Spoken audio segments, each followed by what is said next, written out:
Today we're going to be doing some foiling.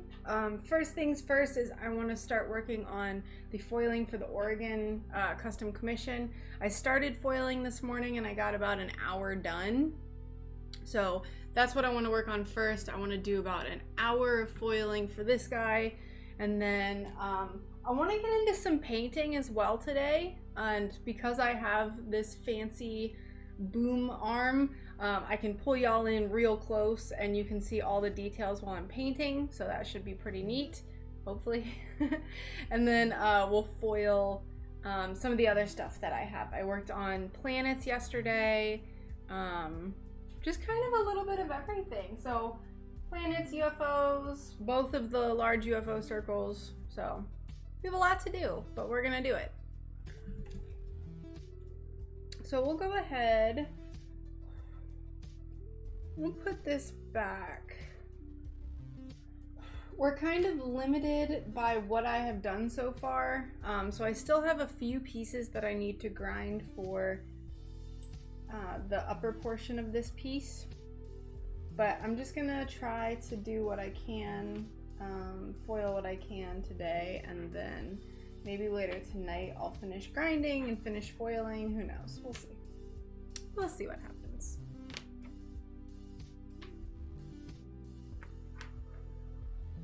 Let me just put these back here. I would move my boom arm, but I got the angle just right and I don't want to fiddle with it again.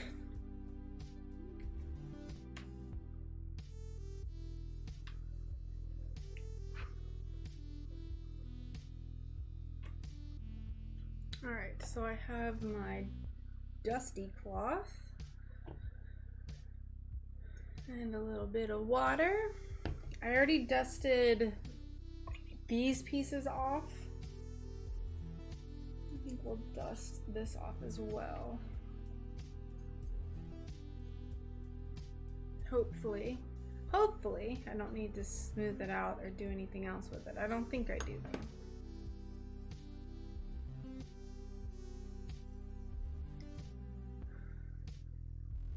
Oh no!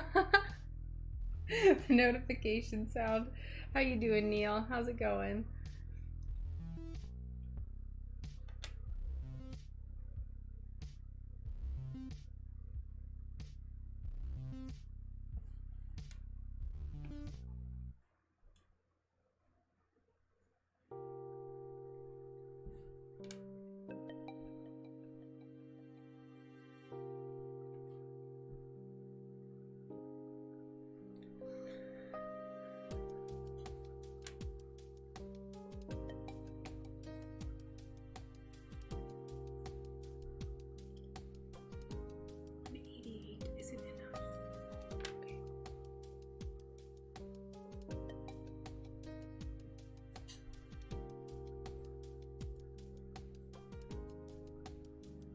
I hope everyone's day is going well so far.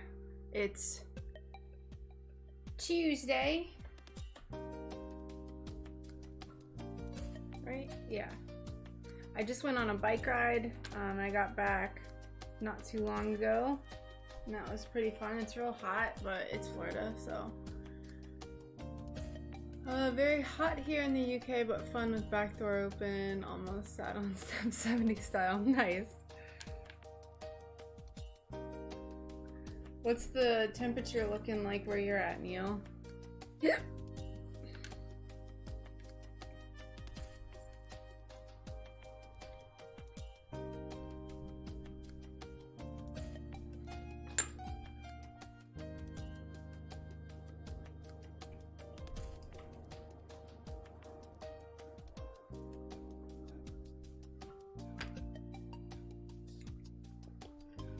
I have some, so last night for the painting, I have some fun stuff to get into. For me, it's fun at least.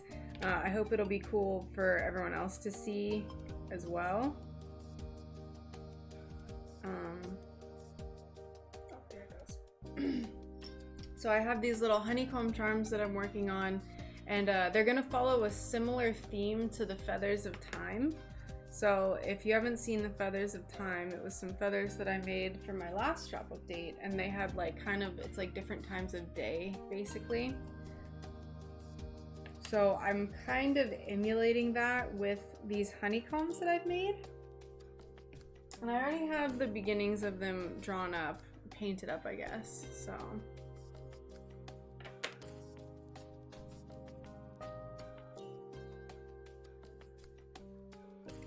I like how this tree looks too. I think it's looking pretty nice.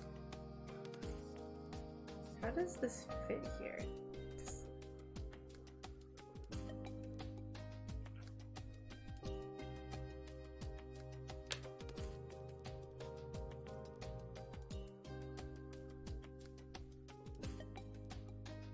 That, I guess. 29 Celsius. Oh, I know like 30, that's like 29 is like, it's pretty darn hot for the UK.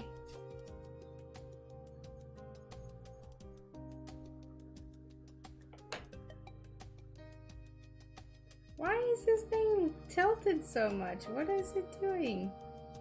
This goes like this. This goes here. This goes here. Okay, I guess that's fine.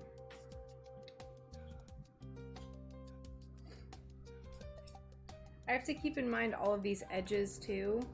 Oh wait, what time am I starting this? 1, duh. I'm starting at 1. So I have to keep in mind the edges because I'm not going to be foiling the edges. So, but a lot of these are internal pieces, so it's not that big of a deal. I think this goes like here.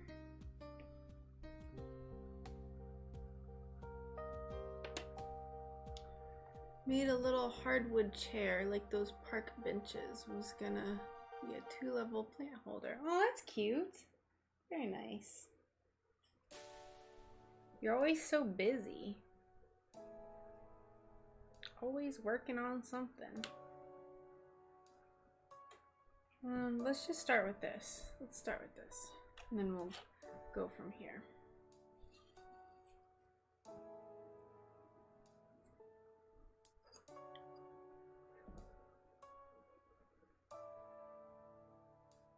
We'll start with potentially one of the more difficult pieces to foil first.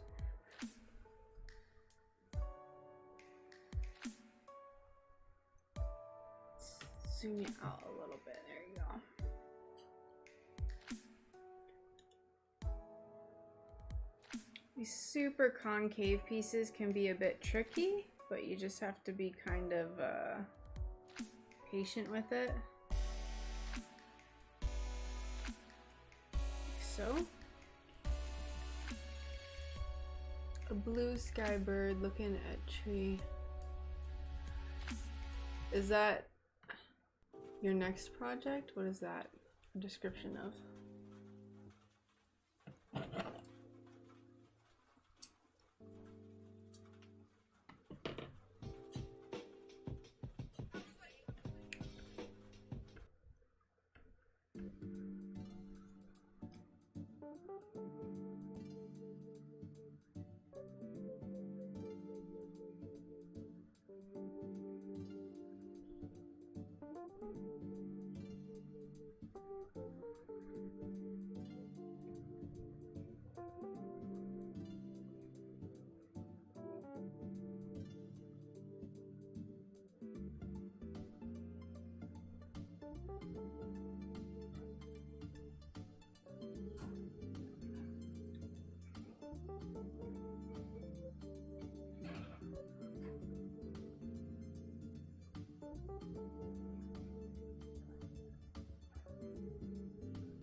So this is what I'm referring to just by being patient with this stuff.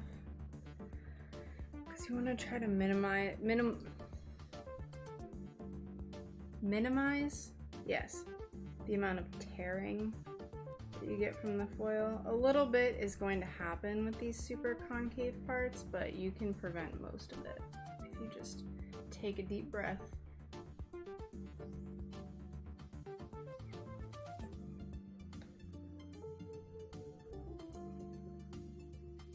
Oh, gotcha.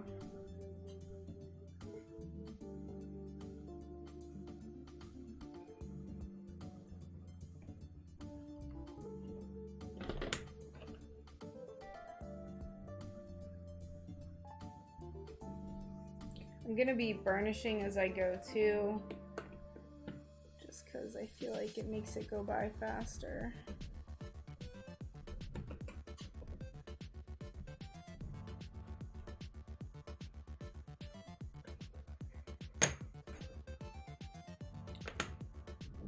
We're gonna have to tear the foil off of this one because I'm gonna paint something on here and I forgot about it.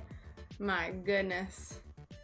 My goodness, my forgetfulness with these painted details is ridiculous lately. That's okay, we'll paint later and then we'll just refoil it. The reason why we have to take the foil off is because to set the paint you have to bake it in the oven, and the foil is just going to end up lifting because it doesn't really, it's not supposed to be baked. The number one on, oh, this one? It's a tree, and then it's like a nub from one of the states. It's interesting how people's minds see things so differently.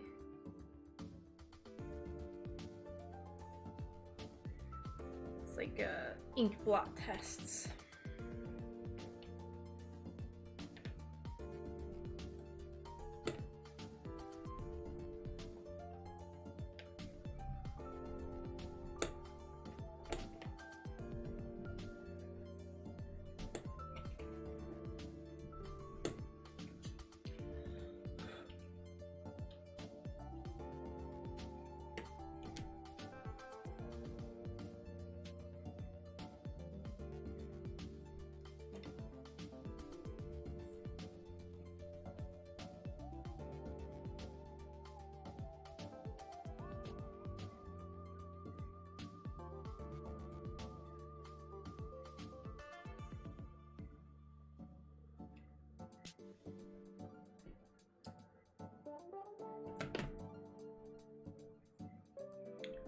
Wish I had some kombucha. I'm out of kombucha. I went on like an hour-long bike ride just now, and I was hoping that it wouldn't make me super tired, but now I'm just like, ugh, I just want to relax. I just want to relax.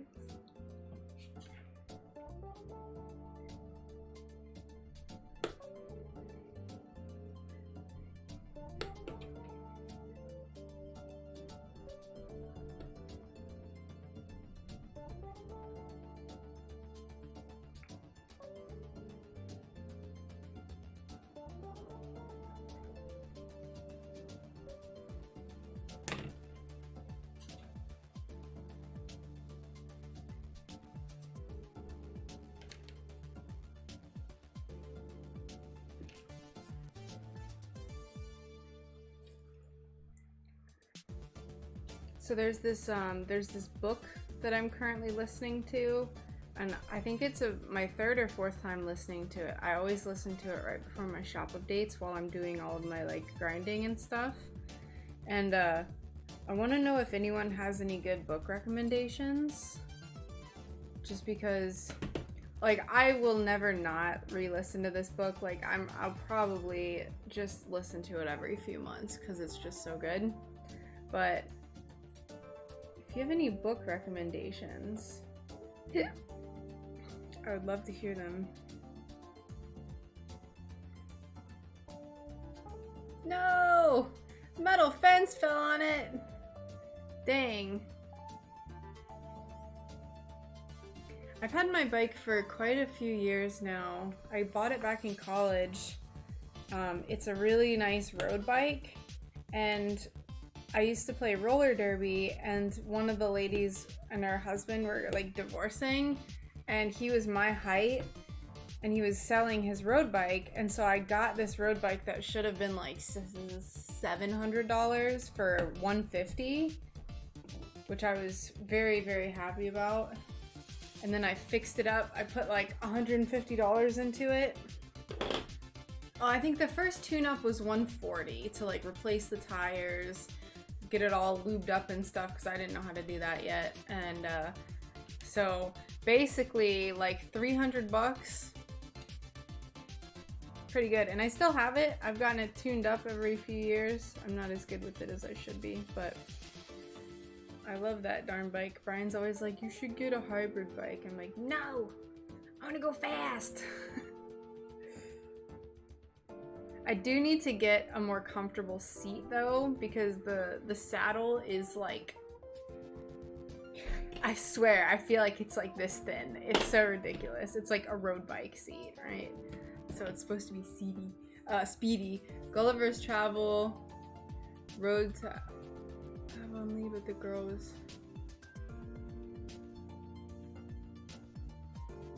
was too gobby. What does that mean? What is that?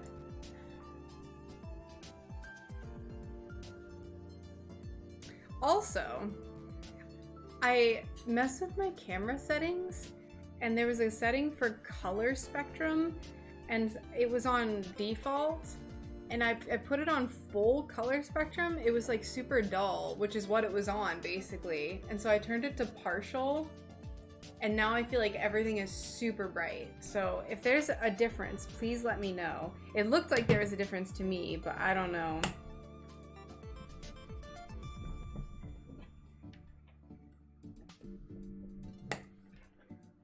My shirt just looks like the most gorgeous rainbow galactic.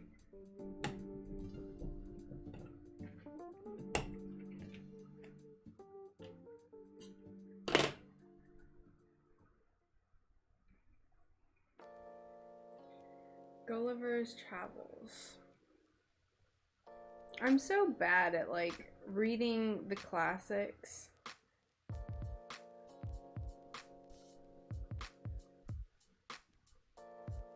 She just kept talking about everything and nothing. What is it? Road to... Let's see. I want to see what the description of this is.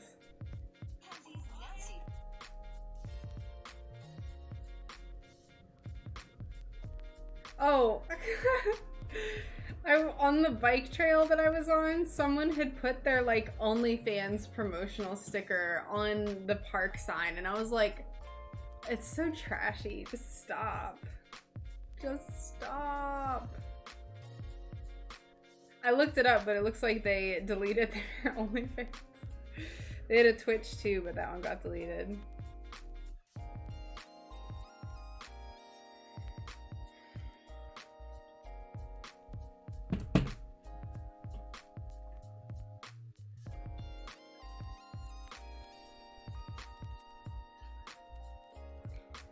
All of my favorite books, like I really want to branch out from my normal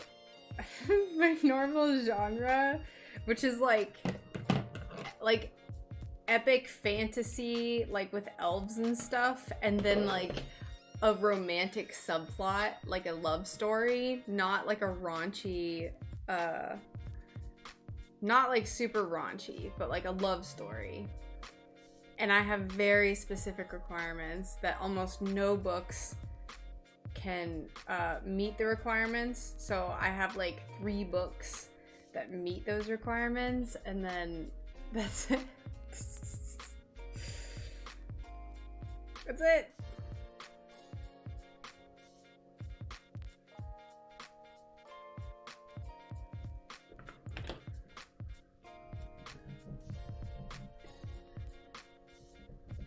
I posted the one that I'm currently listening to on my Instagram story, and like so many people were like, oh my god, that's my favorite book. I was just like, yes, yes.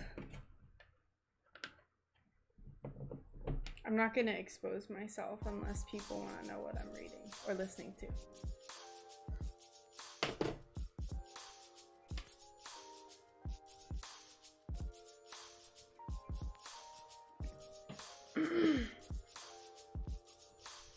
Anne of Green Gables. I've heard of that before. I have so many books on my bookshelf too that I just have never gotten around to reading.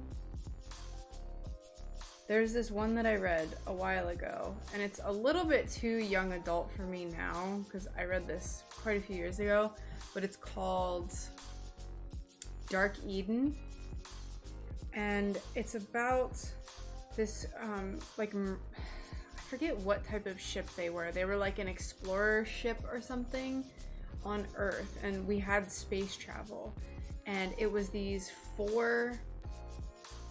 three, I haven't read it in a while, so that's why I'm forgetting.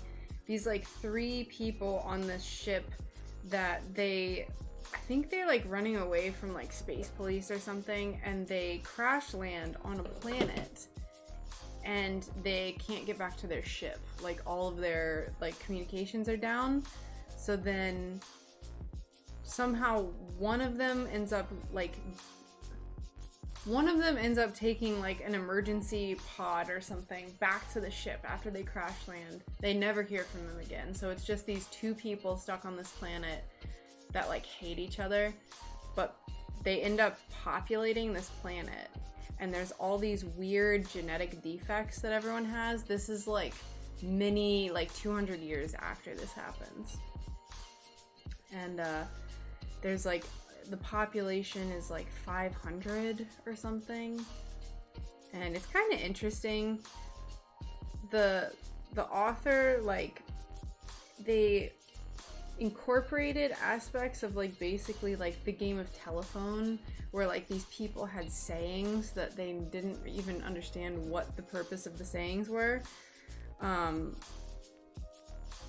so it was like kind of fun to read it and like have to decode what they were saying and hear it from the perspective of someone who like didn't know what a car was.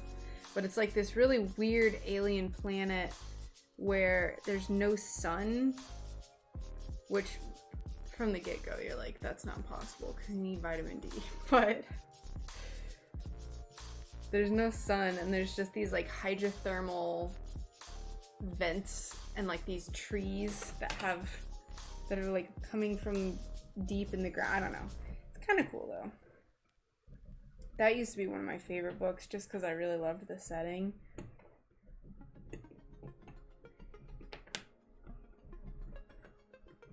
But then I got the second book and it kind of sucked. So.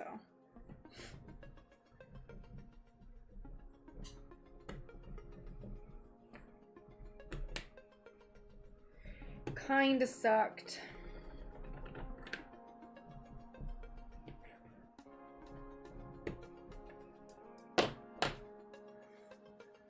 Ends up being eaten by a raptor.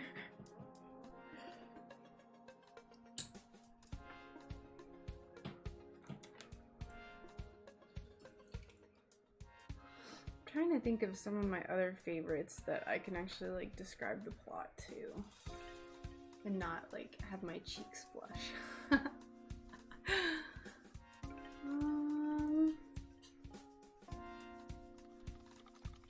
I want to read more nonfiction. I'm really bad about reading nonfiction because like when I read, I want to just kind of like escape, you know? And not think about current events and just whatever the books are talking about, I suppose.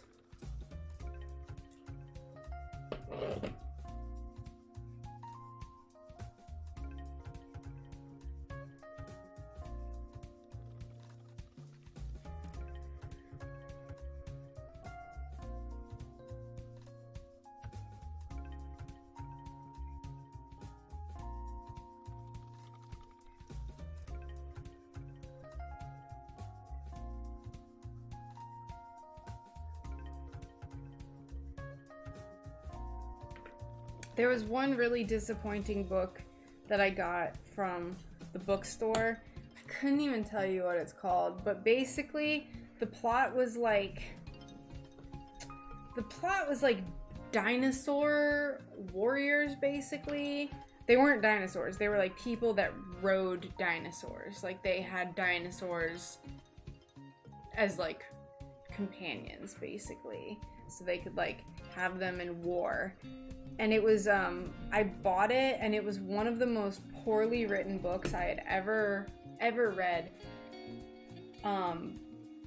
First impression was just like, I had no idea what was going on, and they did a terrible job of explaining what was going on. They opened up with like really super detailed stuff.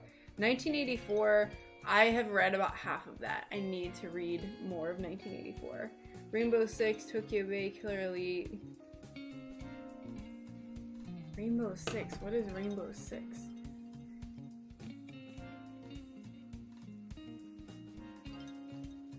I also want to read Brave New World. I haven't read that either.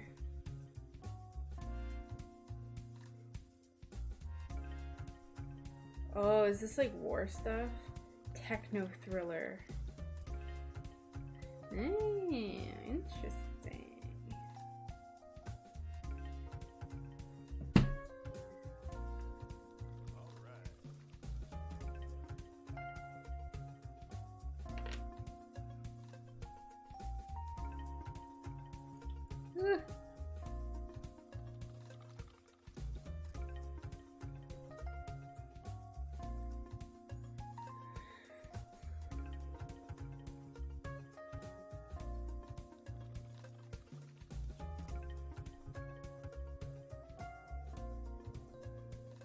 Yeah, I just want to get back in the habit of reading more. Every time I listen to this audiobook, I always end up enjoying it so much. And I also feel like it just like makes my brain feel better. It's hard to describe. Like I feel like when I'm listening to like the audiobook, it makes me more creative or something. I don't know. It's hard to describe. Clan of the Cave Bear. A young woman lives among Neanderthals and her ability to think, reason. Very interesting. Ooh, and there's a bear in the title. I'm gonna write that down. That sounds really interesting. Clan of the Cave Bear.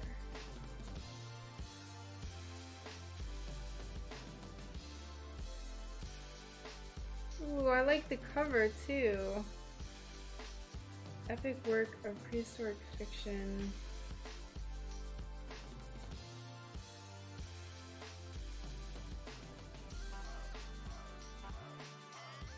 This sounds so cool.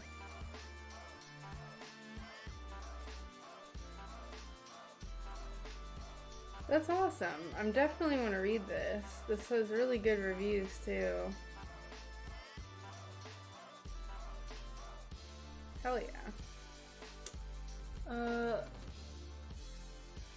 Like Who Dares Wins with Lewis Collins, where they do a big firefight. I'm not as into like war stuff. Like my ex tried to get me to read For Whom the Bell Tolls, and I was just like, I just like couldn't get into it because there was just like too much like tactical war stuff. I don't know, I just like couldn't get into it. There was actually, so on the topic of aliens, because we're gonna be working on some like spooky otherworldly stuff later. Not actually spooky, but there was a book that I've always been meaning to go back to called The Border. And it was a book about these two alien races that were having a territory war, and like the border of their war went directly through Earth. Like Earth was part of the, so they were like using Earth as a battlegrounds basically. And humans were just like caught in the middle of it, and it seemed very, very interesting. I think I got like maybe a quarter of the way through, I think. I've always been bad about maintaining my reading though. Like I'll get really into reading and then I'll kind of peter out. Cave Bear is a film as well. Yeah, I saw there's like a trailer.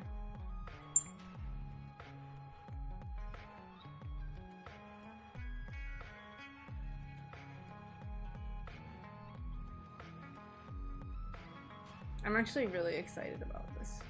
I'm gonna look it up and probably order it on Amazon or see if I can just get it on Kindle.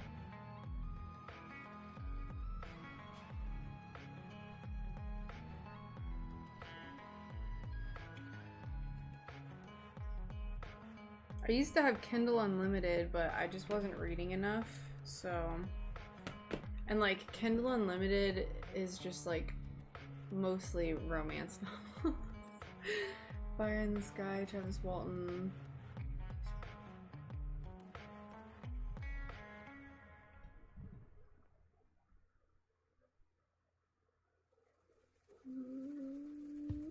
Alright, I'm gonna take a picture of that so I can look up all of these later.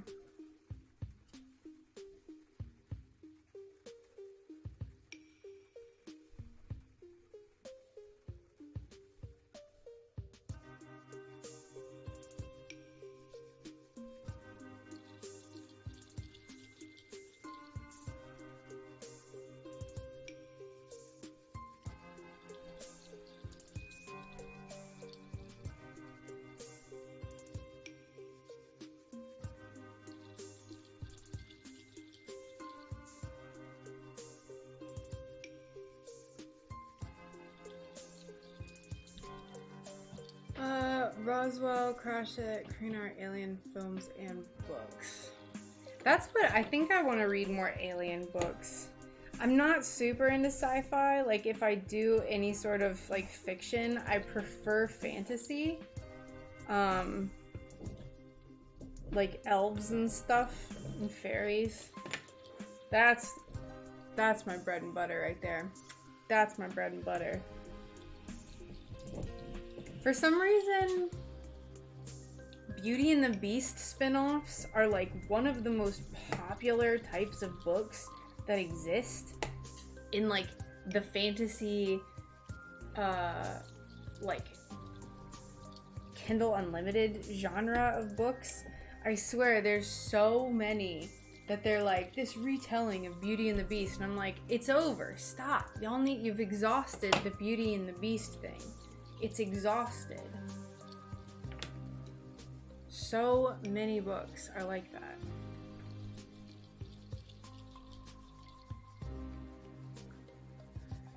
Peter Pan, I've actually never read that. I'm not very well read.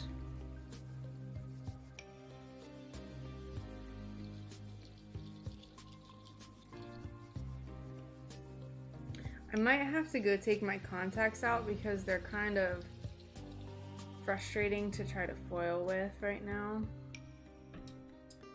They're getting a little irritated. My eyeballs are getting a little irritated.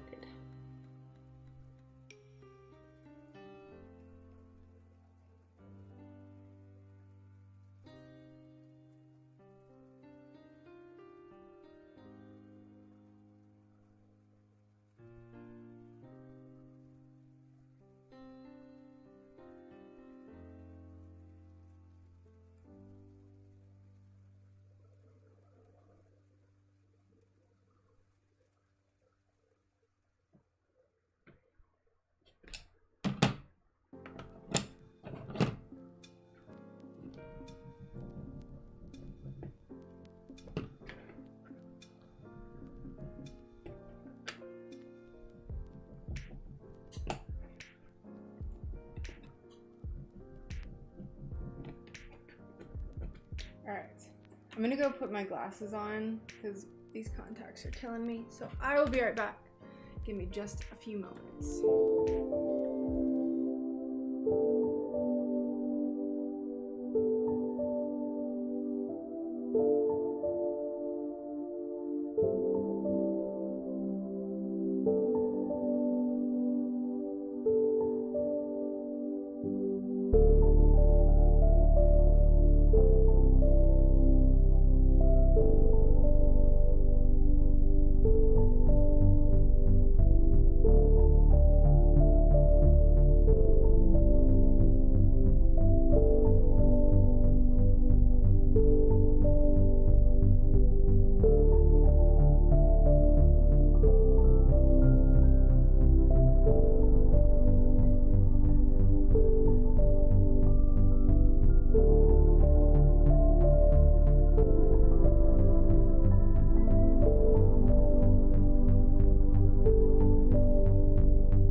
Thank you so much for your patience. Also, hello Julian, how's it going? Today, first thing on the agenda we're working on is getting the foil around these pieces for the Oregon custom commission. Then we're gonna work on some painting. So I have a few honeycombs. I'll go ahead and show everyone what we're gonna work on. But we're kind of at the point of the shop update, you bastard.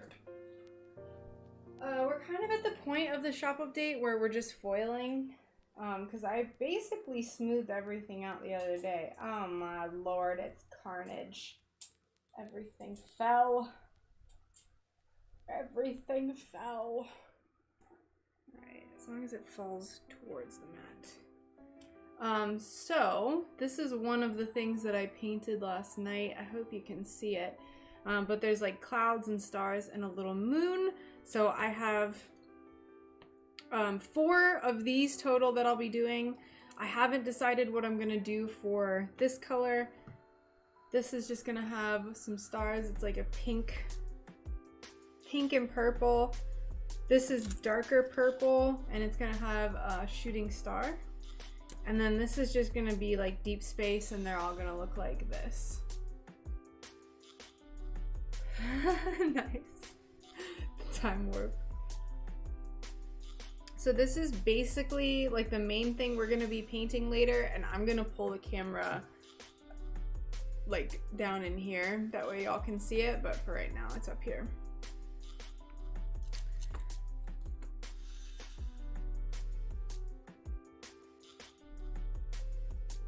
And these are just gonna be single little honeycomb charms. Oh, and we're gonna paint the other little space windows that I have. So I picked out the glass and cut the glass up for them on Sunday, I think. And then I smoothed them out yesterday. So we'll put these back on the floor. Oh, thank you so much. I appreciate that. Yeah, that was pretty fun. I got it shipped out yesterday and I sent a picture to the person. They really liked it, so. Yes, hello, and yes it does. This is like my favorite galactic shirt. I'm actually going to be doing a trade in the next few months with one of my friends who does tie-dye. So he wants a sunflower, and then I'm gonna trade some shirts, and I'm gonna show him the UFO that kind of looks like my shirt, and I'm gonna be like, this is the inspiration, can you make me stuff with this? And just kind of see what he does. That way I can have all tie-dye everything. Wow. What are you up to today? Packing? Relaxing?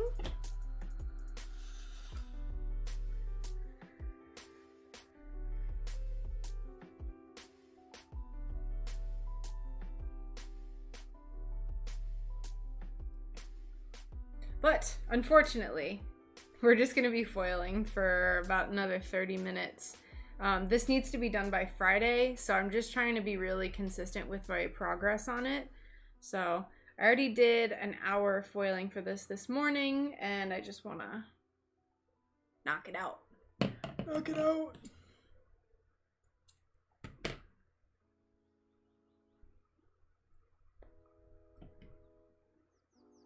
Ugh, I still need to post the moth for social media too. I keep forgetting to do that. Terrible. Just terrible. Packed up a bit, just waiting on the house to be finished. We are ready to roll. I bet. I bet. Our house is currently a disaster. There's stuff everywhere because we're trying to isolate stuff to downsize. So our kitchen table has now just become like a pile of stuff, and it is awful. I hate it so much. I hate it.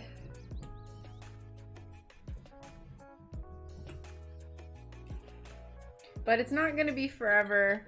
We just gotta have, we're trying to get everything put together to have a yard sale in early August. So I have a bunch of clothing that I'm getting rid of. Oh, that's exciting. I told Grandma, unfortunately I can't come. That lady did reach out to me too. I was supposed to do a stained glass demo last year, but then COVID was a thing and everywhere was shut down, so I didn't go to the fair and I couldn't do a stained glass demonstration. But I just told her that I am not going to be there this year, but I will be coming up for Thanksgiving as long as the world doesn't end before then. Trying to figure out how to send pics to Facebook, the first stuff I made. I purged, gave a huge amount of stuff to Goodwill and friends. Yeah, that's what I'm about to do now. I'm gonna try to sell some of the nicer dresses that I have. I just like don't wear them, so there's literally no point in me keeping them. I maybe have one dress that I wear regularly. Oh, that's cool. I've never actually made any tie-dye before. Do you make it a lot?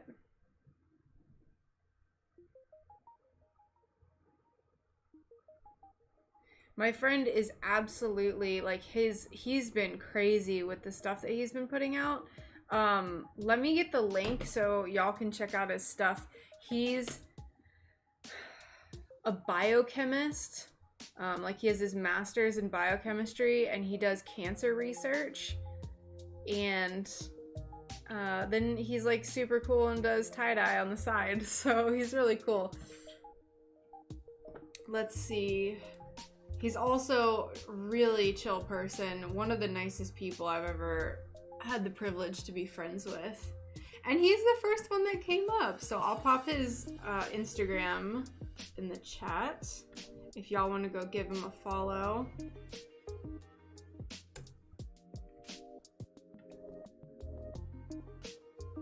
He's been doing some, like I said, just insane stuff. Insane. I am so excited to have him make me some stuff. Ridiculous. One of the most chill people I've ever met too. He's cool. He's cool.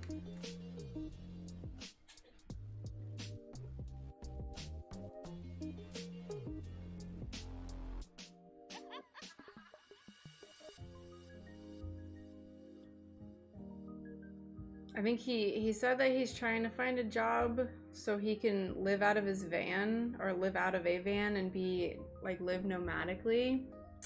And I'm like, you're the perfect person to do that. Perfect.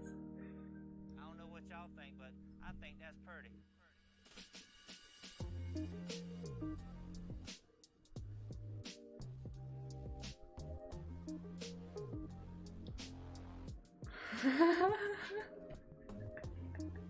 Nice. Yeah, I'm gonna see if I can send him some of my shirts. I got one of those, like, you can get these big boxes for $5 at Michael's of just like things that they're getting rid of, and you pay $5. And in this box was 3 white size medium shirts. I can't wear white shirts because I'm just super messy, and within 20 minutes I end up getting some sort of food on it. So or like I'll like lean up against the counter and I'll get like a black mark along the bottom. It's terrible. So I'm gonna see if I can send those to him and have him tie-dye them. And then I have some like pillowcases that are kind of old, and I'm gonna see if he can do something with those. That way I'm not just getting a bunch of new clothing and I'm kind of like recycling the clothing that I have that's all nasty. Food stained from me being a dingleberry and not being able to not get dirty.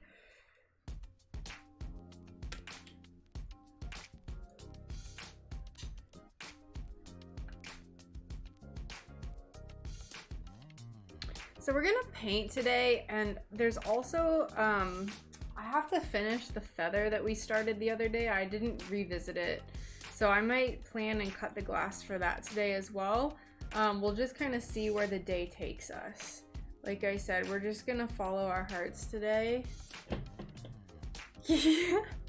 Luckily, I don't really eat anything with sauce, but like I have, I drink these like chocolate peanut butter protein shake things where I put a bunch of like flaxseed and chia seeds and a bunch of nootropics and just like really good ingredients. And I put them all in there.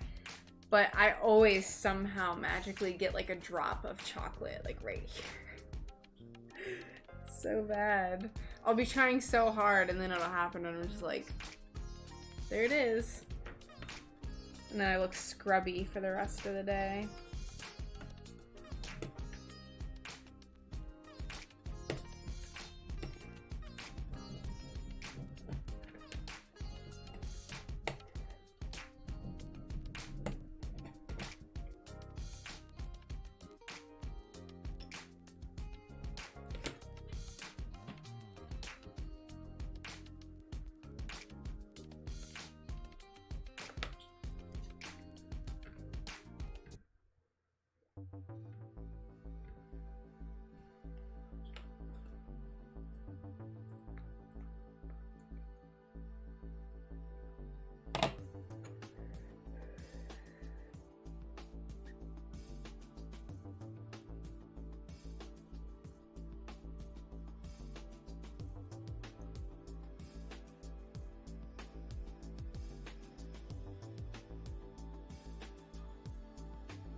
I don't really need to leave these sides open that much.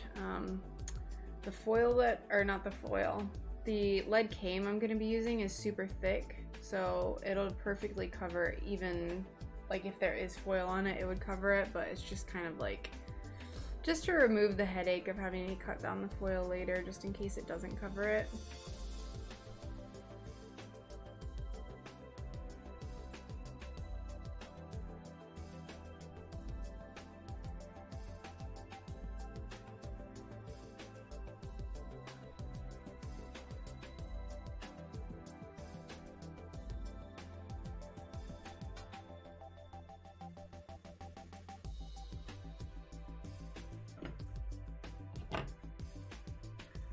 I'm trying to glue 4-inch blocks of wood. My clamps are not big enough.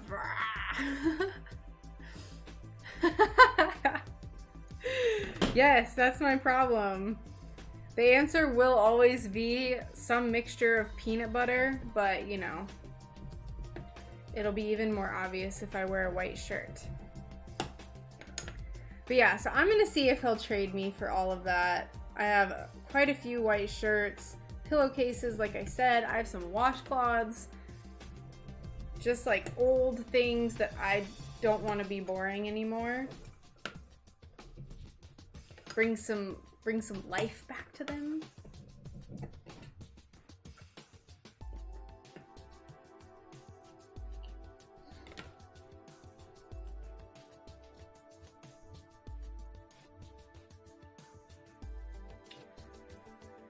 I am kind of questioning, though. I'm gonna be honest. I am kind of questioning if my really thick lead cane is going to be able to handle these tiny little curves. It's gonna require a lot of finesse. Quite a bit of finesse. We'll figure it out when we get there.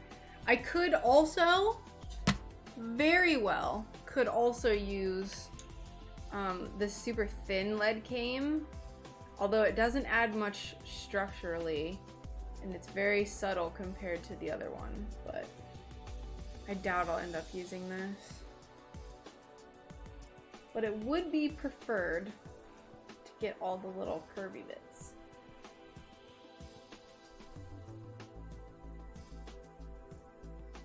I don't know. Yes! Hi, Alicia! Some guy today was not boring as he wore a dress. What?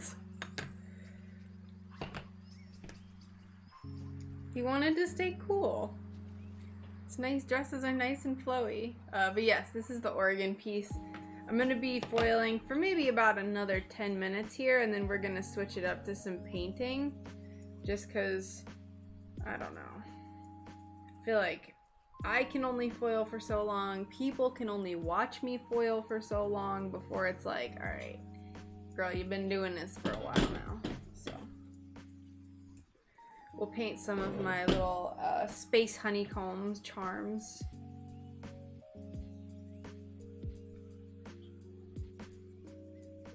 Also, how are you doing today, Alicia?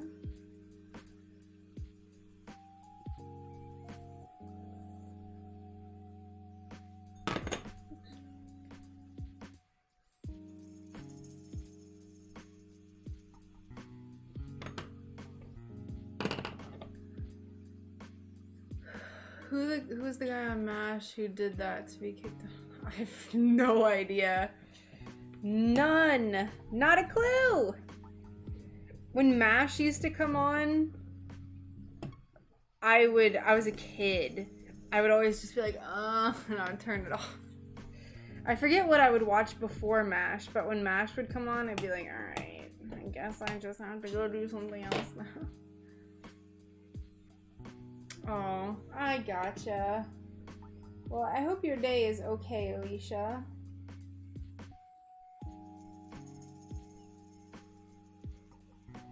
So far, and not too... But hey, you know what? Sometimes you just need a nice rejuvenating time to just lay in bed. When I got back from my trip, that's what I did. Granted, it was only until like 8, but that's late for me.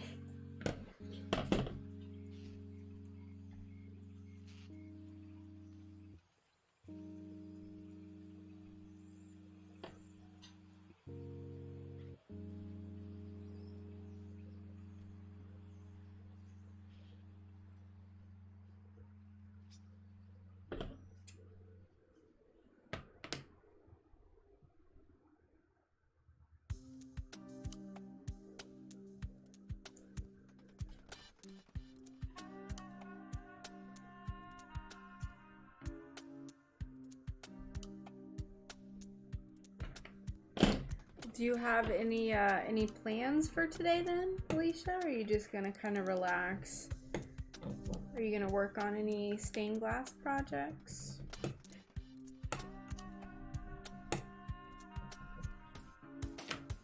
No pressure, just curious.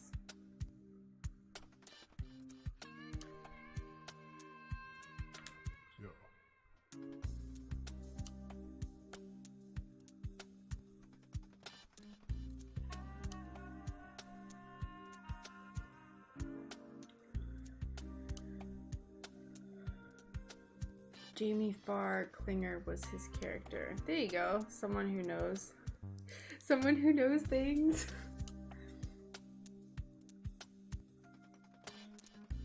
Hand is just big enough to grasp blocks to hold them together. Gotta do some grip training. Brian works on grip training, so like I feel like he could like snap someone's arm just by... But he's very useful when it comes to things that need hand strength for, like opening tough jars and potentially clamping down pieces of wood to glue.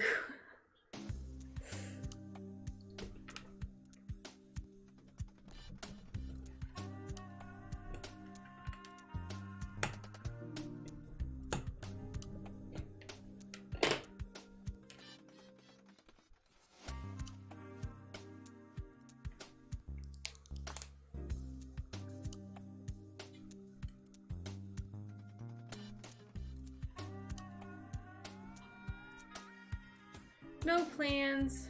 Okay, gotcha. I have 2 things foiled. About ready to solder. I may do that later today. Gotcha. Gotcha.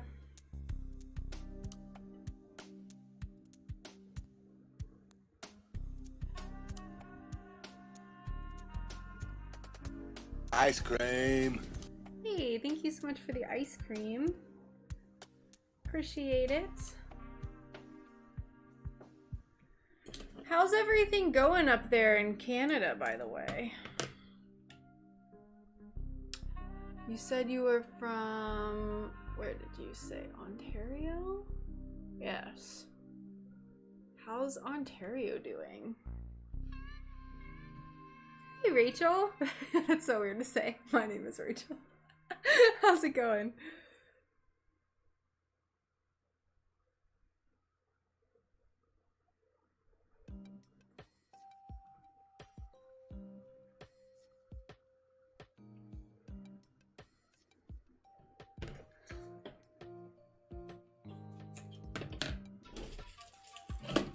Whoops.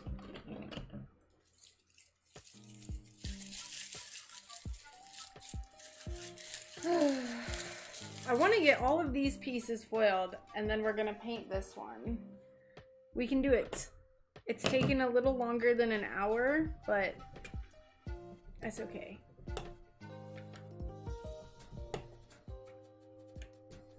I know it's like watching paint dry, but you know, gotta do what we gotta do.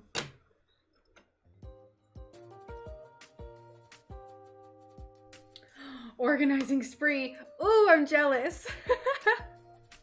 I'm doing pretty good. Just staying busy. I was just talking earlier about how my house is a disaster right now because we're trying to kind of like separate things so we can downsize and just like donate stuff and sell stuff. So my house, it looks like we just turned it upside down. It's not like super organized all the time, but more so than how it is now. What has spurred this organizing spree? Is it just one of those days? Because I know I get like that where I'm just like, I just want to redo everything. Let's just move everything around.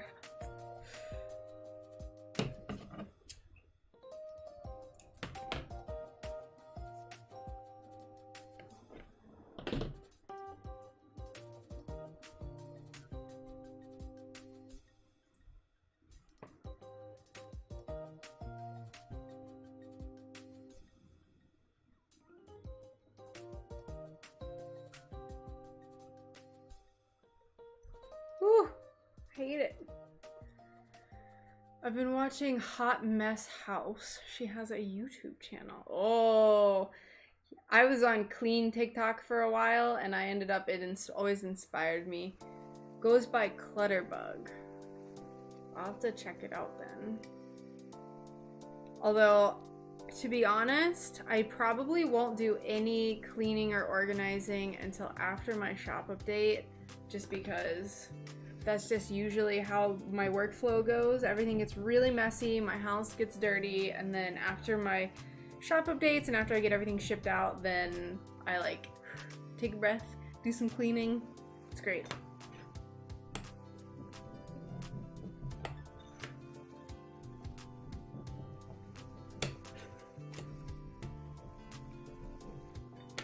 My ideal home type is somewhere between, like, I love the idea of being a minimalist, but then actually practicing it is really hard because I like having cute things like decorations. Like, I just ordered some stuff, some prints from someone I found on TikTok. Up in Northern Ontario, wildfires. Southern Ontario, where I am, 8 weeks. Severe thunderstorms and tornado watches. Ugh! Is Ontario okay? My god. Do these shopping sprees involve visiting shopping central mall? No. I actually haven't been to a mall in forever. I don't buy a lot of stuff. Like I said, I kind of am torn between wanting to be a minimalist and wanting to like decorate my house really cute. Like, I like the idea of minimalism, but then in practice, I'm not good at it.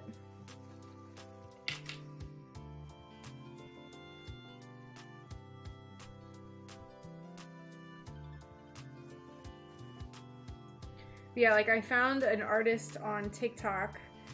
she like liked one of my videos, and then I checked out her art, and she has a pretty small channel, but her art is super pretty. So I ordered some prints for, oh, it's just normal. All right, cool. I ordered some prints from her because they were just super pretty, and I got an amanita mushroom, a dandelion, and then another type of mushroom. So those I'll find a nice place for those.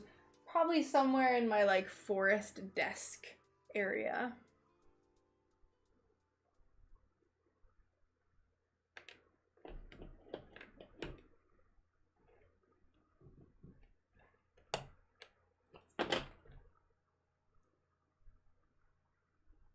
I wish I had, I can't get this kind anymore, and it's infuriating to me. I ordered a bunch of lead came, and I want something that has more of this lip, but can accommodate for larger pieces of glass. I'm sure it exists. I just need to find it. I am a visual person. I sure am.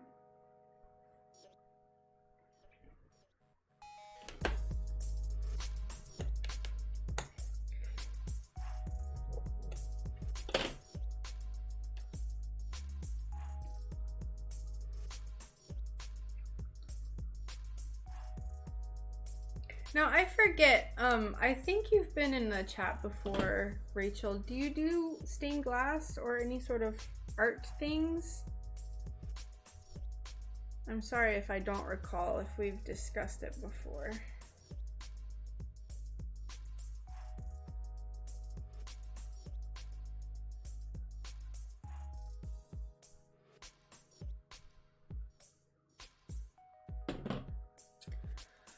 Hey Mags, how's it going? I'm back, finally caught you live. Came back from Jekyll Island, Georgia about 3 days ago. Very nice, that sounds really fun. My trip was fantastic. Thank you for asking. How was your trip? I do end up putting it off. Oh no, why? Sometimes creativity just doesn't come, I'll tell you. Sometimes it's just not there, so I totally understand.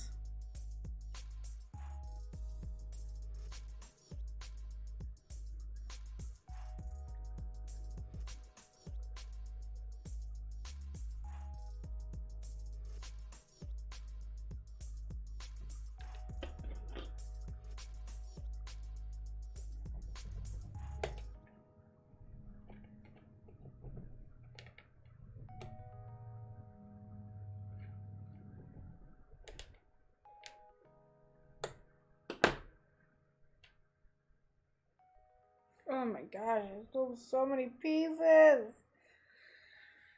It's okay. It's okay. I'm doing this for about an hour now. Let's just try to finish. Let's stay focused. It's 2. I think I should be able to finish this by about 2:30. Hand foiling, it just takes gosh darn forever. I'll tell you what.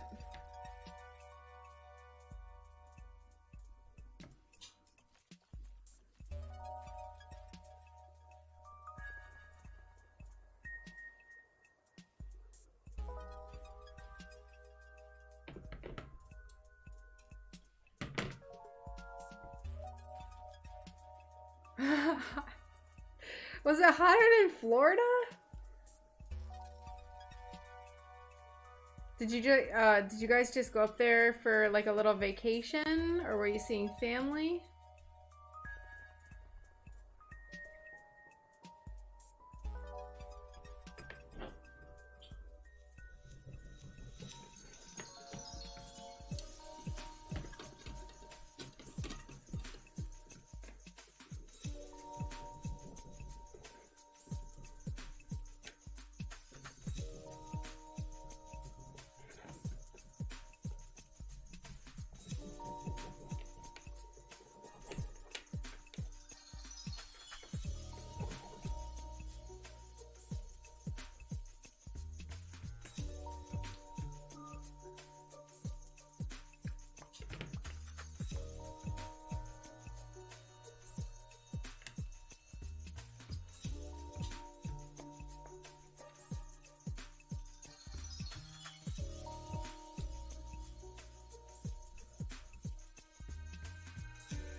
With a girlfriend of mine and her daughter. Her husband's had to stay home and work. Blah, ha, ha. That's fun.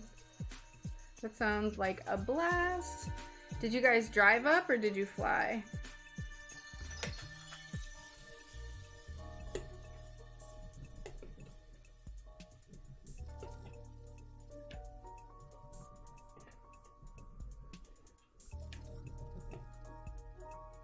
Hey Risk, how's it going? Happy Tuesday.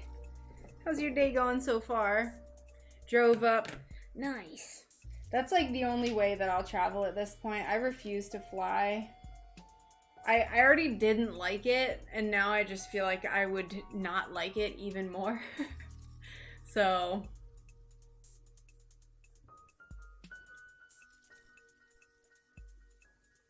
You got the hold of the summit, your nose itches. Do I keep itching my nose? I did just now instinctually.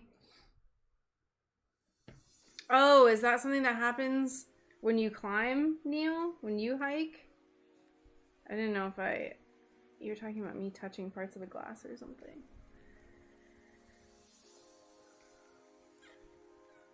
Only 5 hours. Nice. It's not far at all. My Tennessee trip, it was like a 10-hour drive, and I refused to stop for like almost anything. Like, I stopped to go to the bathroom and to get food, and that's it. But I packed a lot of my own food because like I'm special now and I have dietary restrictions. But first day it took me, like going up it took me 12 hours, coming back down it took me 10. I was flying. I stopped 3 times on the way down because I was just like, I don't want to stop. Plus the hurricane / tropical storm was supposed to be hitting and I didn't want to get caught in it. It ended up just staying off the coast, so it wasn't a big deal, but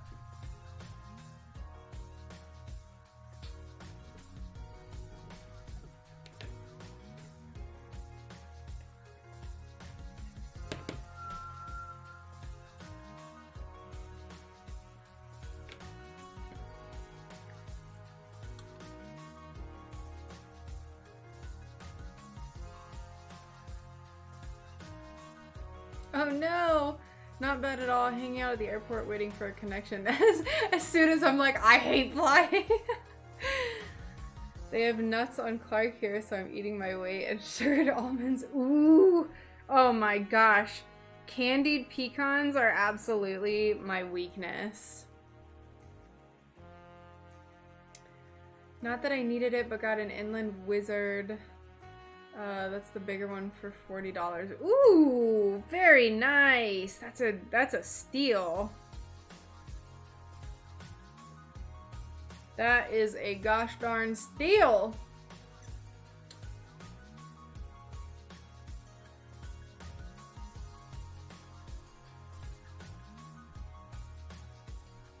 Yeah, Neil, I was feeling about that way earlier on my bike ride.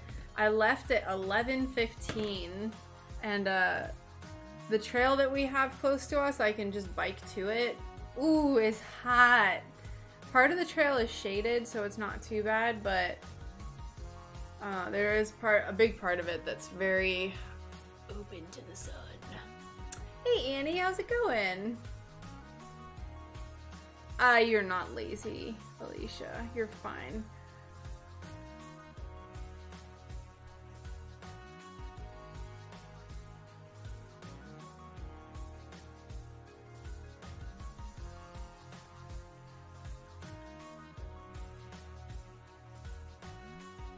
I feel like every time you post in Discord, you're working on something new, so you are not lazy. Hi, Kara!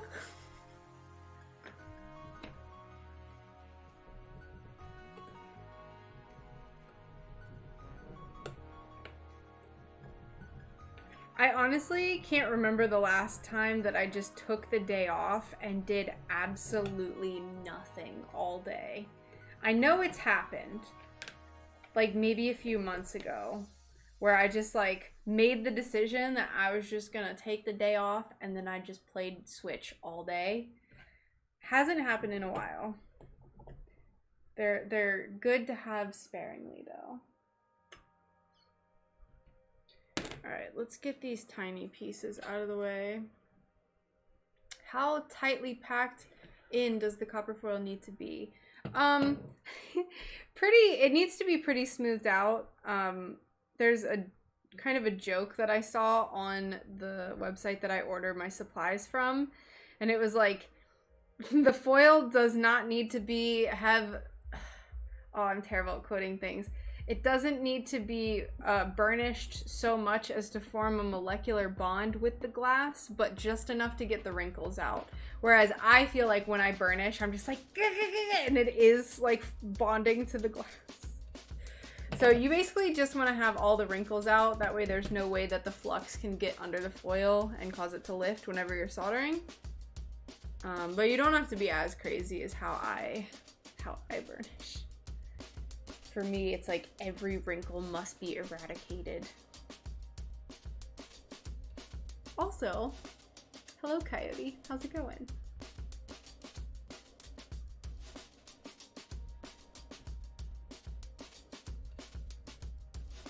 I used to use this like rollerball thing. Oh, I'm so sore. Ooh. I did a crazy leg workout on Saturday.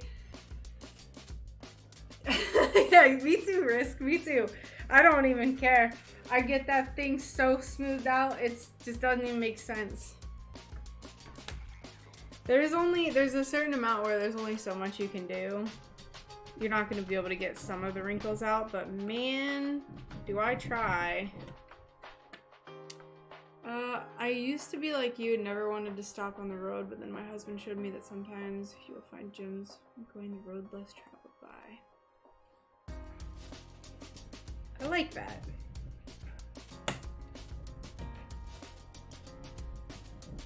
Yeah, it was mainly like a, because it was just me, I wanted to stop at a few places, but I also just wanted to get there whenever I was going on my way up, and then I definitely wanted to get there on my way back down. Now, there is one place that I was really kicking myself that I didn't go to, and that was this honey place in Georgia.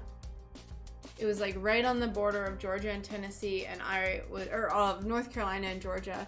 And I was really kicking myself because then I wanted honey, and it was like fresh local honey. I tried to stop there on the way back, but on the way back, I got there at 8:15 in the morning, and they opened at 8:30, and I was like, I am not waiting for this place to open. I know! There's no snacking involved with foiling. It sucks! I would have to have Brian here just like feeding me. It wasn't Savannah Bee Company. It was right off of 75. I want to say it was like called just like Honey Trading Company or something. It looked really cool on the inside though. But yeah, different if you're by yourself. And then when I went up to Ohio, I drove up by myself a few years ago. I took Evan with me. So I couldn't go into places with him. Like even at rest stops, I didn't want to leave him in the car because it was August. So I had one of those big over-the-shoulder tote bags, like a cloth one. And I would just like throw him over my shoulder and just like go into rest stops, and his little nose would be sticking out. And he's so light that I can just like, I would hang him on hang the bag on the back of the bathroom door, and he would just be like immobilized. It was funny. I have pictures of him, like, just his little nose is poking out of the bag. It was funny.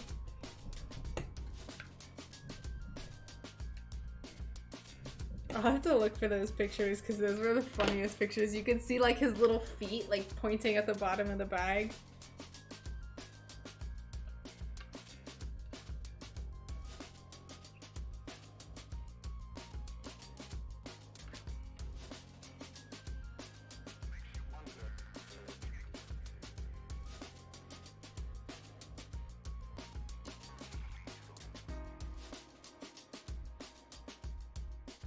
Yeah, when Brian and I went up to Pennsylvania a few years back for one of his friend's weddings, we stopped a little bit more frequently. He's like really into stopping a bunch, even at just like rest stops, to make sure you're stretching your legs and getting the blood pumping. So like every 2 hours we would stop.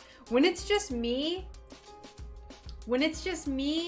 I just go and I'm like 4 hours. And then once I like get to the point where I literally can't be in the car anymore, I'll get out at a rest stop and then I'll like kind of jump around and walk around and stretch for maybe 20 minutes or so, if that, and then I just go and do it all again. Because I have audiobooks and albums and podcasts, and I'm just like, we're just gonna get through it. Plus it's spooky stopping places. Let's see, the website that Brian uses is, where is it?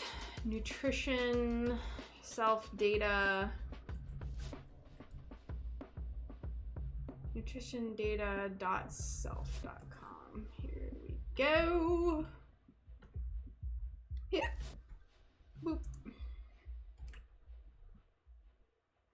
Here we go.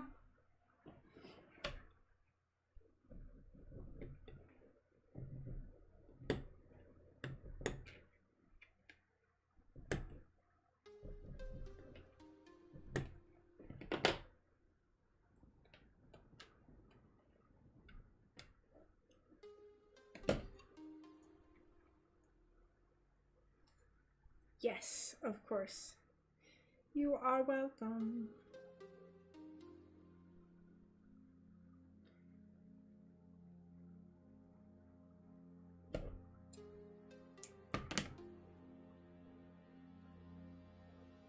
I haven't been on my bike in so long, and today I like was reminded how great it feels to go biking again.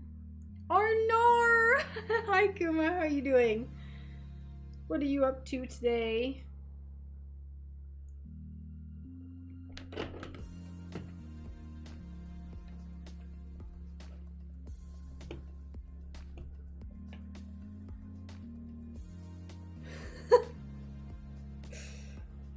Yeah, like if it was popcorn, you can just like, you just stick your tongue out and just get them like a little lizard.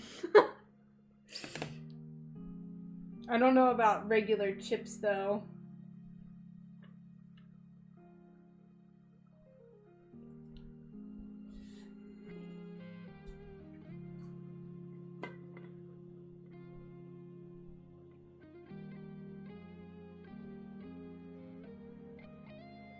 Drawing stuff.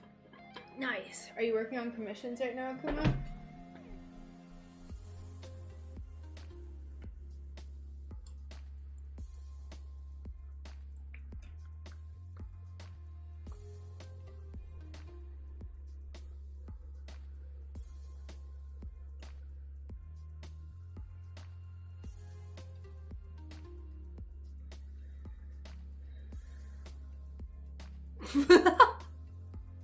Or a feed bag like a horse.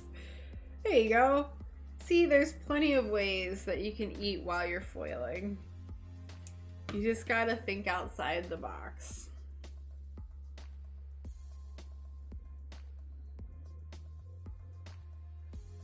Very nice. Very nice. Ha.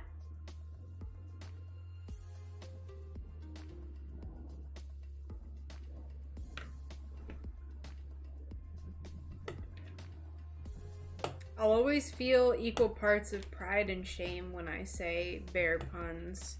And I only ever use the same one. Put everything in through a blender and munch through a food tube. Blech.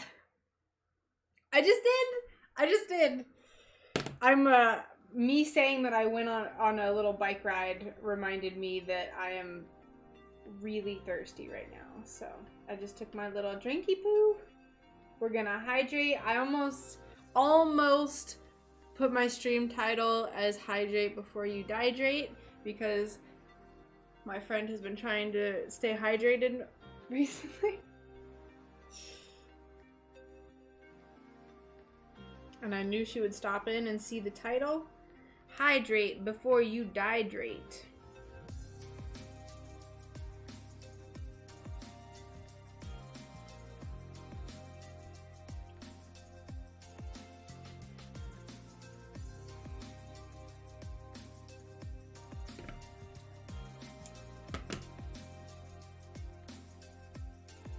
Ooh, I ordered new stickers. Sitting outside watching birds. Aw, that's nice. Please don't apologize, Alicia. There's no reason to apologize. Do you live somewhere, like, with a lot of woods and stuff? Like somewhere rural? If so, I'm jealous.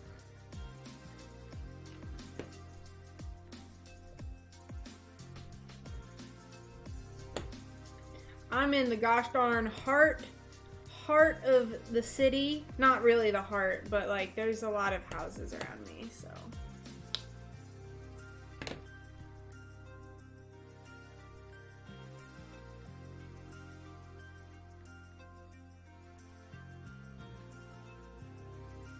This is looking pretty darn good. Ah! I have 2 bird feeders you can put nuts in. It was funny to see local pigeons. My grandpa has a personal vendetta against chickadees, black-capped chickadees, because I think they're in, or wait, no, not chickadees, sparrows. It's sparrows. Sparrows are invasive, I think he said, and like they just like drive out all the other birds from their bird feeder. He has the cutest, they have the cutest little garden courtyard thing in their house, and they have all sorts of bird feeders and the sparrows. He was like coming up with all these diabolical old man plots to like have like an electrocution plate, like a zapper plate. We're like, don't do that. Grandpa, chill out. Oh, he's funny. He never did it. He was never actually going to do it, but...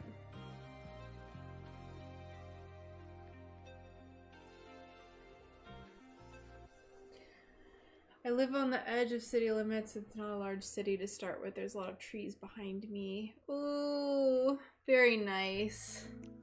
I am jealous then. In like a good way.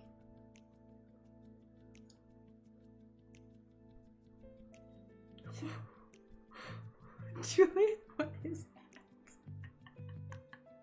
It's terrible.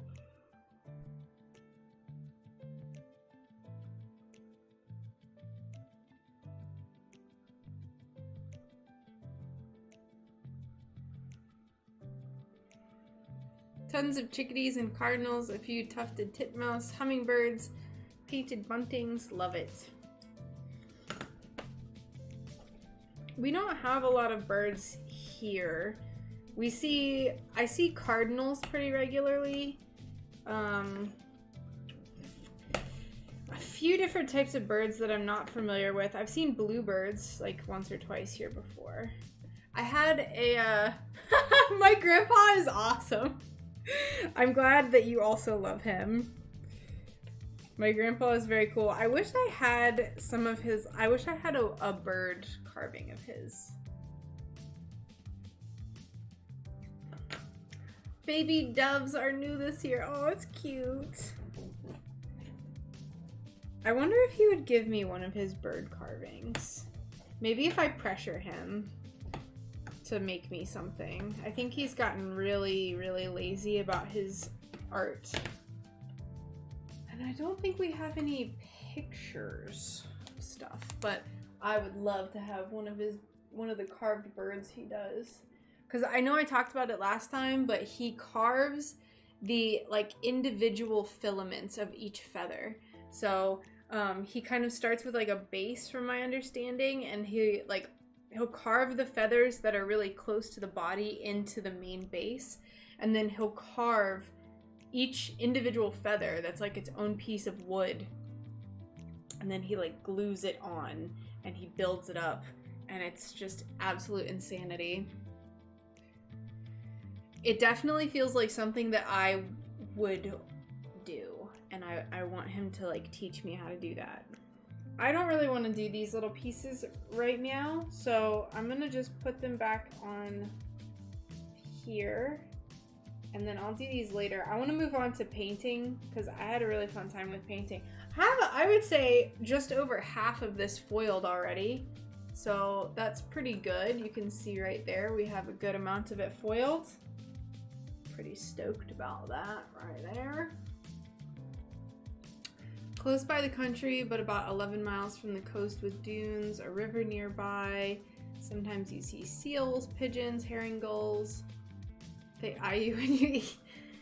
Seagulls are so annoying. They are just the worst. Alright, I'm gonna bring y'all real close down here. It's a bit too close.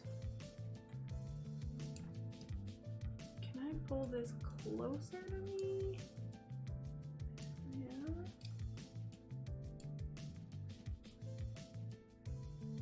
Alright, let's try that.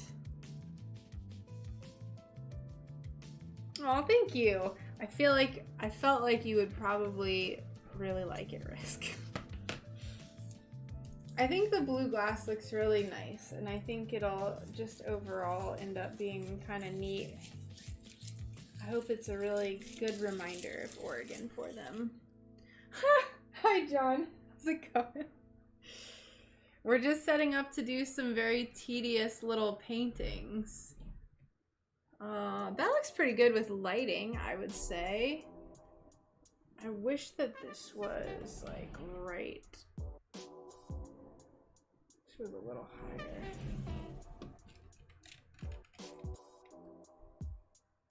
That's okay. Thank you. Thank you, thank you. Alright, let's switch it up. Let's get rid of this foil. Get out of here. We're gonna grab our paints, our liner brushes. One gull had to go at me. They swooped down. There was a super aggressive seagull at a restaurant I went to a while back. And I swear I was about to punch that thing out of the air because it would swoop by and it was trying to get my food. It was trying to get the food that the waiter was bringing out. And I was just like irritated that day to begin with. I was just not having a very good day. I was about to knock that seagull right out of the air. Everyone was trying to like be really delicate with it. And I was like, survival of the fittest. I never got him, but I was trying to. I sure was trying to. All right. We're gonna move these out of the way. So I think what we'll do, we have our water here. I hope that you can see this sufficiently. Oh my gosh, it's so bright. He should have learned. He should have learned. Where's my autofocus?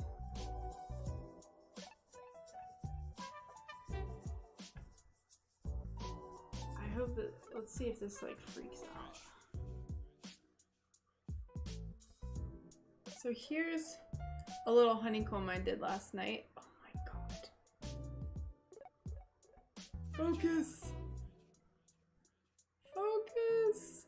Okay, there we go. You can maybe see it. Of course, now it's blurry. Yay! So there's like some clouds and a moon. It's not gonna work with me today. It's fine. Best move for seagulls is the crane kick. What is the crane kick?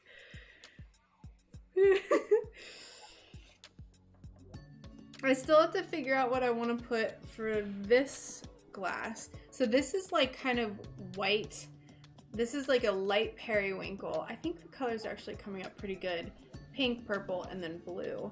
I don't know what I want to put for this. So like I have the moon here with some little clouds that have pink in them mixed in. This is like almost too much now. Let's see if we can. Oh, that's nice. That's nice. All right, that's nice lighting. So we have our moon, shooting star. These are just regular space. I don't know what to do for this one.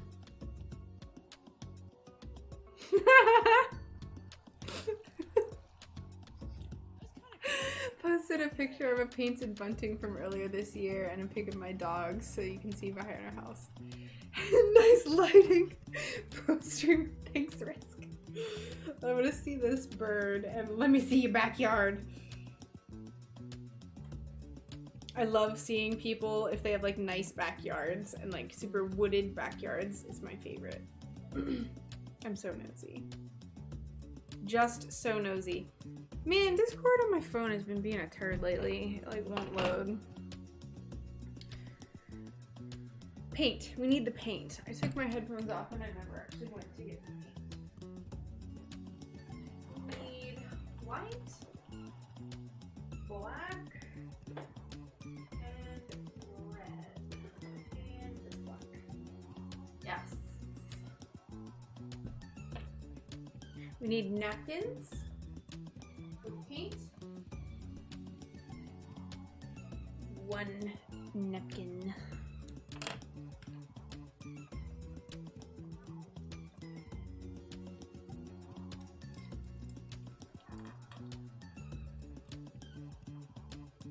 Storms are rolling in. Oh goodness. Goodness gracious.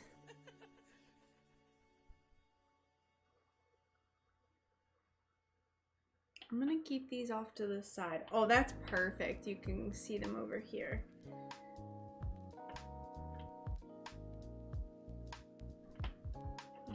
Why did I do this? I messed up the order of it. Order of operations.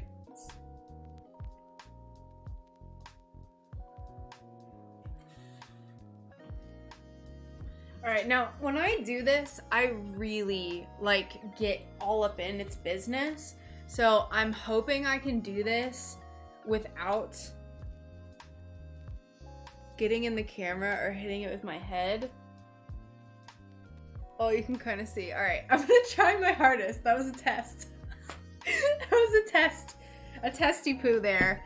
See if y'all are gonna like see into my brain or what. So we're gonna shake our paint up.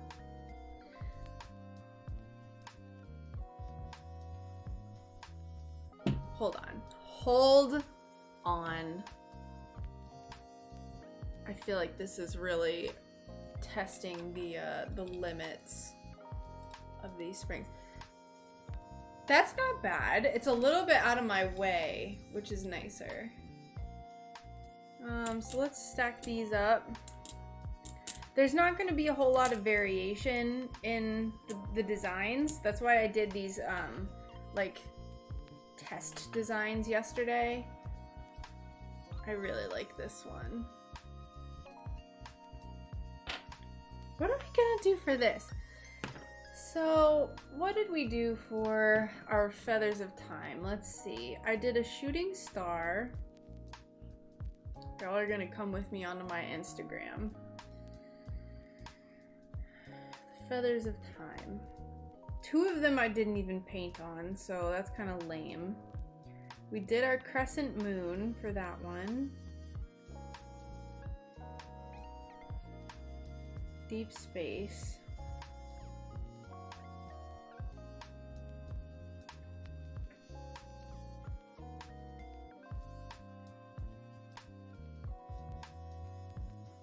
Nice.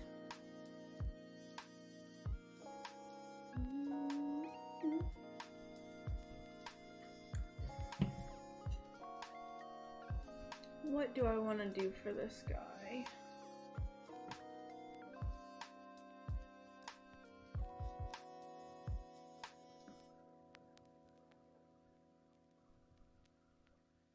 Maybe like a planet. Maybe we could do a planet. What do you guys think? Hi, Cody. Oh my gosh. Yes, Coyote. Our brains just linked up. So Cody, I use PBO or Pebeo, whatever, Vitria 160. I'm sorry it's backwards because I have to flip the camera. This is set in a normal oven, so that's why I like to use it because I don't have a kiln. Autofocus. There we go, but it's backwards. So yeah, this is the paint I use. I really like it. You can kind of get cool, like if you really play with it, like I did like these clouds that have pink on them. It's too bright. It's too bright. There we go. Sorry you have to see my tore up hands. I got a lot of calluses on my hands from lifting, but... Pinwheel galleries. Oh, galaxies. Pinwheel galaxies. Oh. All right, let's do a test. This sounds fun. Hold on. Let's do this. I'm going to move these off to the side. I always like to do a base of black first, but we're going to just play with the white because I don't know what we're going to do yet. Do you know what the number refers to? Mine is 150. I don't.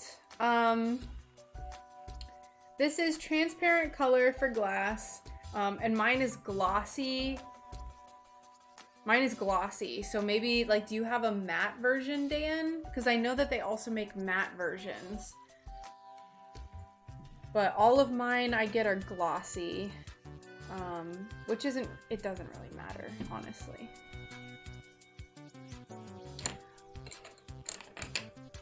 I wish I had that thinner. I wish I had gotten the paint thinner when I went to the store. This is frustrating.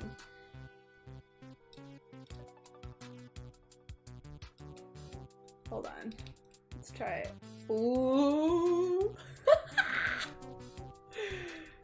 Ooh. Y'all are up close and personal. It's actually too much. It's like freaking out.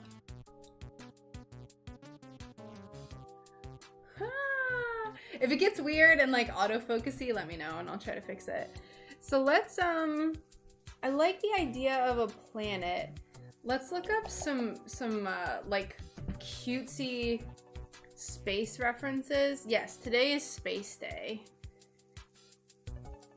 Unless you mean like it's just actually Space Day. Can you thin down the paint enough to be used in the airbrush? I'm uncertain of that, Cody.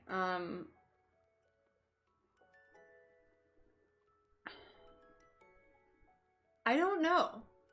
Because if it's too thin, it can come off with like really, if you, even after you set it, it can come off.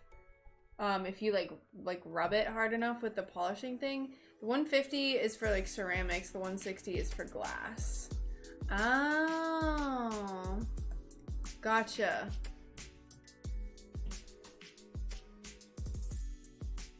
Yeah, this is, it's water-based and it's transparent color. So that can be a little frustrating, like when you first get it.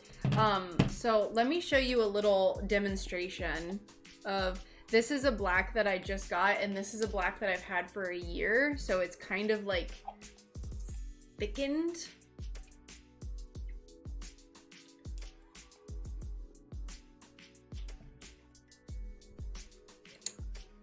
I might have to test it then if you think I can use water. So this is when you first get it. You can kind of see, oh no, it's so blurry. I guess you can kind of see that. All right. So you can see that it kind of is like thin. It's like more of a gray versus this is like super, super opaque and it's harder to spread, but the color is a lot darker, which I like. So work with me. It refuses. Let me see that smoothie. What's smoothie? What do you mean? Oh, let's get some, let's bring our Q-tips down here too. I like using these little Q-tips. Oh. Get out of here, no one likes you. All right, so let's put these back on.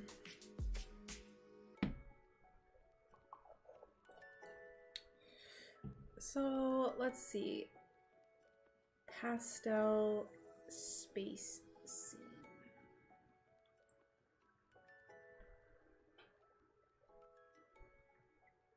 No, not pastel, the medium. Something like this. Let me see more of this. Yes. This. We're on the right track. Yeah. Yes, this. I guess we could just do something like this. Something, oh yes, that would be perfect. I love this. This was the vibe that I had for this piece with the clouds. I didn't see this picture, but yeah, I like this. Very simple. This is weird. Like, it even has the little stars. So let's try something like that then. Let's try it. This isn't gonna be the final product. This is just, we're playing around with this. I wish that, here, let me try something with the autofocus. So I'm gonna keep it right here, but I'm gonna turn the autofocus off and I'm just gonna have it be whatever focus it needs to be. Whoops!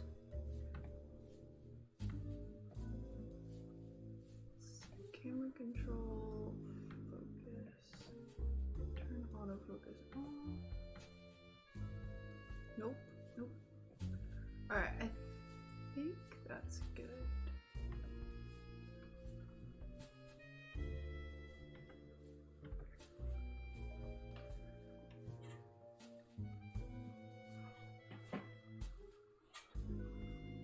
Alright, let's play around with this.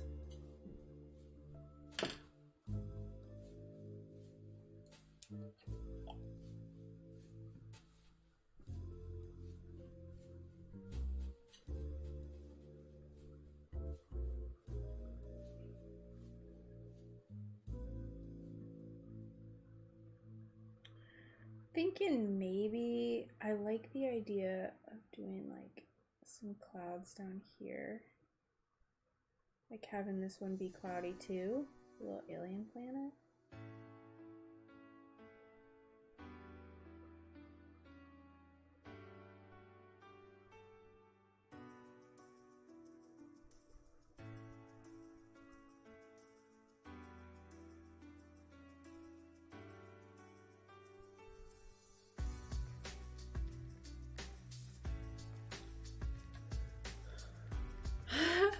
What is it like outside?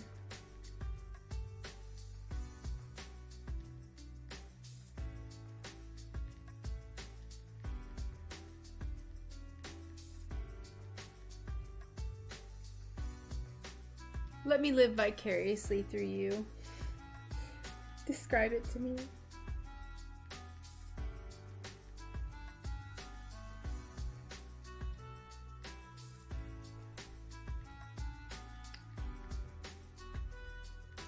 Ooh, heck yes.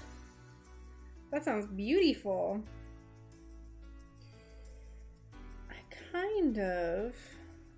Maybe we could do like,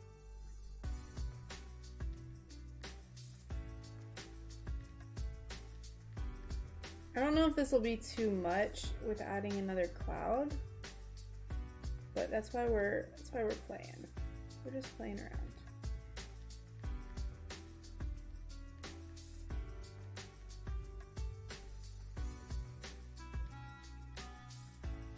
Might scrape it off, who knows? Popping bottles with models. What does that mean? I don't know if I like that, but we'll see. So maybe like a planet right here.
was kind of cool. This brush is a 5 out of 0. I have no idea. It's the second smallest one in the kit. The smallest one is 10 out of 0. But I find that I don't like this that much. I tend to use the second smallest size for details just because the paint can get a little weird if it's too small. So maybe now we can do like a little star.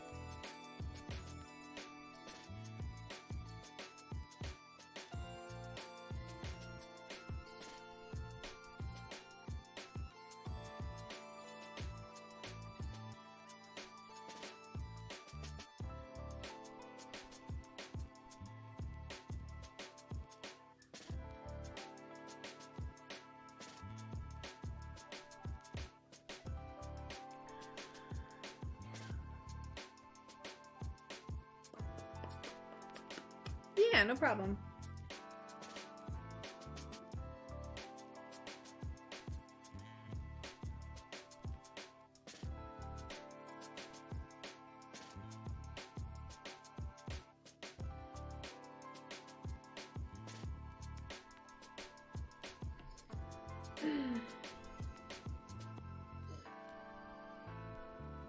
I think that's pretty cute.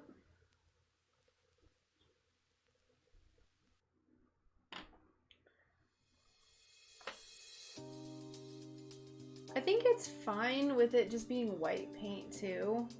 I don't know how much it matters with it being, so the issue with doing just white on any glass really is that when you look at it with light behind it, it tends to take on the color of the glass, so it kind of gets lost. So I don't know if it's necessary though, to do this with a black base, because I feel like these charms are going to do better like hanging somewhere that isn't in a window, like maybe hanging like in a car or something where you would just be able to see the design and not have to worry about the sun behind it. I don't know. I'm uncertain, but I like how this looks. I don't really know if there's much else that I want to add to it. I don't know if that cloud is too much though.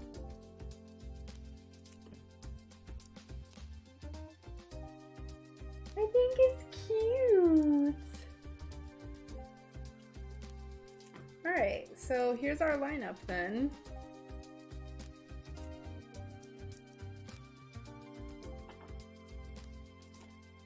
These are so cute. I could just about I think if you do the clouds a little pinkish, it would look really cute. I definitely like where your head's at. I did that with this one. So I could go back and whenever those are wet, add some red in there to make them pink. I just didn't want to like overdo the pink cloud thing.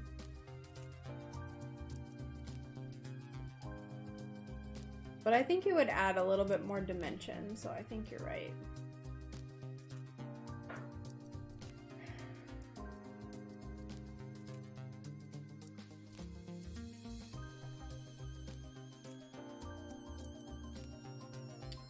I think I'm gonna take a picture of this. Looking at images of galaxies in space. Yeah, I love looking at pictures like that. They would make really cool magnets. Yay! It actually would be really cool as a magnet. I think what I'm gonna do for these first ones is just, man, I hope I can find glass like this again because it's so pretty. These are just gonna be little charms. Man, that would be cute as a magnet. But I'm gonna keep them as charms. That way there's like a little loop. Hey, thank you so much. Welcome, Tropical Geek. How are you doing? Because the glass also has a little pink in it, it wouldn't be super wrong to add pink to the white. These are just individual, Annie. And I am doing really well. We're just figuring out these little charms. So these are just gonna be individual charms. I could also do something where if you buy like the whole set, it would be at a discount.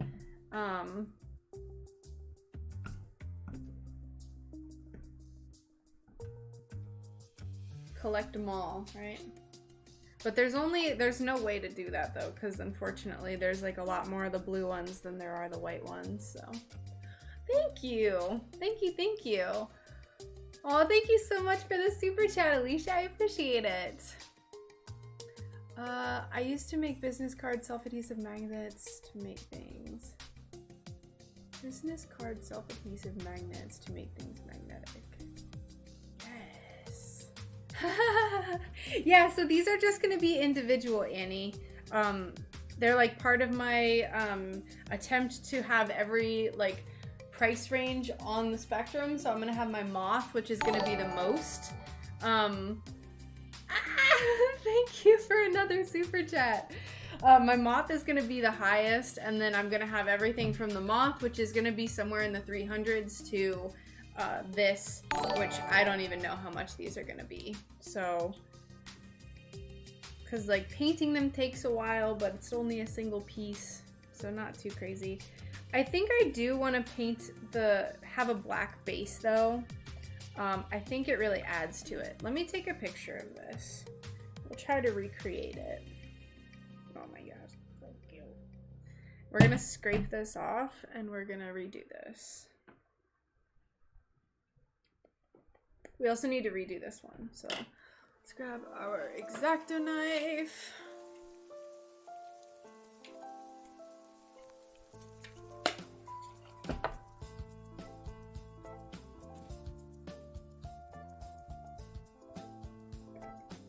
Kind of like turns rubbery, which is really nice because then once it dries a little bit, it's easy to peel off. So we're gonna redo this so we can add some pink to the clouds.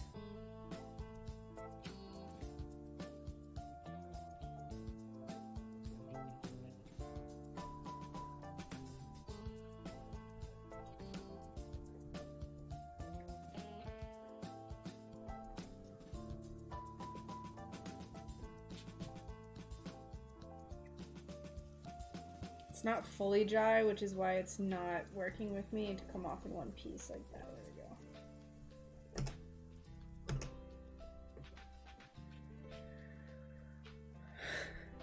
Pear character punching the air with fist and bump written on his knuckles.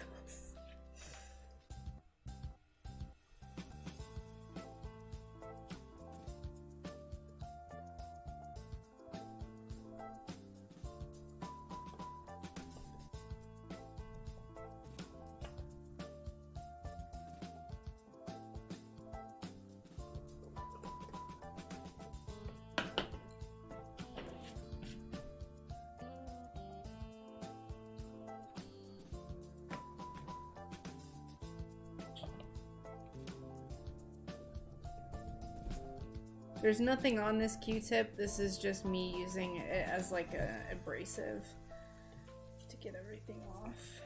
That way we can repaint this. Start with black. I'm going to be using the newer black that I got, which is more transparent, just for a nice little base. So I think it is like this. So we'll shake this up. Move these out of the way. And put them over here so you can still see them. I really love these. I think these might be my favorite thing ever that I've made up to this point. They're just so tiny and cute. Oops. Down here. I have like a really big soft spot for pastel things. I just love it. Okay. So I think I used this. Let's do our little base in black, so you can see everything.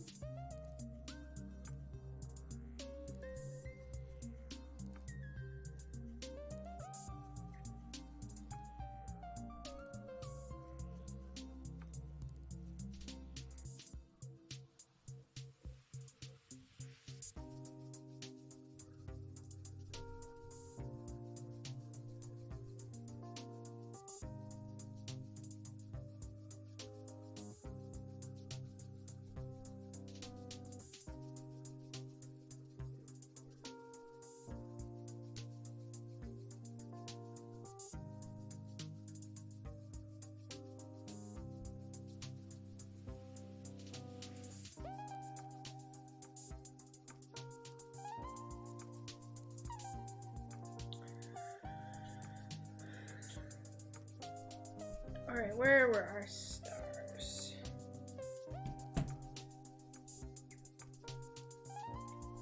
We had a star here. And we had one here. We had one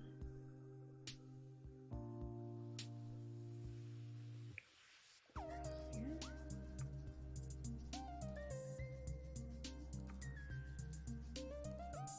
We had one here.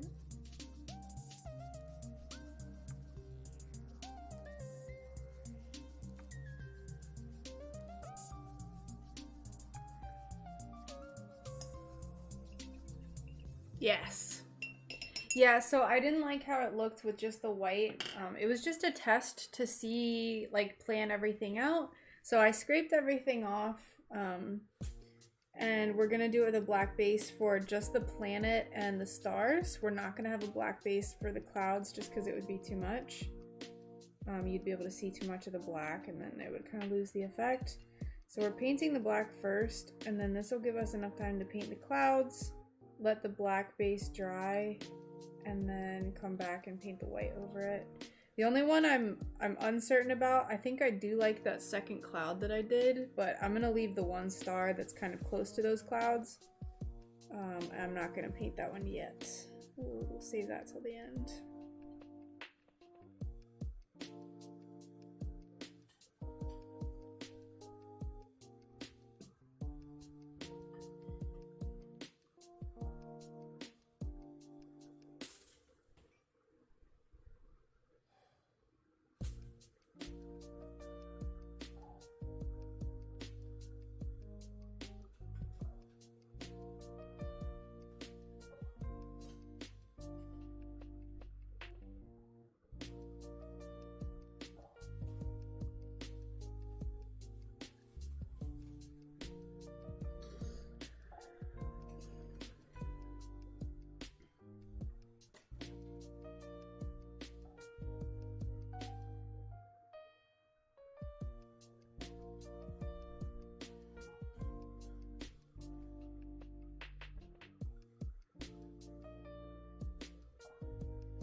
Alright, I think that should be a good enough base, and then we'll go in with white once that's dried up a little bit. Those shapes are great to make chem-themed things. What do you mean?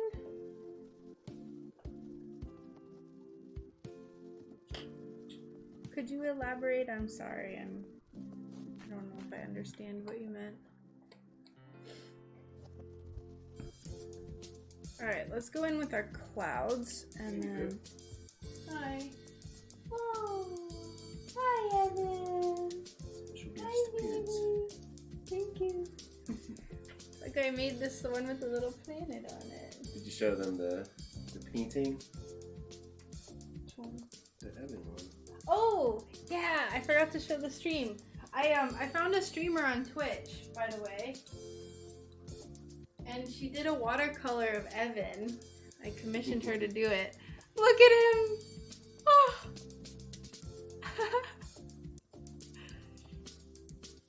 It's so cute. This is the dog in question. Her name on Twitch, if you want to check her out, is Galacticat. I think there's some other stuff in there. But if you look up Galacticat, you'll probably find, I want to say it's like Galacticat 93 or something. But yeah, she did this portrait of my boy, and she did it on stream, and it's like the cutest thing I've ever seen in my whole life. So you love it. It is so good. They put you in space, baby boy.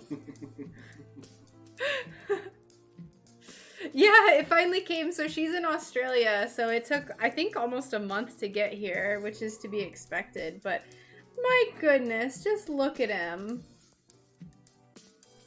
Just look at that boy. It is They nice. turned you into a piece of paper. They jettisoned you into space. They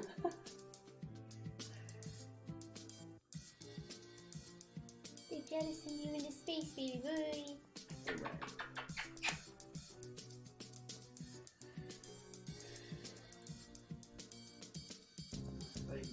Bye. So yeah, it's our boy. I love it. I just love it. Ah! I gotta get a nice frame for it. I might make a stained glass frame for it.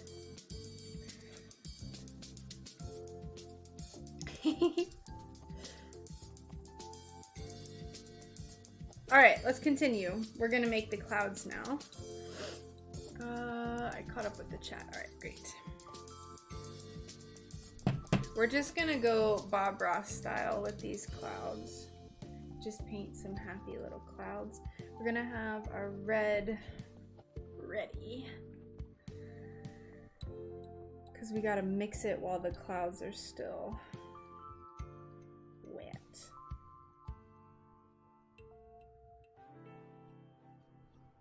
Oh, I liked how I made these. They went all the way down.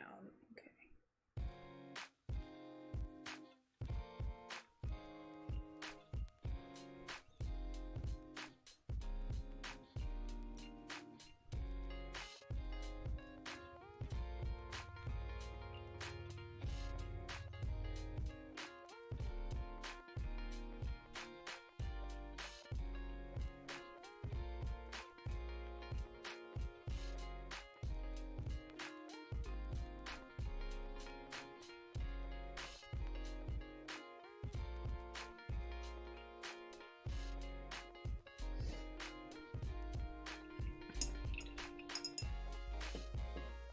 Alright, so we're gonna take our tiny little brush, get our red, and you literally need so little red for this. Actually, for this one, I did the tiniest brush. You need like a dot. That's even too much. And then it takes some serious blending.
Nice. Alright, it's pretty subtle. Do I like it? Happy accidents. Absolutely. Absolutely. Alright, I really like how that came out, so then we'll add our cloud that went above this one.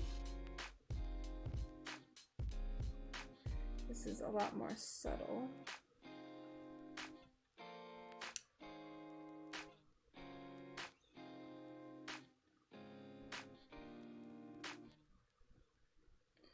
See if we can do this as subtle as we'd like it to be.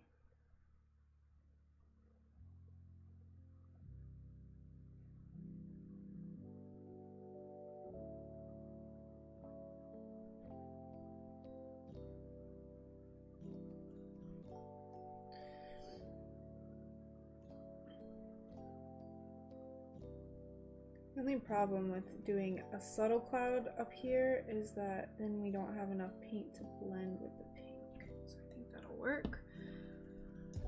Did you make the shapes? Those would be nice. Oh yes, yes, yes. I made the little, these little hexagons are, I made them. Sorry. Now I understand what you mean. Sorry that took me so long.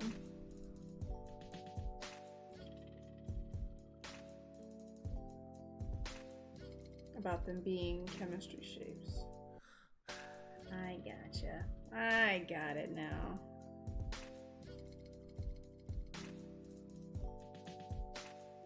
Now, I theoretically could mix this up on another, like in another area, but when you mix the red, I find that it gets really bubbly.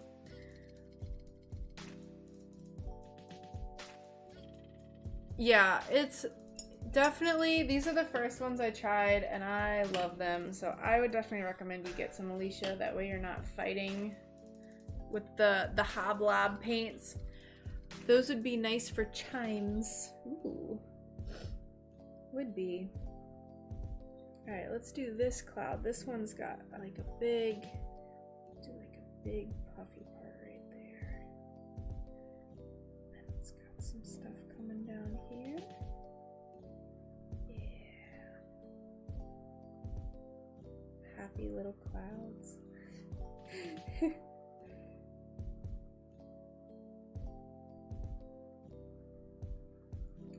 Happy clouds.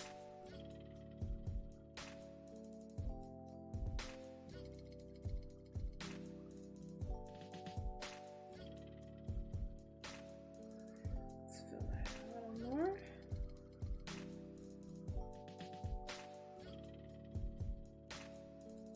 Alright, that looks good. They look so realistic on the camera, it's ridiculous. Alright, let's get our little tiny dots of red. You're so smooth. So sweet.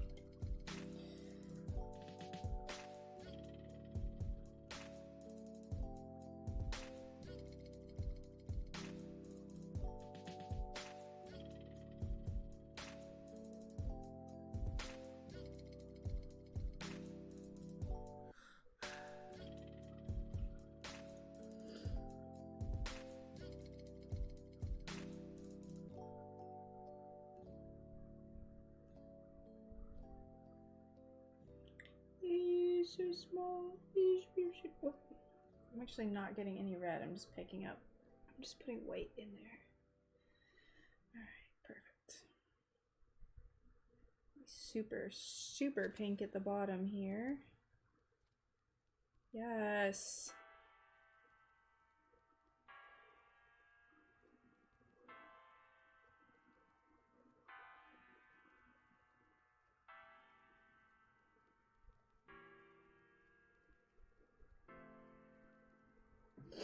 Alright, there's our little clouds.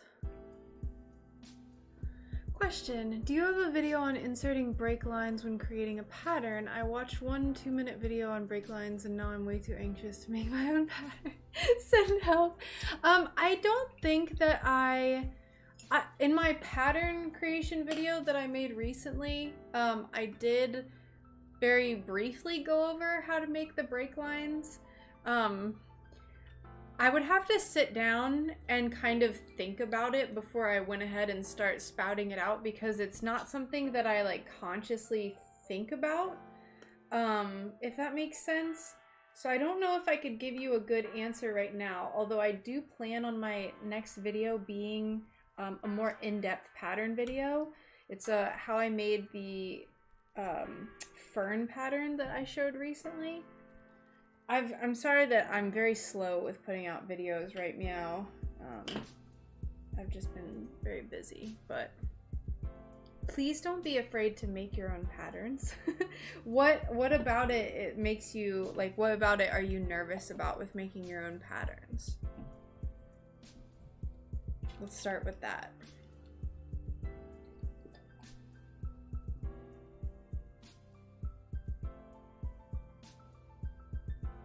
Start there and see if I can quell your anxiety.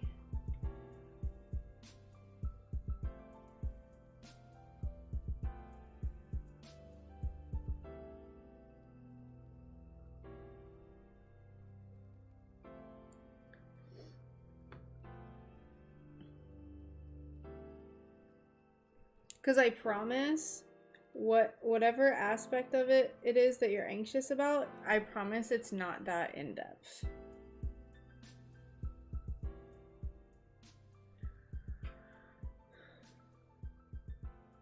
Alright, that looks good. So now we can go in and we can put the white over this, because this black, the paint actually dries pretty quickly. It gets like kind of rubbery and tacky really quickly. So we'll go ahead and put our white in over this. And then I think it'll look a lot better than what I had before. Let's use second tiniest brush.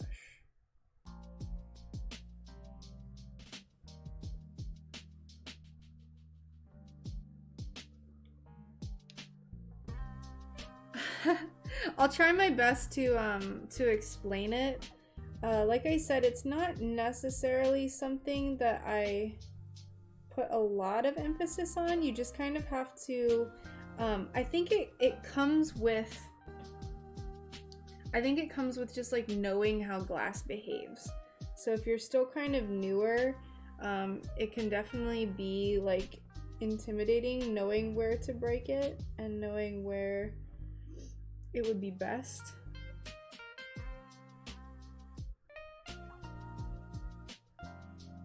But I promise it's not that bad.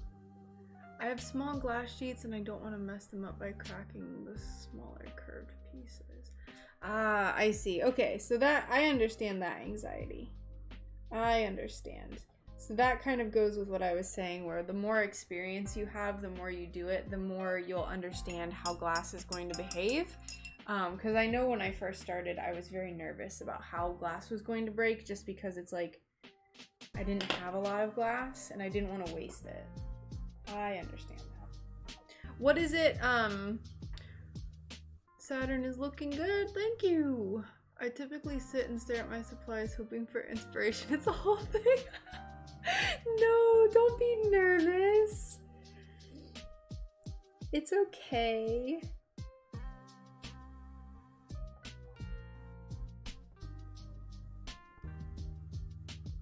I'll tell you what though, I don't think your supplies are gonna be too good at giving you inspiration. I think inspiration usually comes from, for me, inspiration comes from like having an initial idea, sitting down and just working on it, just doing it. And then usually, as I work on it, the rest follows. So for instance, that's kind of what I did with this shop update. I had no idea what I was gonna do. I didn't know there was gonna be a theme. And then one of my friends asked me, I knew I wanted to do a moth. Ew, it's lumpy! I knew I wanted to do a moth. And my friend was like, hey, what is your theme for this upcoming shop update? And I was like, oh Lord, I have no idea. And then like the more I've worked on it and the more I've kind of like just done things, the more inspiration has come.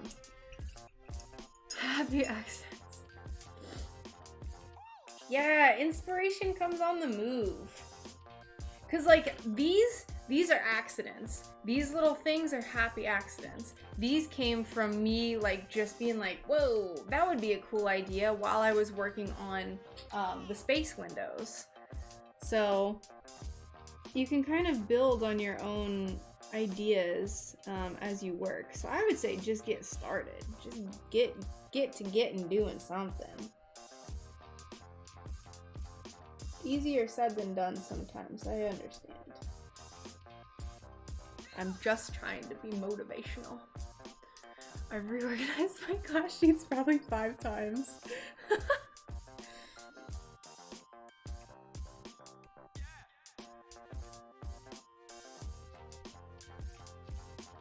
So do you have any ideas of stuff that you would like to make? Do you want to keep like a theme to what you do? Do you like nature inspired stuff? Do you like nerdy stuff? Like, you know, shows, Pokemon, anything like that? because I think once you have like a focus too, once you decide what your focus is going to be, it gets easier. Because there are so many different things that you can make. The possibilities are endless.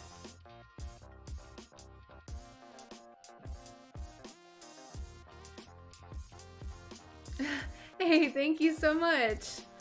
Hello, all the way in Turkey. Welcome.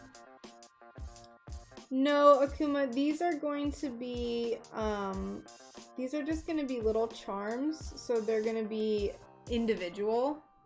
So this is one. Here, I'll do the whole lineup of the ones I have so far. Well, these are just all that are all we're gonna have. So these are our little space honeycombs.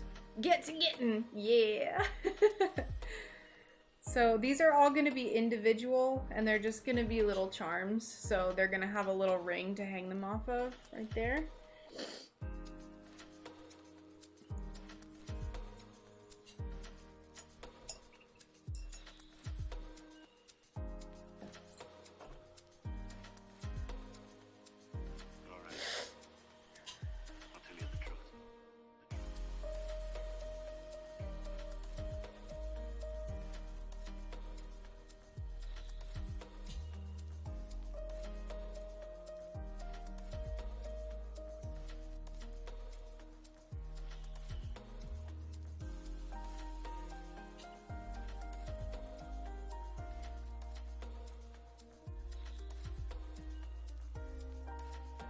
Have you made, Kendall, have you made any projects yet? Or are you just like paralysis by analysis? You don't even know where to start.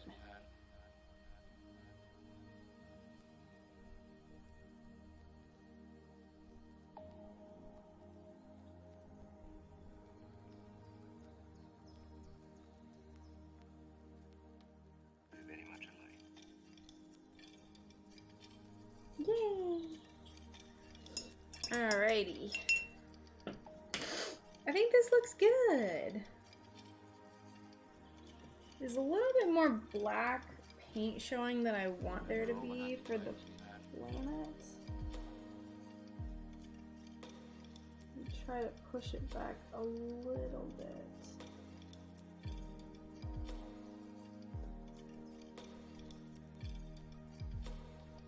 Very much alike.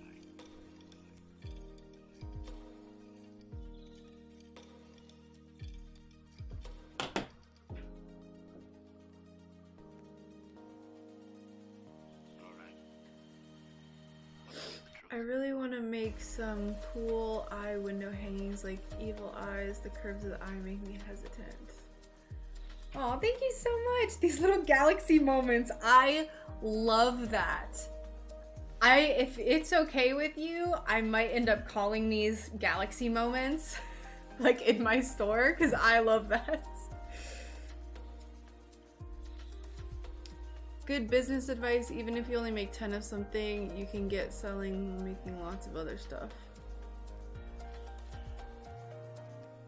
Ah, I gotcha. Broken mirror.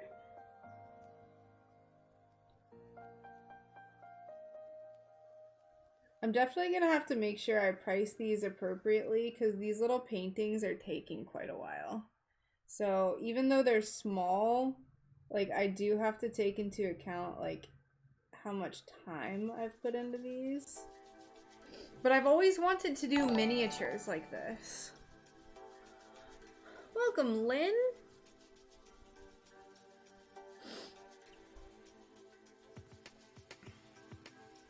Yeah, I don't think eyes would be too hard. There's there's no way I'm gonna remember what her Instagram name is. There's someone that I follow who makes lots of eye stuff, and she makes it work.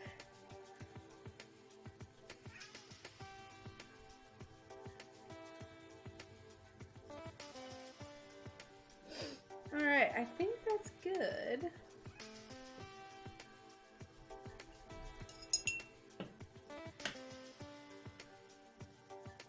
Oh my gosh, these are cute little space moments. Galaxy moments. Alright, one down. I ordered a secondhand grinder on eBay and it should be here this week. I've been hand grinding everything currently. Good lord! Alright, yeah, so... Alicia is very nice. You are correct, John. Alright, so let's get back into the other ones. So we need to, I already painted the black base for these. Let's go ahead and paint the white over these. And then we'll go ahead and move on to the other ones. And awesome, thank you so much. Bro, I'm tired of getting, stop texting me. Flavor God keeps texting me. Yes, stop texting me, please, for the love of the Lord. Huh? Yeah, some like sauce company keeps texting me because what's his name? What's the guy's name that's always been using my phone number for the last 5 years?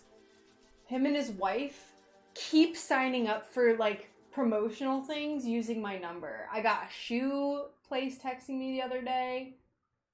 I'm like, stop! How do you not notice that you're not getting any of the promotional texts you're signing up for?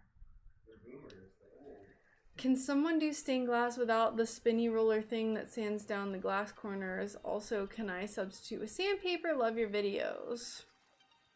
Oh no, Alicia. So Stacy, you definitely can. Kendall has been only hand grinding everything. It takes forever. And you would also have to be very, very precise with your cutting to make sure you're not having to grind too much.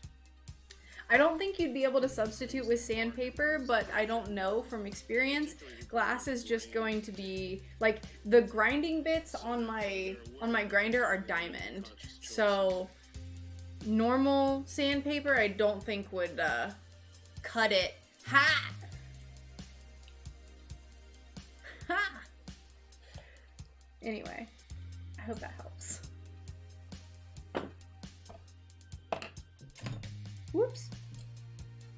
Alright. Paint time, paint time. Let's paint these.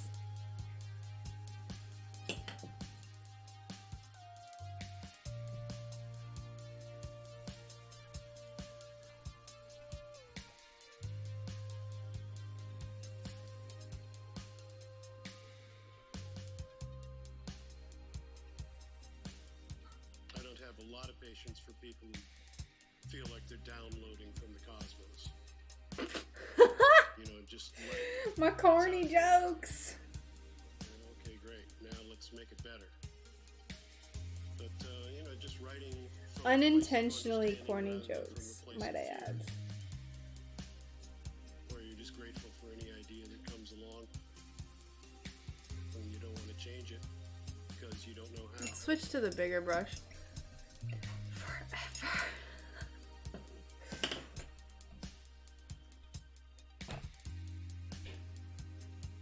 It's not about the ideas, it's about how you support the ideas. I think this one is smaller. Let's test.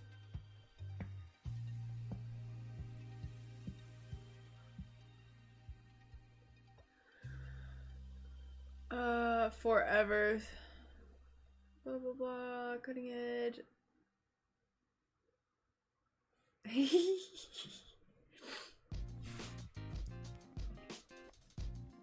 Bear camera gone. Is there an issue with my camera? I still see it.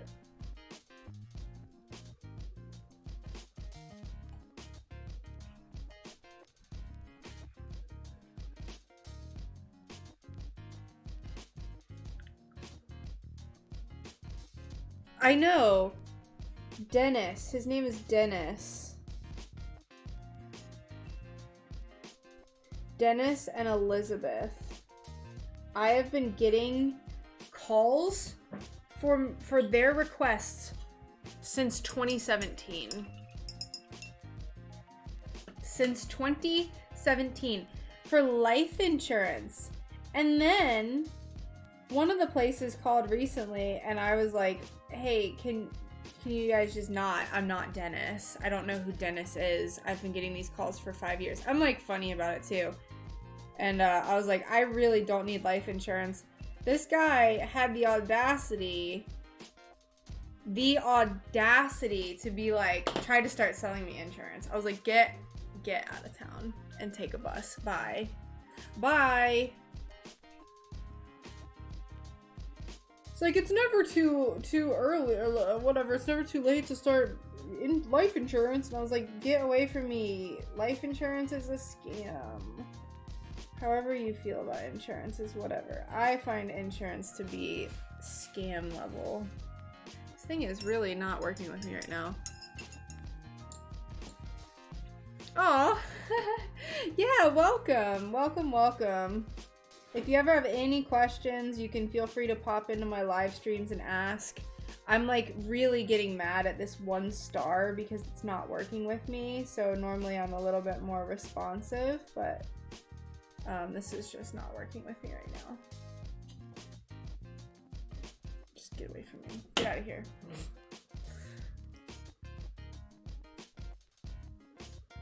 Is anyone else seeing my camera be stuck? It's not on my end. So it might be just, I don't know, Neil.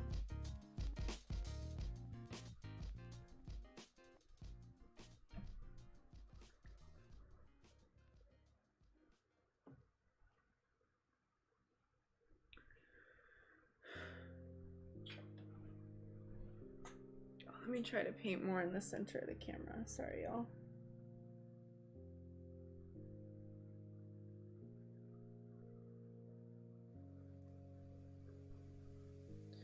Yeah, the audacity. Like, you're calling me and I'm telling you that I'm not the right person and then you're trying to sell me stuff. I was like, no, I'm not interested.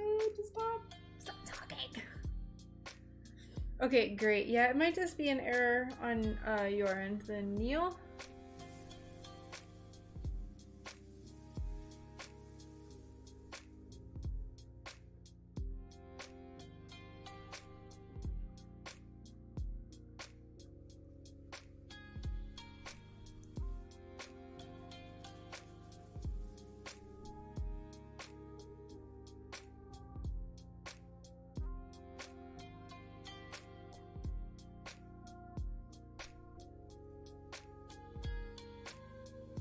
I'm so excited to have dinner tonight. Oh my gosh.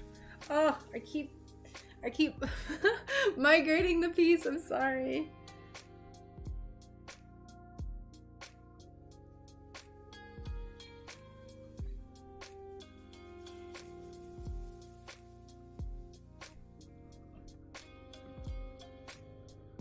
All right, there we go.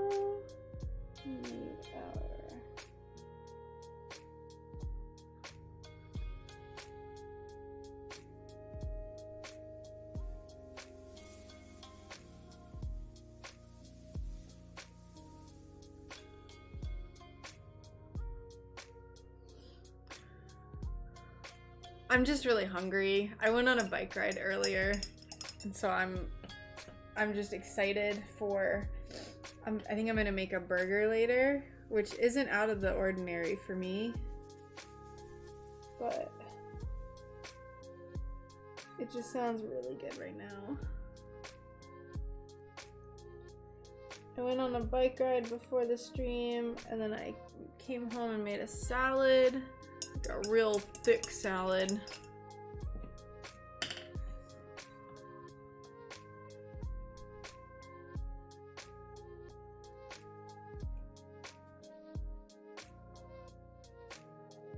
All right. There's one. Yay. I don't mind if there's some of the black paint that's kind of showing too. I think it gives them dimension and it kind of makes them look different and gives them some body. So set that up there. You said a few days ago about my bosses being good. Today is proof. Boss message asking if I could do a conference call. Told him took a sick day but could do a call. Let me take a drink of water.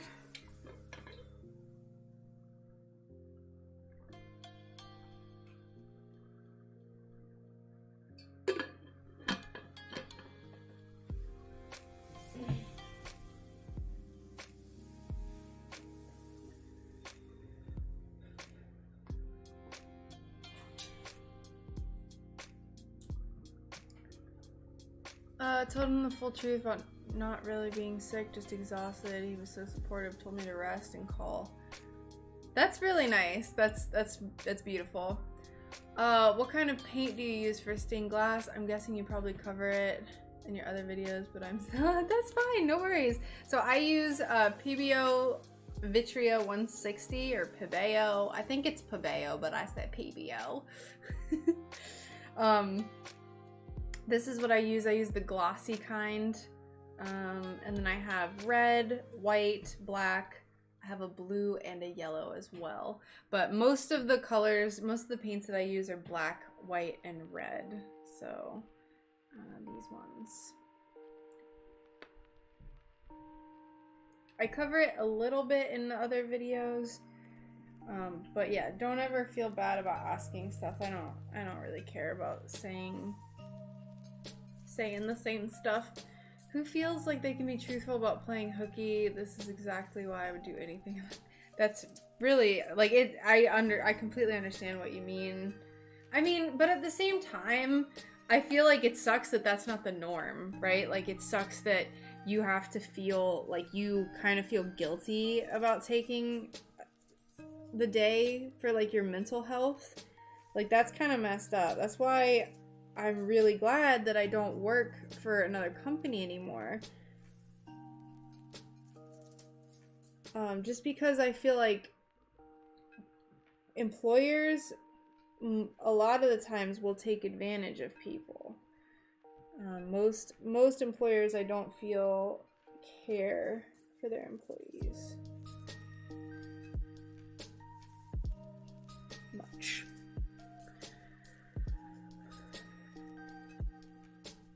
Because when the last job I had, when I first started working there, that was my first real job. And I was a very, very good employee. If they needed me, I would come in. If there was no one working and I had to work literally from open at 6:30 a.m., which we had to get there, 6:30 and then close, and I would leave at 8:30. Like, I did that plenty of times. And like, I ended up finding out after I left that they were paying someone who wasn't a supervisor. I was a supervisor. They were paying someone who wasn't a supervisor more than they were paying me. And the person was doing half of the stuff that I was doing. And I was like, are you kidding me? And that like really solidified me never wanting to work there again. They like kept being like, come back, come back. I was like, no. I'm out here doing my art thing. And that's not uncommon. Like, there's definitely some really good employers. Like, from what you and Risk have said, you both work for companies that seem really good. You have, like, really understanding bosses. You have, like, days that you can take off. That was just not the case for where I worked.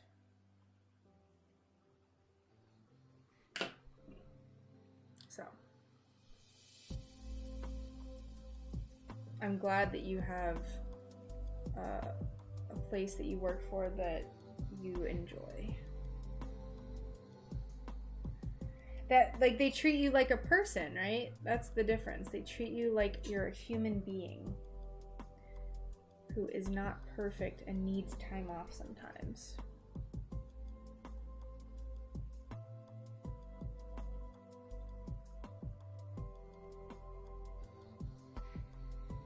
I don't think you like my employer, but they're pretty nice to me. Why not?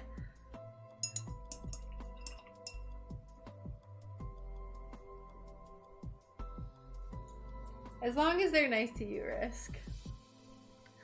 Oi! Oi! How's it going, Stag?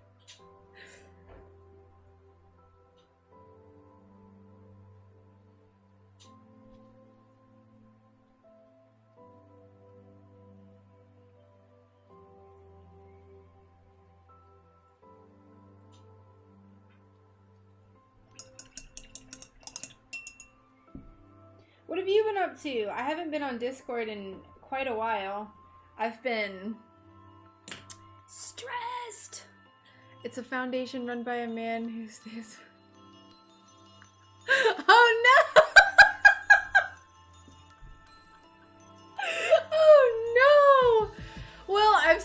glad they treat you well.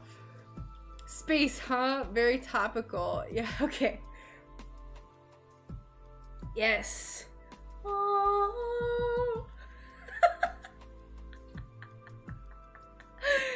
Well, opinions aside, you know, I don't like to make broad generalizations, but if you have a good employer, then that's fantastic. After the third childish freakout, I'm not really interested in going back. Uh-oh. Did I miss drama? It sounds like I missed drama.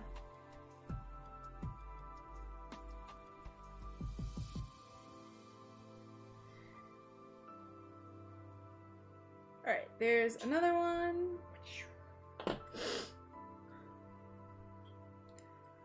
Alright, farewell, Julian. Thanks for stopping by. Hope you have a good rest of your day. Man, this brush is messed up. I'm not into drama.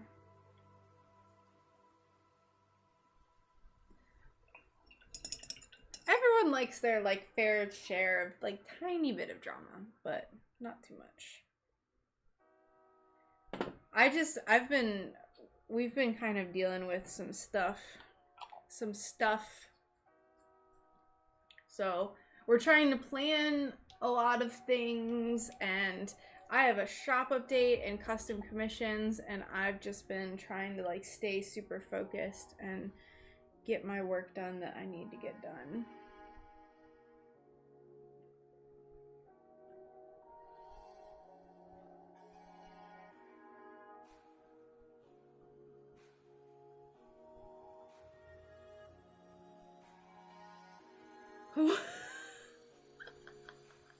Thanks, Dad. Once they get too familiar with you. Isn't that the point of having a little friend group, though, is people get to know each other?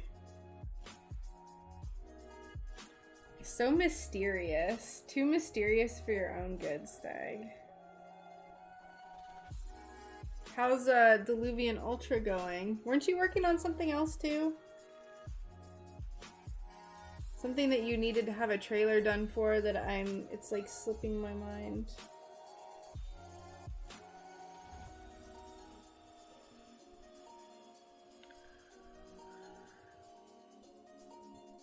Oh, okay, gotcha.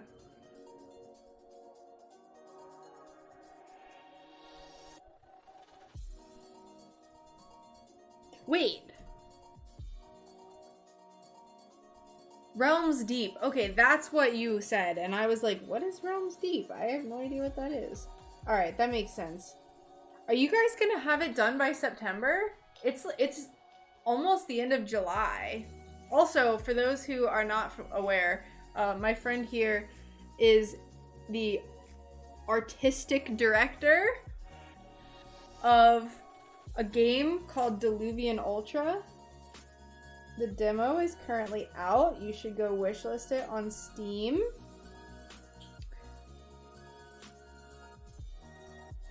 But theoretically, it's going to be done soon. Have you been streaming any of the work? I haven't seen any notifications come up, but I've kind of had tunnel vision when it comes to working recently. Ew.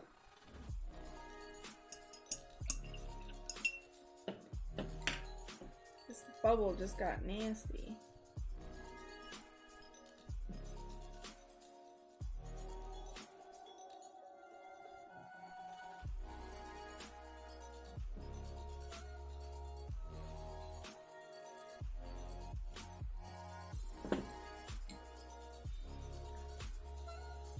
Been busy toasting over here in England.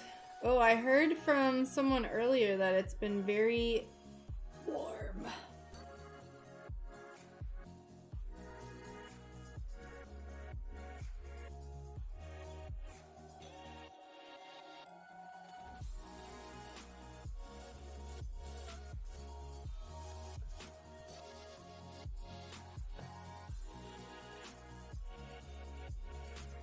It's offensively hot all of a sudden. We've got all our sun in a few days. Oh yeah, you have like what, 8 hours of sun in a year? You probably got it all in one day.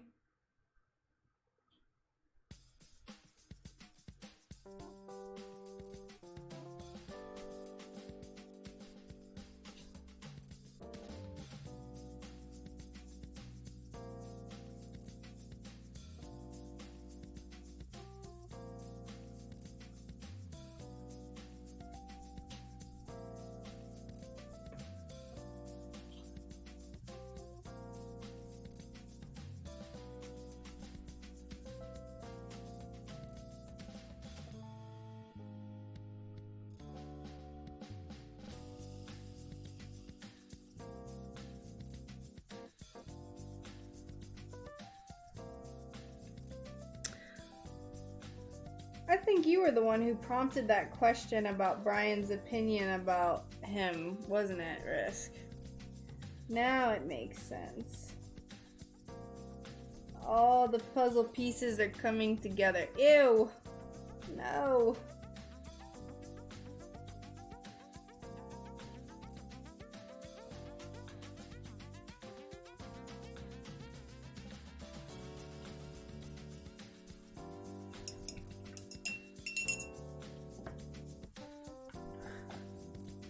I don't understand what just happened. I had like a bunch of people watching and then everyone like left. What happened? What happened? Alright. I'm kind of tired of painting these ones.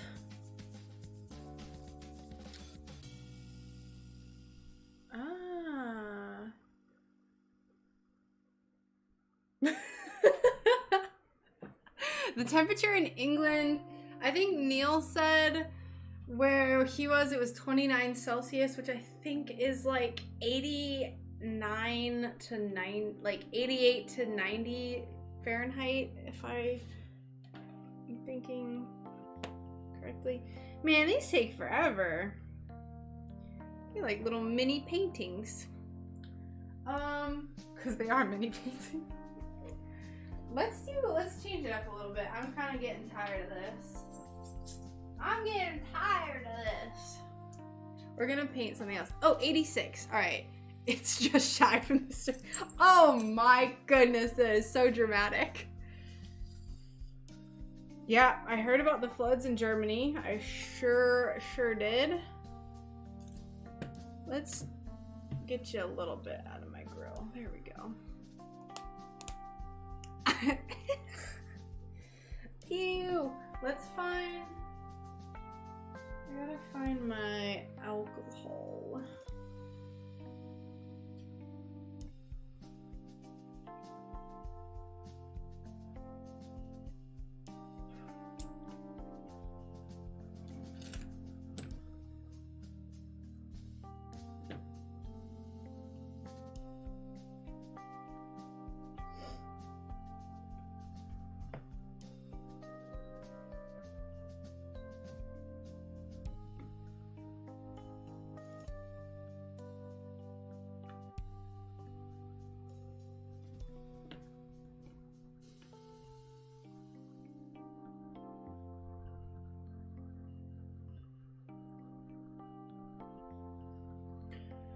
You need a tactical vest, quick access with glass shards.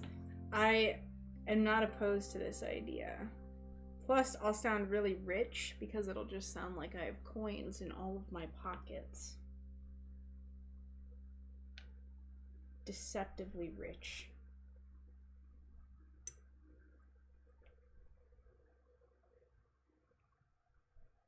Okay. So there's that. There's some nasty gunk on here though, so that's why I'm gonna find my alcohol. I don't know where it is.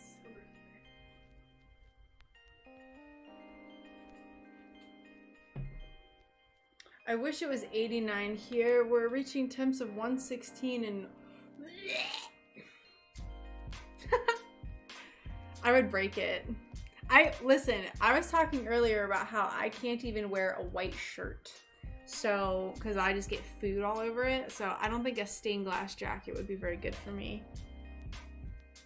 All right. Let's clean up this gunk.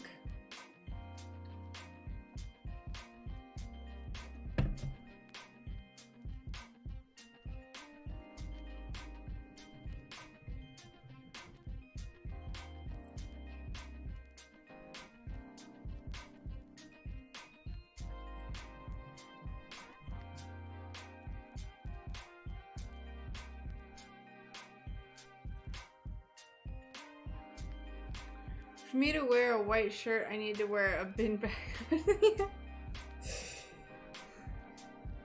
I need to just eat from a feed bag, like what we were talking about earlier, in order to not get any food on it.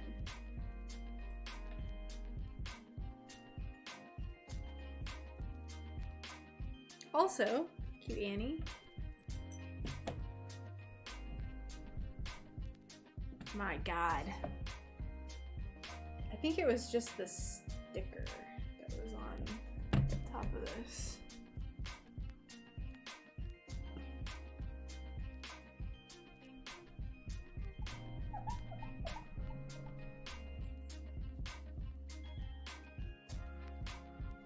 Can't have dirty glass if we're gonna be painting.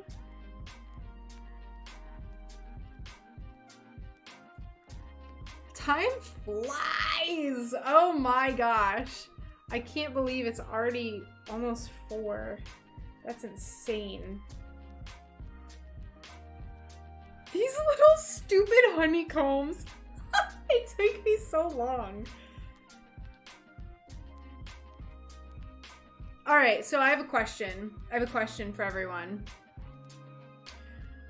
How much would you buy something like this for? There's no wrong answers. I'm just curious about what people's thoughts are about pricing for things. I'm still going to end up pricing this what is fair for me, but I just want to hear some ballpark estimates from those who are watching.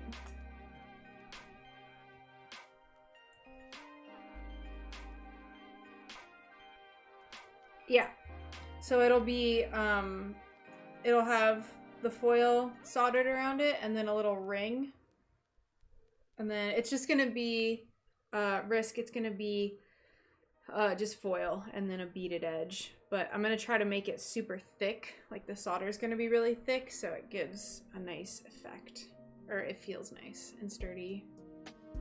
And then I'll have a little ring on the top. 20? Oh wait, what is that in real money?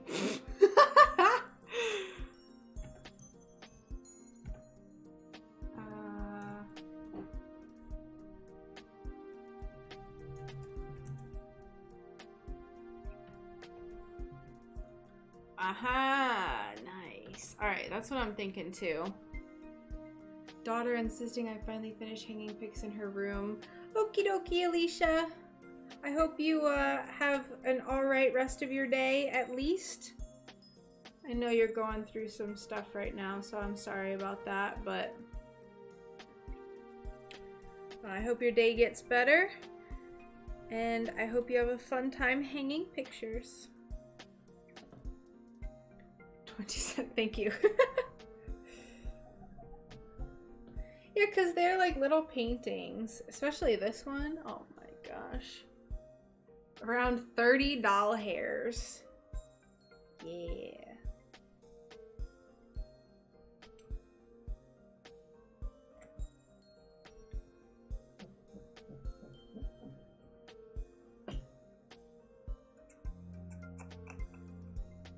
All right, now I'm curious to get an answer for someone. Okay, there we go. 25 to 27, 25. I'd probably pay up to 12 for the simpler ones with stars, 20-ish for something with clouds, plants, moons. Gotcha.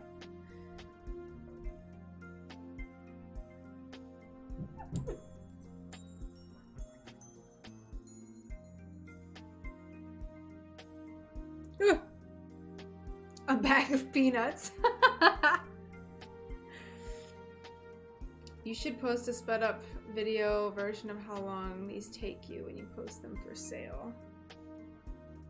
That's a good idea. I like that. That way people understand, they can see the value. When she said there's no wrong answers, she was wrong. That's a wrong answer.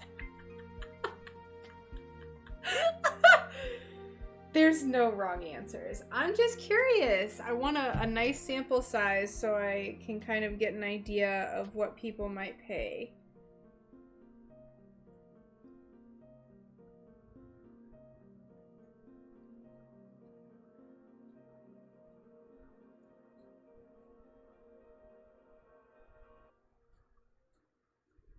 What I'll end up doing... Yeah, exactly. What I'll end up doing is I'm not going to do at least one of these on stream. Like, I'm going to see how long... These are the two that are the biggest question because they have the most going into them. I'm just going to see how long they take me and then price them accordingly because I just haven't timed anything. Payment is also accepted in dandelions. Yes.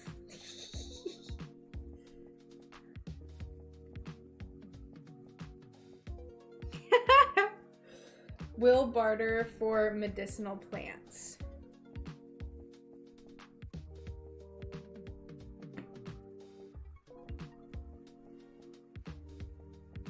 All right, that looks pretty clean.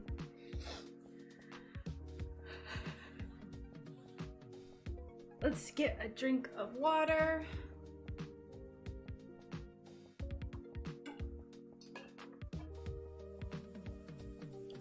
Also, Craig, I also think that these colors are perfect. Glad you like them.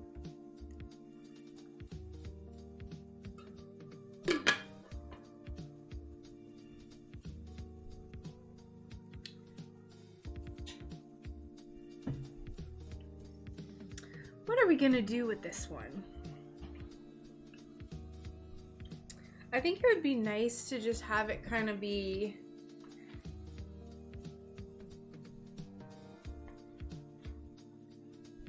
mostly stars, but then maybe I could put a little planet back here.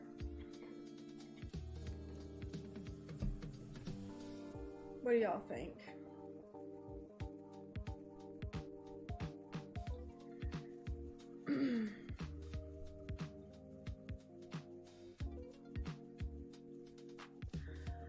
The two on the left above the white looking... Wait, the two on the left above white thing look like Earth from space. Which one? The two on the left above the white thing. This? Ah, right here. Yeah, that's why I like this glass. I hope you're talking about right here.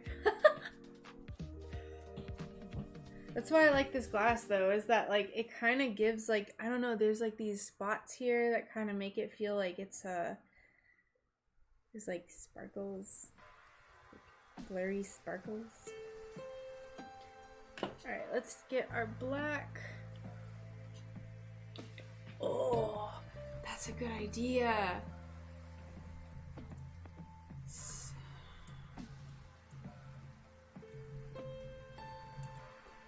How many moons does Saturn have? It has 82 moons. Oh no. That's a lot of moons.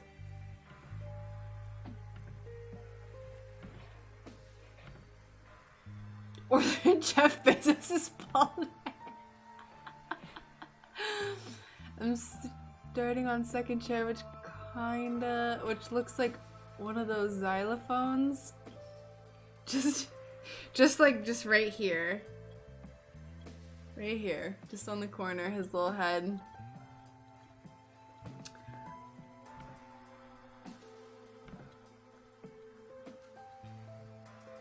Okay, wait, so how many moons are observable to us? Like from like for like a normal person? 5?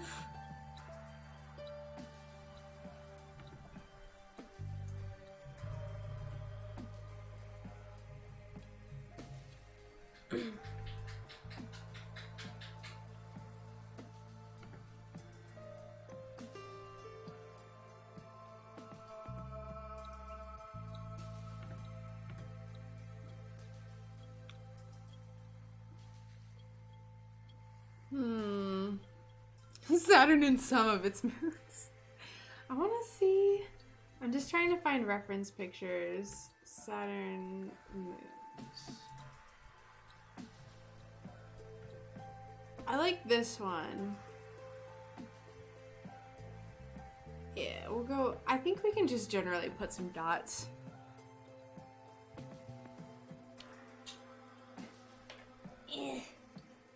So I'm thinking I want Saturn to go like right here. What's the question? I don't know, now I'm confused.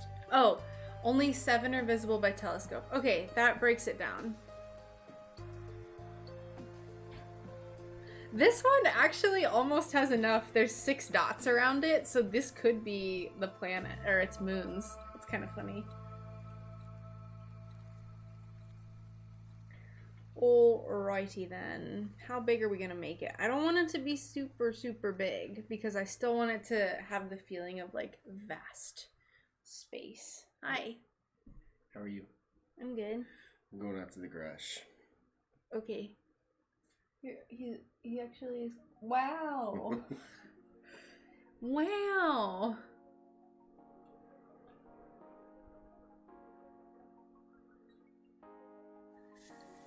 He has a client that like has canceled for the last God knows how many weeks.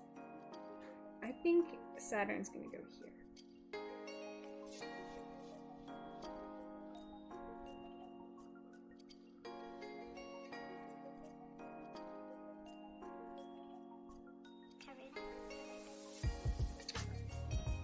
I think that's good.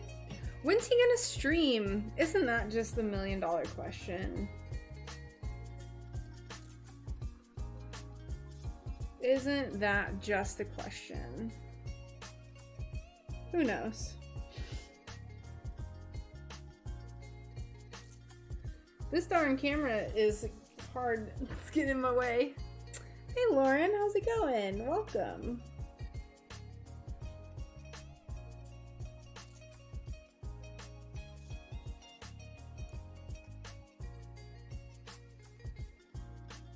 Hopefully y'all can't see my head. Alright, I don't think you can. I think that's good. Yeah, so I think what I'm gonna do is we're just gonna put Saturn and then just like a bunch of stars. I don't know how I could make a galaxy. I don't know if my paint could handle that. I think I would need some like paint thinner. This looks terrible. If you're just coming in and you just like see me painting a black dot on here, like terrible. You gotta trust the process though.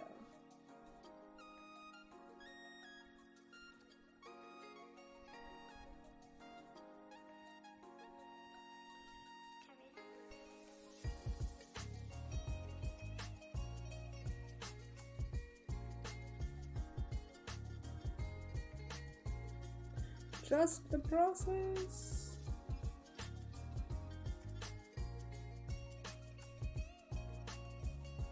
Saturn. Yes, yes. I saw that, Neil. Thank you. So I'm gonna paint 7 of them. And they're just gonna be like 7 dots, really. It's not gonna be anything crazy. It's gonna be more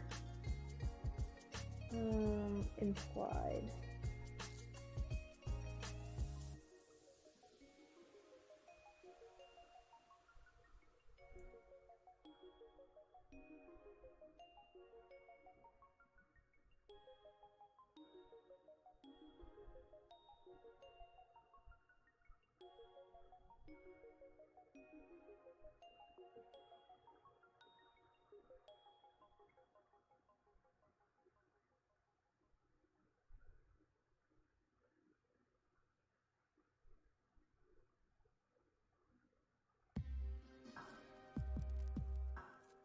I just realized how I can make this better.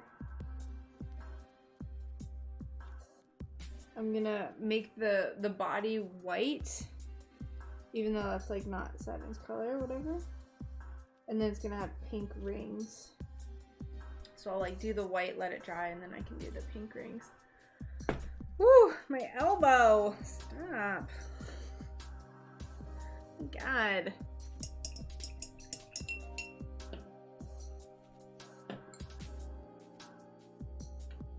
Alright, let's draw some little stars.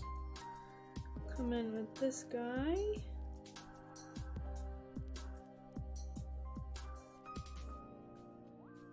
Do like one here. And do here. Here. Here.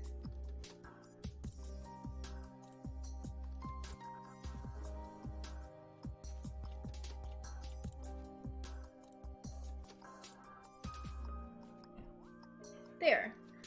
Him and his little moons. And then we're just gonna have some like general stars. I don't want it to be overwhelming though.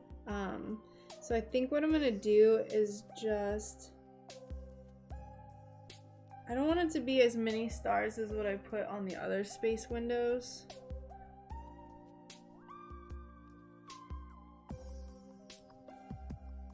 So we'll just kind of have them as some space fillers. That.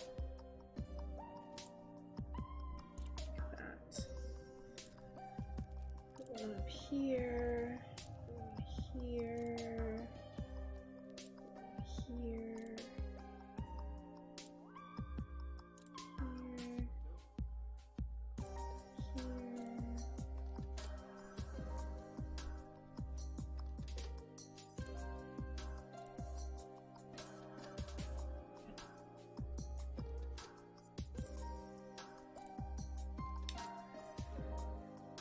Here.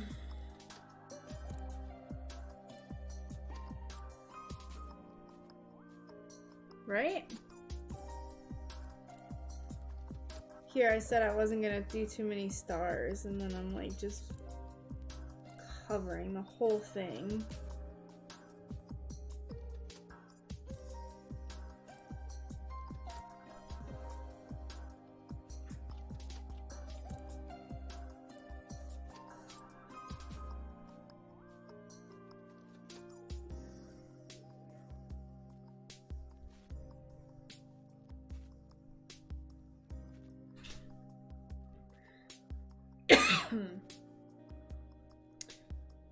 Hopefully this doesn't take away from the glass too much.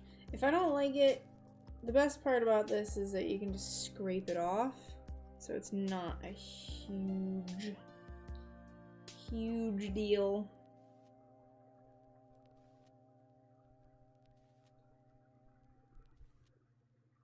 I almost want to like leave it blank on this spot because it kind of looks like Earth. Like I kind of want to just leave it. Imply that like this is the planet.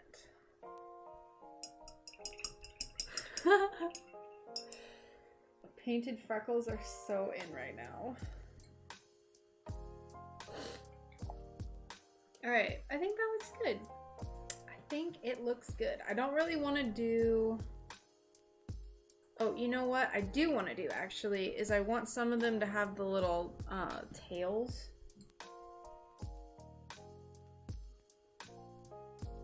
So maybe we'll put one here.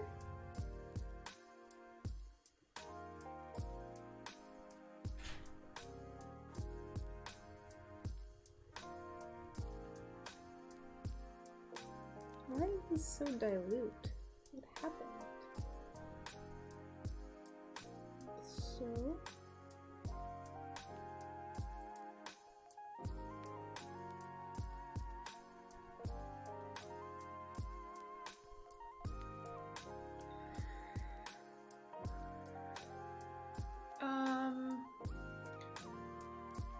For care, would we just dust it? Yes.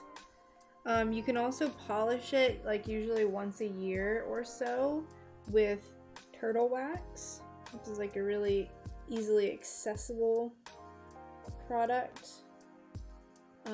So dust occasionally, but then you can wax it or polish it once a year.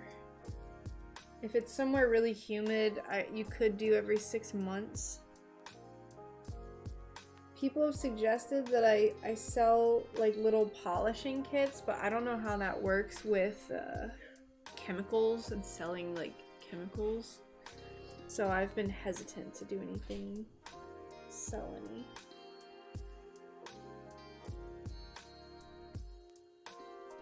Like basically just a few bucks to have some polishing like stuff on hand. Wax.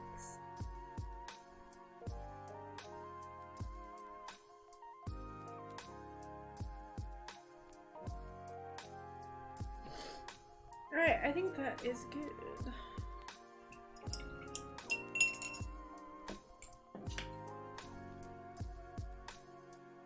Gross.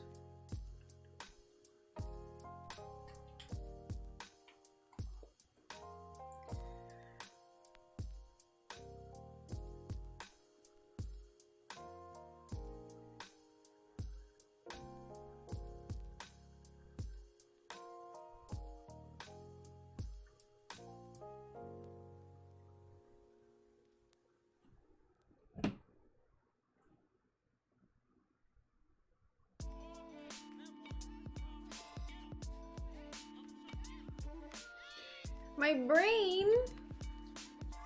I mean, I'm in Florida, so it's really humid here, and I haven't had any problems with my stuff. Like, if it's gonna be outside, maybe, yes, you should polish it, but... Why did you say that, Kara? Because of my little planets?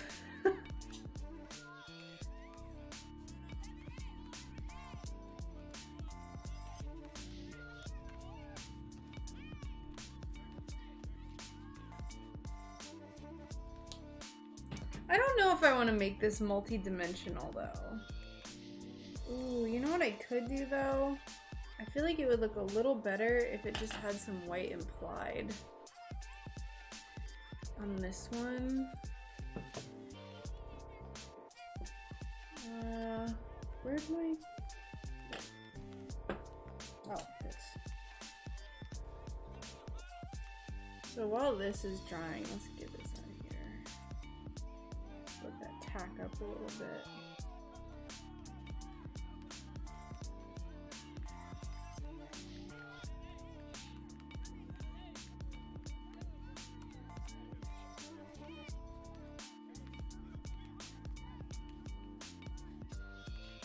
Yeah, it's subtle, but it's nice.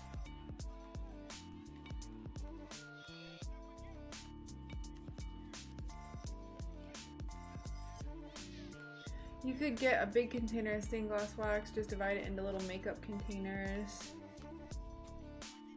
Yeah, that's very true. That's very true. I feel like I'm just overthinking it, Risk. Because I don't see the harm in it. Like, there's people that make their own, like, bath products and stuff. Because that's what I was gonna do, was just, like, put it in little, like, ounce bottles or something, because you really don't need that much. Look how much better that looks now that you can see the ring. Oh my gosh, that adds so much dimension. I love it. I don't know if you can see it very well.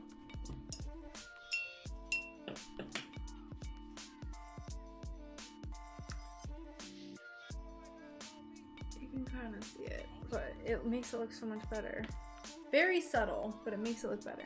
Hopefully it doesn't just all blend together. So I think I'll just do the same thing. I was gonna potentially make the ring pink on here, but I don't want to like draw too much attention to it, even though it's already like has a lot of attention going to it. I swear to God, this is another promotional text. Oh.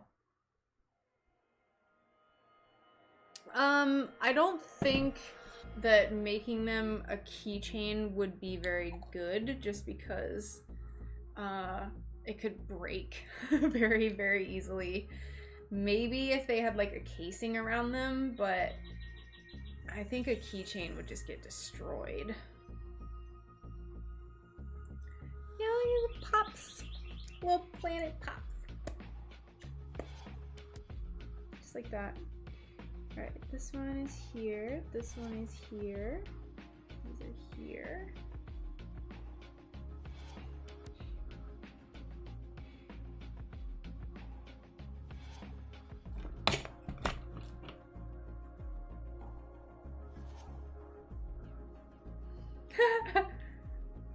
I saw my phone light up. I've been getting like spam texts and I was like, whatever, I'll just answer it now.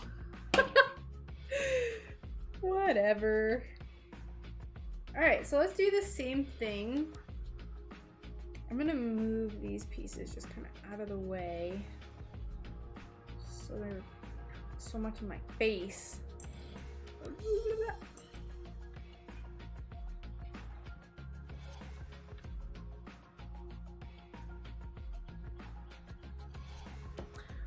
Alright, let's get some white.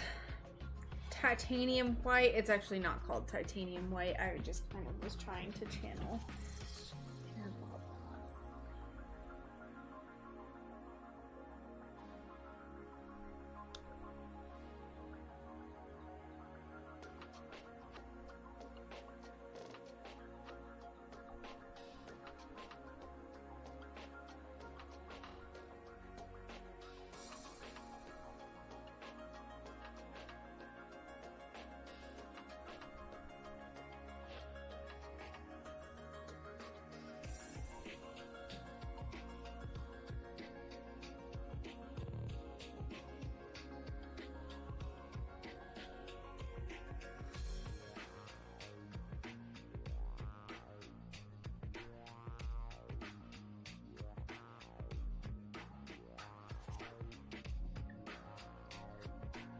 It's lumpy.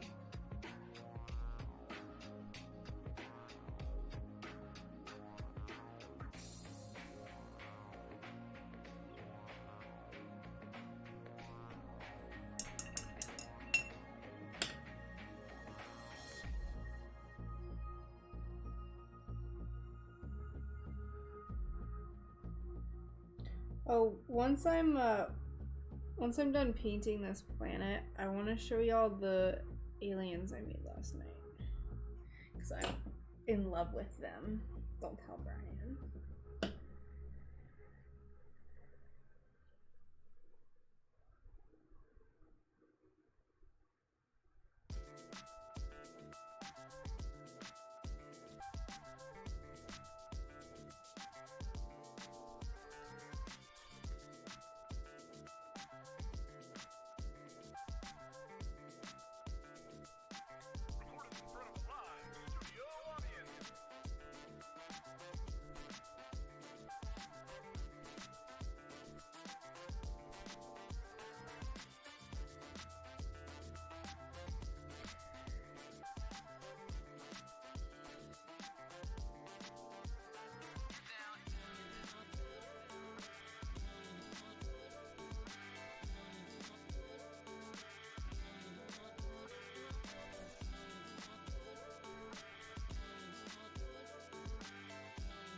Okay, it kind of looks like a circle now. Great.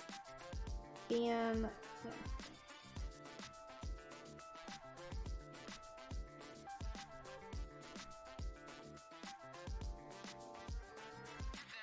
This is really bubbly for some reason right now. I don't like it. I'm probably gonna have to do a second coat.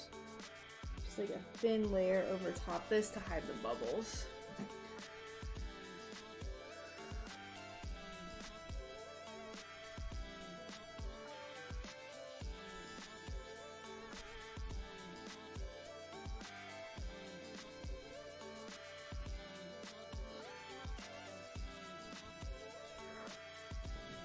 The pink in this is so vibrant. You guys don't even understand. Y'all don't even understand.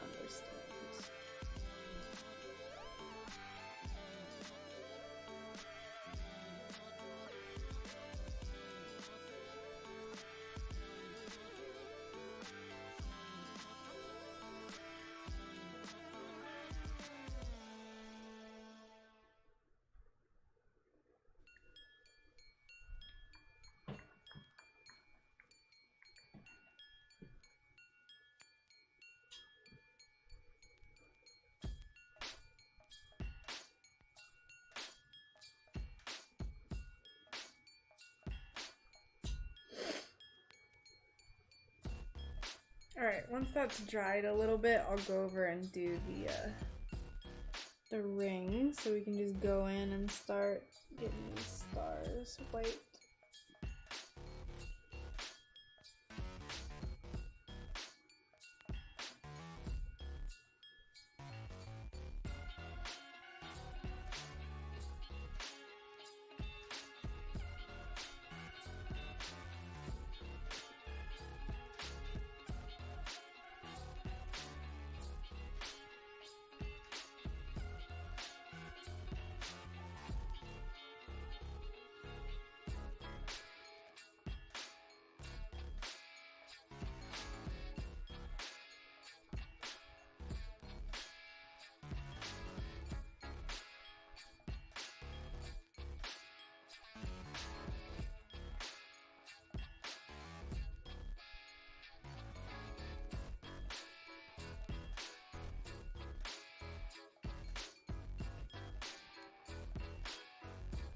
Yay! I like that.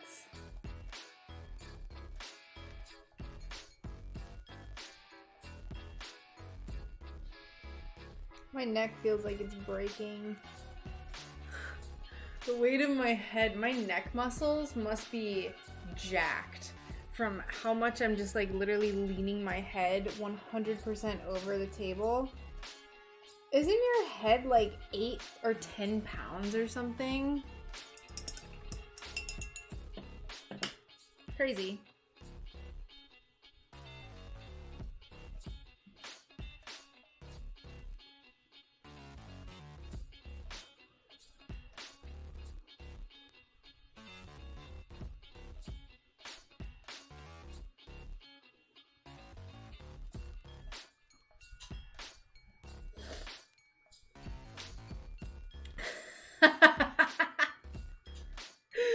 You're not wrong. You are not wrong.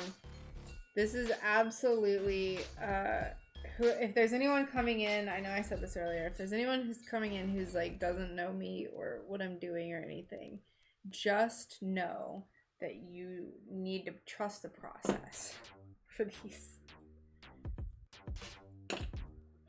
Just trust the gosh darn process.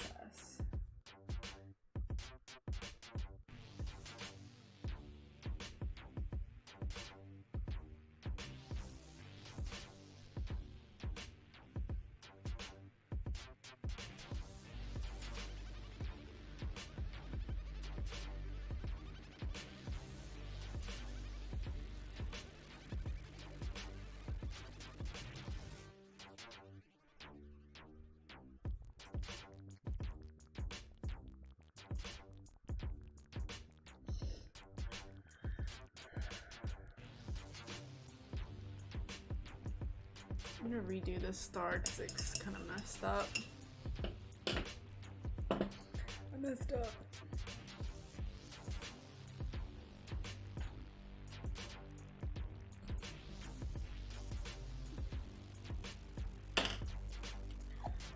Oh, kind of getting tired of painting. I've been painting. Ha!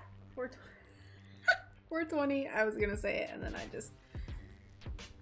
I bailed out, but I'm gonna say it. I've been painting since it's only been 2.5 hours. Only. My inner high schooler couldn't pass up that opportunity.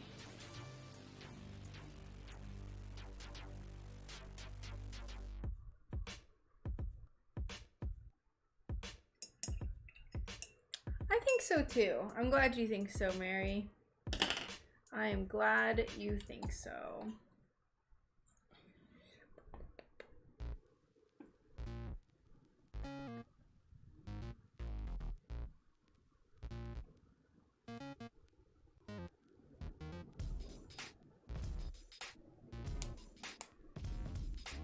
It's definitely more subtle. Like the black is kind of, it's like, it's overwhelming. But then once you add the white over it, you're just like, it kind of just works with it better. I like it. I like it. I wish I had known what time I started painting this one. I need someone to just yell at me before I start painting every time.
Hopefully it's not too hard to see it. I know my hand keeps kind of getting in the way. We're gonna be fighting with the sun here in a minute too. Sun is making its way to us. I'm kind of disappointed. These last few days we have hardly had any storms. We were having those crazy summer storms like every afternoon, and it really helps cool everything off. Like inside the house at least. Obviously outside it's torturous, but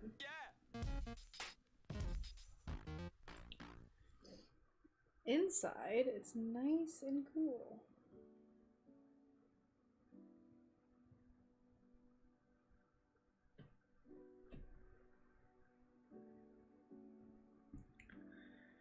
Do you feel like the smoothness of the glass causes your paint to not hold the shape you put it down in?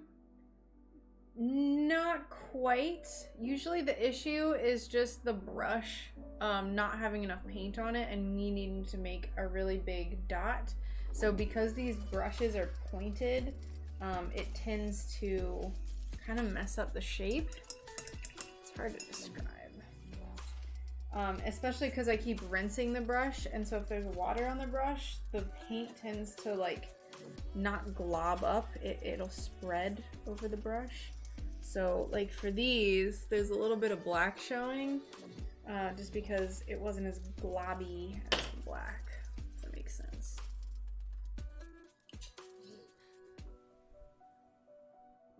Now, I don't really want there to be that much black showing on both of these.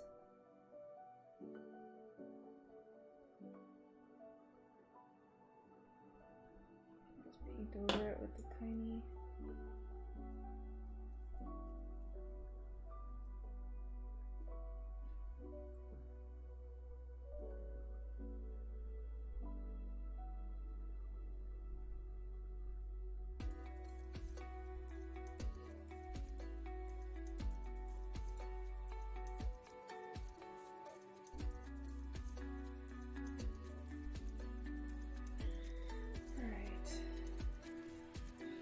Good.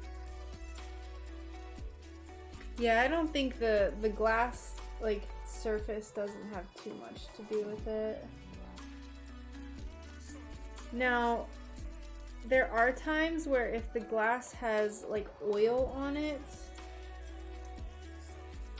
or if you're using super new paint, it's hard to say what the exact factors are, but there are times when I've been trying to do cursive writing and it'll like blend together because it bleeds, and that's very frustrating. Usually that happened more when I wasn't using a liner brush and my paint was newer, so it was more watery. Next time I buy a box of screws, remind me not to tip them all out. Oh no! Chaos! I'll try to remind you next time, Neil. Ugh. So hard to get these little pieces. My goodness. Move over. barely see what I'm doing. I'm so sorry. It's just these white spots are so small. I'm just trying to cover up a little bit of this black.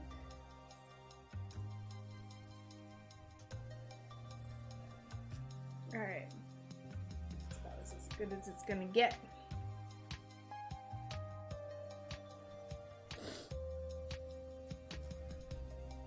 Favorite type of glass to work with? I would say either... Before, I used to say Spectrum glass. Spectrum is very, very easy to work with. They were somewhat recently bought by Oceanside Art Glass, I believe. So the formula is very similar. Oceanside is just very expensive now, so I haven't been actively purchasing it when I see it. But I actually have really enjoyed working with this glass. I don't remember off the top of my head what kind of glass this is. I think this is Yakagani. Or, as I like to say, Ujajani. Because I think that sounds better. But it's Yakagani. I think that's what this is. The place that I buy my glass from does not label their glass very well. Also, check this out.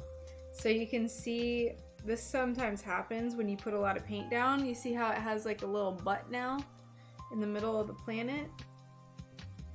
So we're gonna try to layer that and make the butt go away. There's also a lot of bubbles in this, so we're gonna try to cover that up.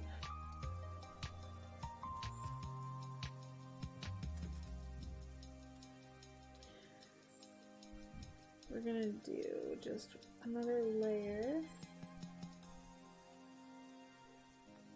Don't want it to be too thick. I think there's a lot of bubbles in this just because I've been working with the paint so long now today that it's I've shaken it up a lot and it's caused a ton of bubbles.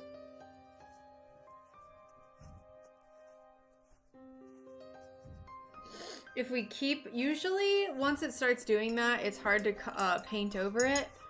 So if it keeps getting the little like dip, we're just gonna have to I'll try to paint it one more time, but usually you just have to surrender and then it just becomes part of the texture, but you can't really tell right now. They look like those 3 stars right in front of Saturn. Oh, yes, they're very tiny. Very tiny.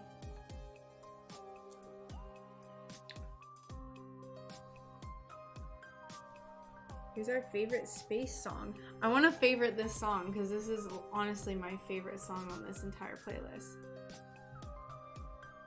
Slow Snow. I can't favorite it. Okay, I'm just gonna thumbs up it, I guess. Bear hugs! Hello! Welcome! How's it going? Is someone raid me that has bears? Or is this just random people coming in to say hi? Oh! My stupid notifications! Welcome, everyone! Welcome, welcome! We've been working on painting just a little bear maker. Bear maker? Who is this person so I can follow them? I love bears. I am a self-proclaimed bear-obsessed person. My favorite song in general. Oh my goodness, that is a loaded question. Oh my gosh. It's hard to say because it changes very, very often. I would say I can't give a favorite song. It's you! Alright, I'm gonna have to give you a follow then. I'm gonna take a picture of your username because I'm using Restream, so I can't actually do anything, but I'm definitely gonna give you a follow. So you make little bears? Tell me more. I would love to know. belly button hole so tiny. So just to give you a rundown of what we're doing today, I've gotten a little distracted in the last few minutes here. I'm a stained glass artist, and I've been making these little painted charms for my next shop update. Everything is space themed, so like it's otherworldly themed. So I have like these little UFOs. And the worst part, I've been a full-time stained glass artist for over a year now, and I am a terrible bear enthusiast because I've never made a single bear, and I don't know how that's happened. Traditional teddies of mohair and alpaca. Very nice. That's so cute. I'm gonna look you up on my phone real quick because I want to see. Let's see. All right. Hey, thank you so much for the follow.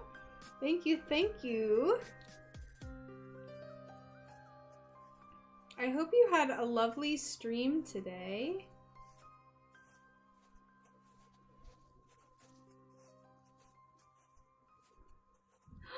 They're so cute. Hold on, I found your Instagram. I love them so much. Oh my gosh. Look at the little teddies. The little cow. These are so cute. I'm following you right now. I love it. That is lovely. Oh my goodness. They're so cute. Their little feet. Look at the little feet. Hold on. My phone is being weird.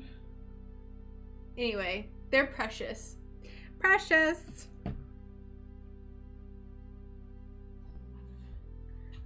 Alright.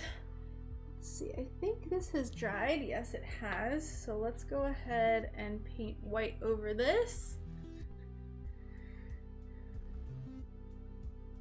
Here, we'll use this big brush. This is my biggest liner brush. Well, that's good. I'm glad that you had a nice stream. And I especially like it because you make bears. I might be a little bit biased there. All right. Lauren the Bean, thank you so much for the follow. I have a dog named Bean.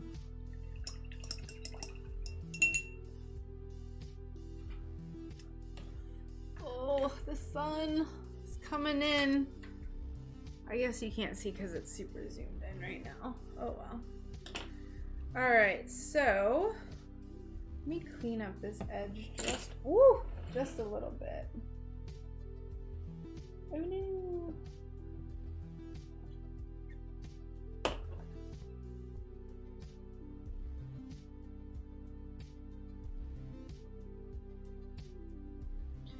This is all we've been working on for quite a while now.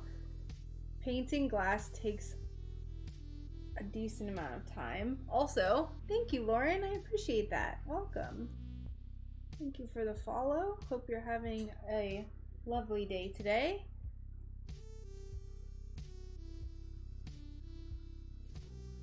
Alright, I think this looks pretty good. The last step will be once I want the planet's paint to dry a little bit more, and then we'll add another layer.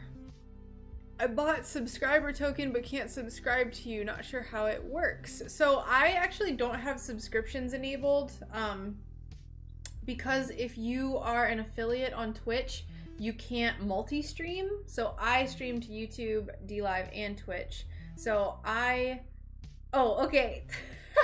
Thanks, Lauren. I chose to not go with the Twitch affiliate route just because the main reason I do this is because I not only want company when I'm working, but I also want to be able to answer anyone's questions who might be a new stained glass artist. So, I can't get subscriptions on Twitch, unfortunately, because I'm just choosing not to do Twitch affiliate. I've been wanting to get a tattoo of a bear my aunt gave me and my cousin as little girls. It's brown with a bow. Aw, that's cute. Hey, Noctis, how's it going? Welcome. So yeah, any like donations can be done through Stream Elements or PayPal or anything, but no Twitch exclusive subscriptions. I think I just like these so much that I don't want to move them away from me because I'm just like, I love them. Just love them. All right, I think, ooh, I said I was gonna show you, I think I was gonna show you the aliens. Yes. So here are two of the aliens. Woo! I hit the table. Here are two of the aliens that I did last night. So this one's iridescent, which I love, but they have little stars in their eyes. Ew. Everything is so cute. I'm like so freaking out about this update. I'll show y'all, since I have some new people coming in. Sorry, a lot of my like regulars have already seen this a million times, but I'll show you. Let me zoom you out a little bit. So this is a, oh goodness, we're still very zoomed in. Zoom you out a little more so you can see better. Sorry, the sun is just imposing a lot.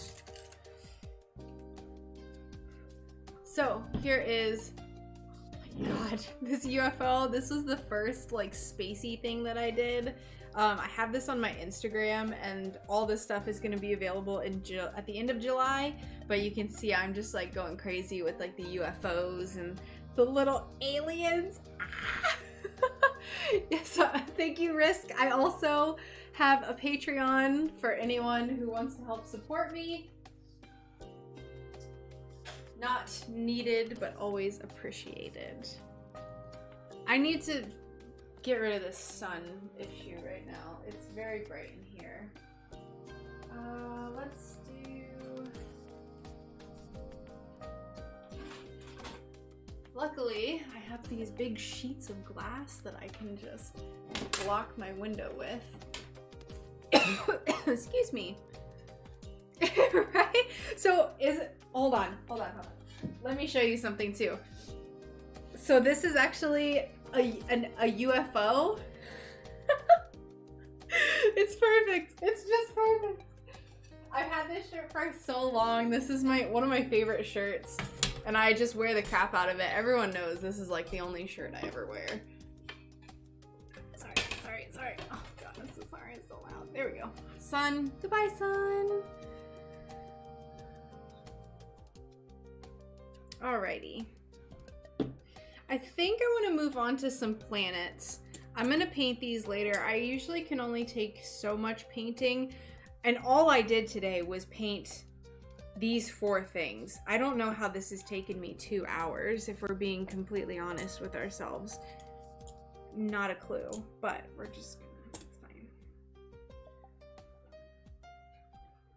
Alright, I have my little planets over here. So we'll start moving them over.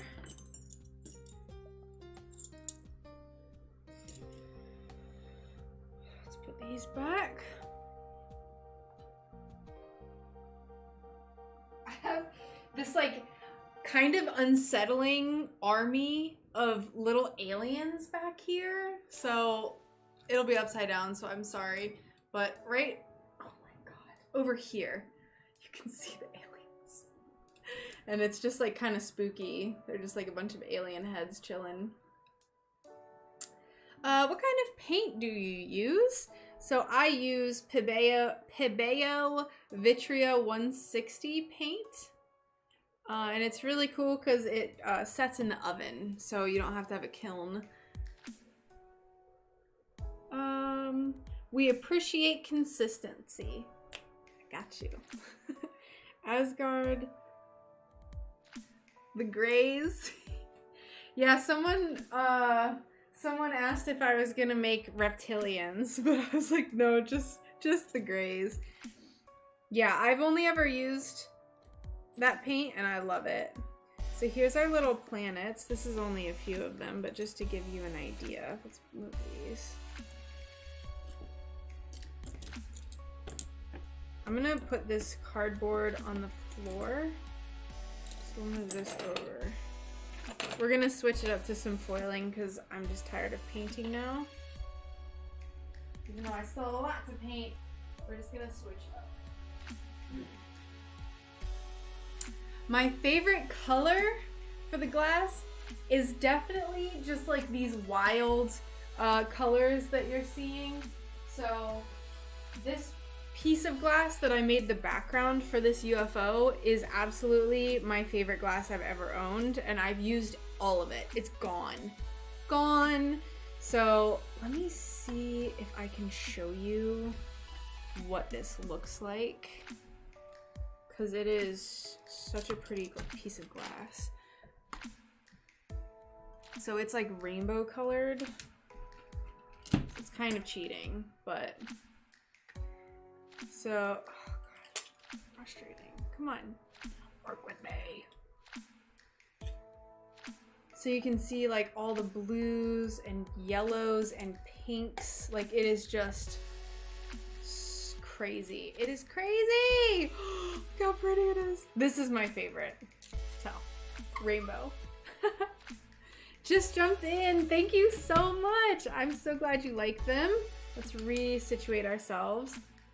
Wait, did you see the little honeycombs that I was working on? Did I move them before you came in?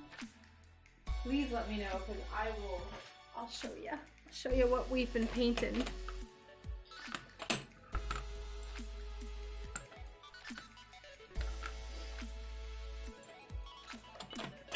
Because we're chatting with you, yeah. It's usually how it goes.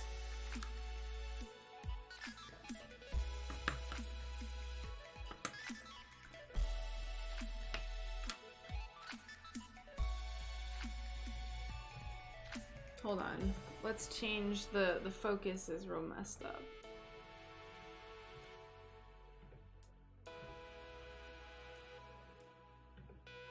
There we go. Now you might actually be able to see what I'm doing.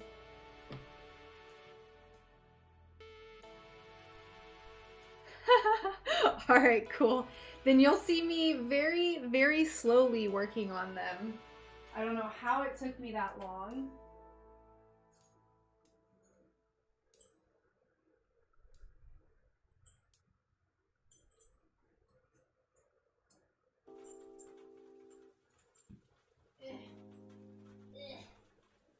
I think this is all of them. I didn't make too many colors. Will you be getting more of the beautiful bubblegum glass? I am darn going to try. I actually found it, I think I found it on my glass website. So where I order all my supplies from. So I'm gonna try to order some square feet of it and see if it's the right one. If not, it still looks really pretty, but these are all the planets that we have. The rings are all iridescent, and then the planets themselves are just like really stunning glass.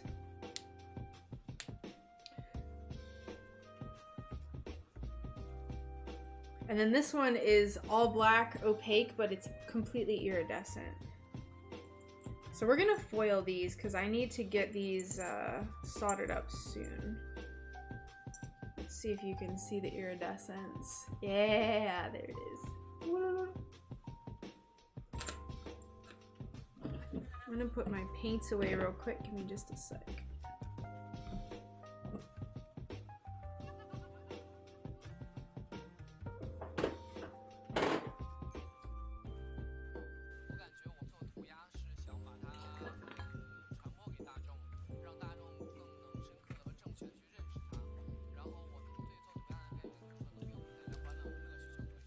Yeah, I've seen a lot of people actually make light boxes like that, Neil. It's a good idea. I don't know how to do it, but I'm sure I could figure it out.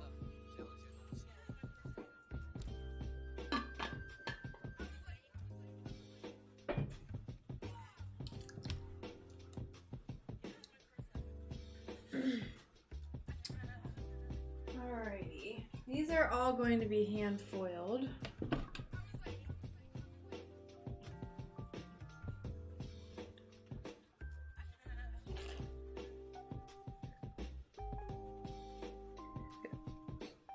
So what I'm doing now is taking some copper foil tape and we're going to apply it to all of the pieces. That way we can solder it all together.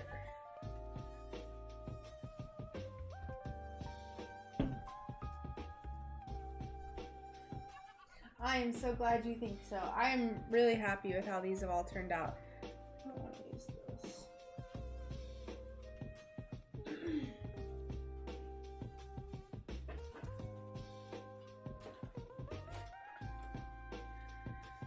What size is the smallest width that you use?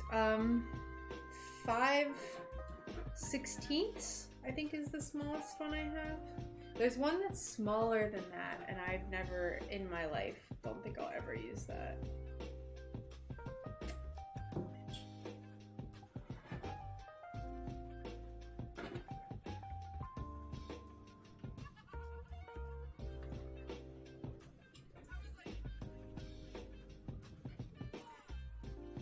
But most of the time, man, I forgot to dry this seat off. I thought I got it all off. And I was like, I need to do another pass because I just spilled a bunch of water on it. It's fine.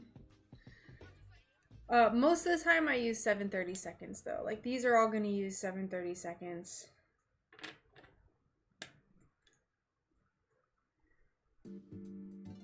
Because otherwise, the smaller width, if you have like edges that are exposed, the smaller one can like just really lift. And I don't like it. So 7/30 seconds. Make sure there's no lifting.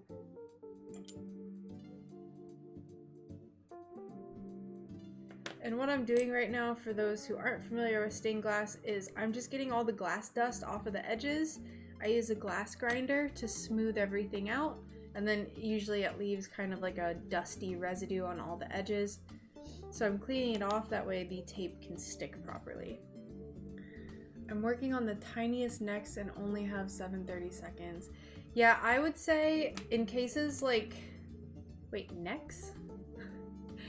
In cases like that, what I would do is try to foil off center. So that way the foil is, there's more foil on the back than on the front. And then you can just kind of cut the foil that's on the back down, if that makes sense, to size. So it's a little bit more work, but if there's a bunch of tiny pieces that the 7/30 seconds is overpowering, then I tend to just like make it all go to the back side, cut it up with an X-Acto knife, and usually it's fine. You just have to be careful if you're doing that with the X-Acto knife because you can scratch the glass and it's infuriating. Infuriating. I think I already cleaned this spot, whatever. Yeah, of course. Because sometimes I've worked with pieces that are so small that even my smallest foil just like gobbles it up. So that's the method that I use to kind of go around that problem, work around the problem.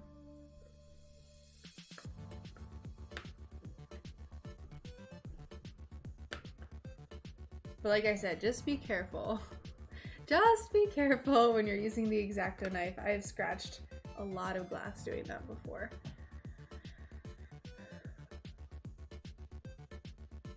Standard picture frame at front with an inch or two of depth behind so light can be wired in. Yeah, sure, it's not too complicated. Let's get all these liner brushes out of here.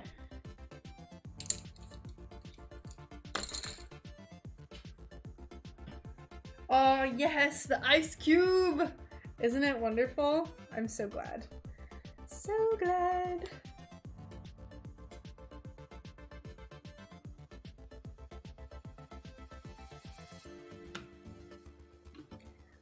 I think part of it too is because I'm really cheap, so I don't like buying like oddly specific tools and stuff.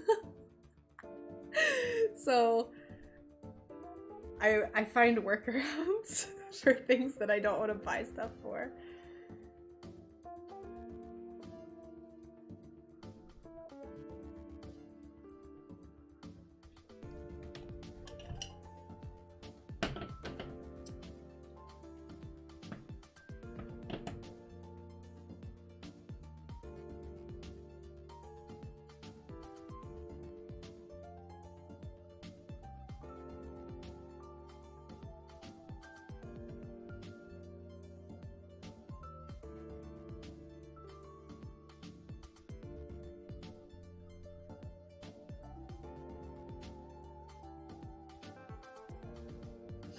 Have you seen the little nightlight kits on anything in stained glass?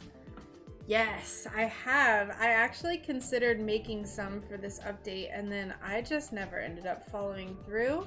But it's definitely something that I want to do in the future. I think I could still get away with it for like the like spooky Halloween update that I'll do sometime in October. I ideally would like to have my next shop update be October 1st or like the first few days of October. There's a lot that's going to be going on for me and Brian in September though. So I'm just really hoping that I'm able to figure everything out. Did that just lift?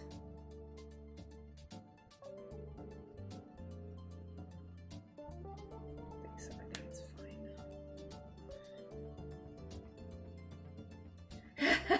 Yes. Perfect. Needing less. Absolutely.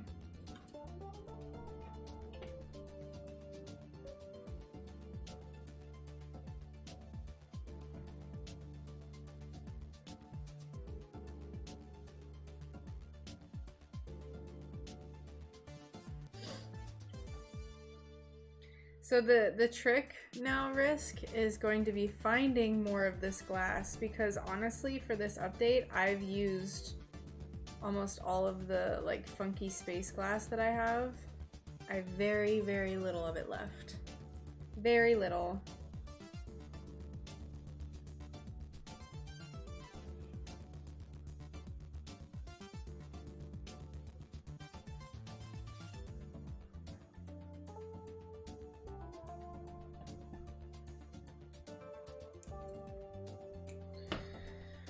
Alright, these are going to require a lot of patience. So let's do the outside first.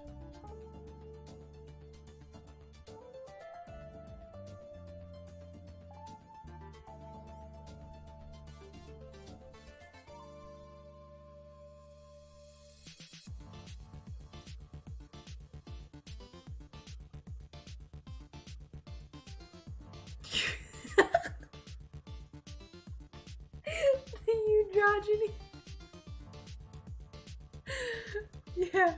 Yeah, I think all of this was Yakagani. I think that's what all of this is. So I've looked at anything in stained glass and there's some really nice sheets that I'm eyeing right now. So I just need to sit down and do like a crazy glass order.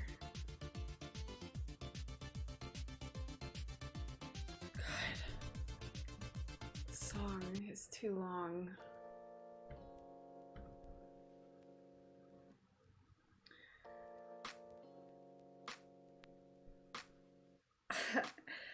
There's been a few, Lauren, that I've been like, man, I really want to keep this, but at the end of the day, I don't like keeping much for myself. I mean, there have been things that I kept, and then after like a month, I'm like, I just want someone else to have this. And then I'll end up selling it. I really like just being able to like bring my art into people's homes. I love seeing reviews. And I definitely think that like, you know, I can make literally anything for myself. But I prefer more so to have things go to people and then people cherish them forever and ever.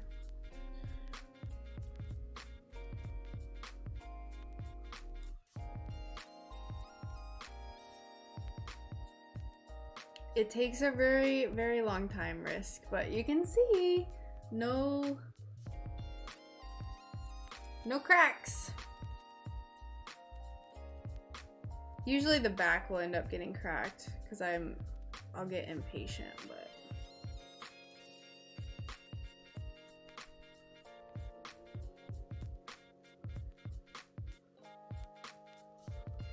if you're just slow with it, it's fine.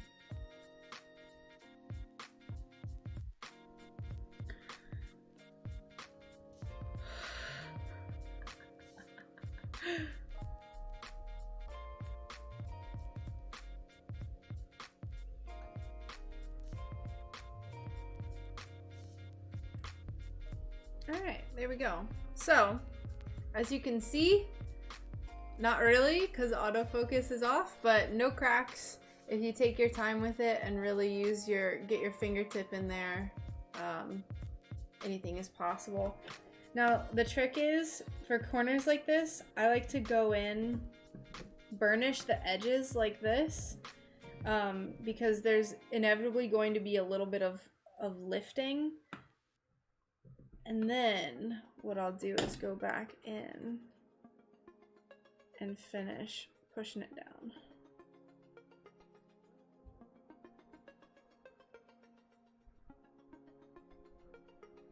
I got a tiny itty bitty little crack. You can't even tell it's there though. Itty bitty.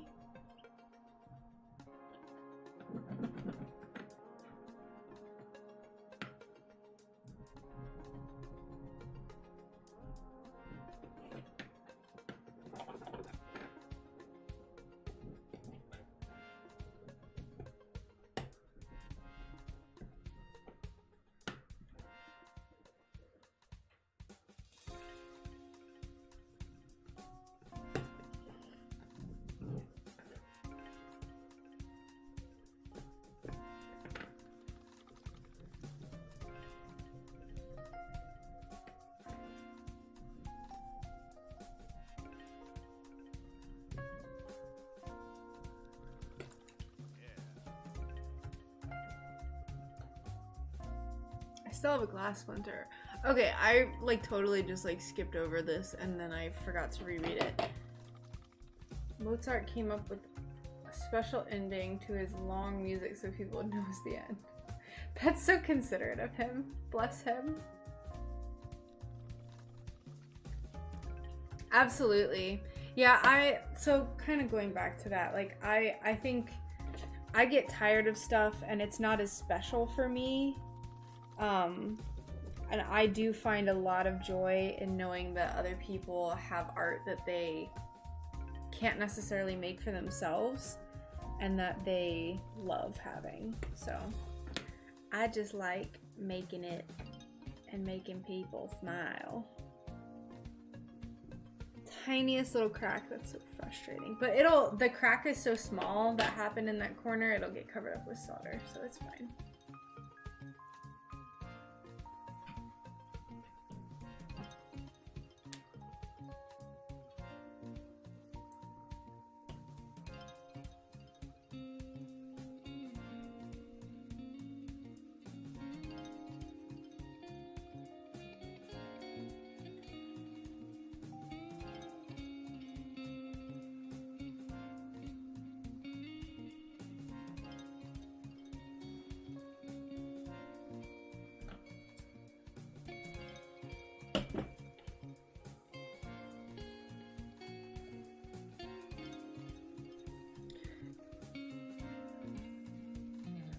No, you didn't sound selfish at all. That's not how I took that. That is absolutely not what I was thinking. Please don't feel that way. No, I understand what you mean though. I understand. There's definitely like that UFO that has the really crazy background that I showed. That is probably one of my, if not my favorite piece that I've ever made. I love it. I love that glass. I wanted to keep the glass for myself. And so that one, I will be kind of sad, but whoever gets it, whoever buys it, I just like, I know that they're gonna love it just as much as me. And it'll go to a good home. All right, the next planet I'm gonna time how long this takes me because I felt like foiling that took forever.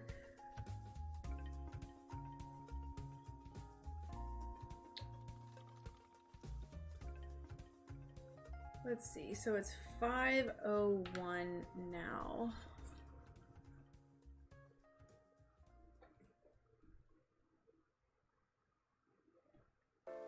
$5:02, all right.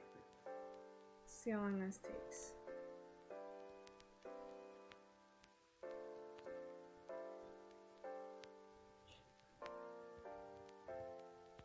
It's good. Yes? Hi. Hi. How are you? Good. I'm hungry, but I'm good. Lauren the bean. I'm glad I said earlier that we have a dog named Bean. And that's a voice that we use with her. Bean. Bean. Billy Bean. Oh, these planets. You're so spooky. Did you came in and saw the little honeycombs I made earlier with the planet on it? I was watching you on them. Oh my goodness, so supportive. I was watching you on the laptop. So yes, I was. What are you doing? Waiting till our armor comes in. Hmm.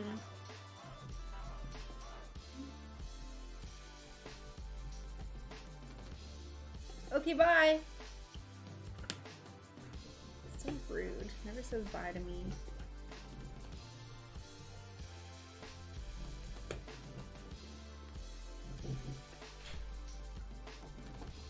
An important thing to note when you're doing a piece that has foil that's exposed to an edge is make sure you burnish the edge, like what I'm doing right now, to just really make sure it's nice and stuck, because that is going to help ensure that it does not lift. It's not going to completely prevent it, like if you have an issue with if there's a lot of dust on your glass or what have you, but I always like to burnish it. See, Risk, I said I told you I wasn't gonna not bead some edges. I don't know where I'm gonna put the jump ring for this though. I think I'm probably gonna put it there so it hangs at an angle. For real this time though, for real this time.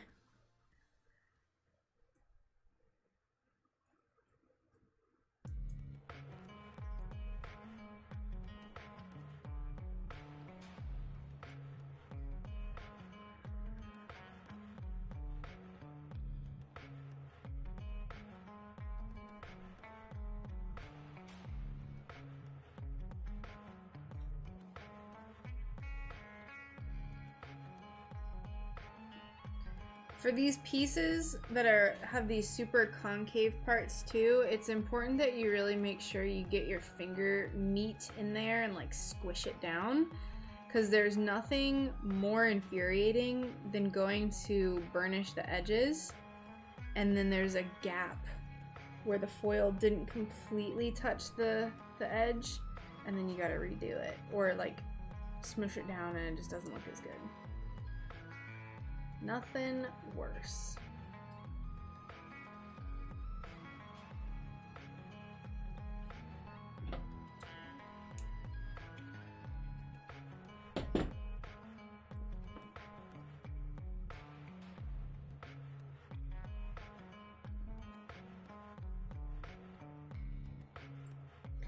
Pinch, pinch, pinch. Fold and pinch. Pinch, pinch, pinch. Yeah.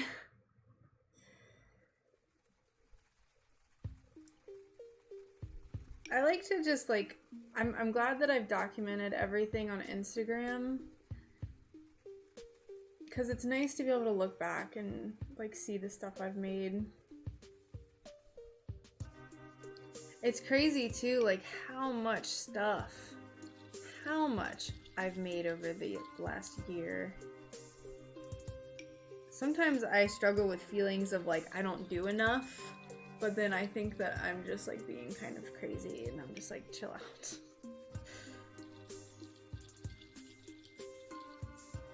Because I see other stained glass artists, they pump out a new piece, I swear, every 2 days, and I'm just like, how? How do you do that? Completely new, start to finish, 2 days. I'm just like, okay. My attention span could never.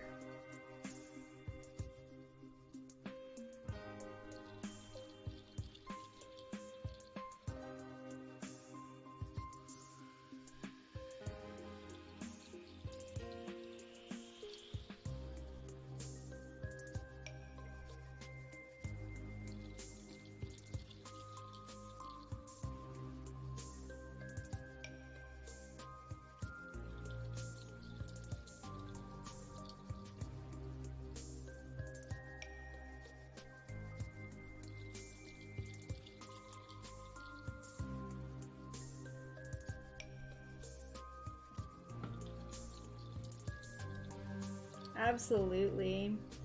Yeah, there was so last Halloween I made this like fang mouth with dripping blood. It was really cool. And Brian was like, look how far you've come, because it was next to a picture of a piece that I had done a year before. And I was just like, holy crap. Like, it's so crazy.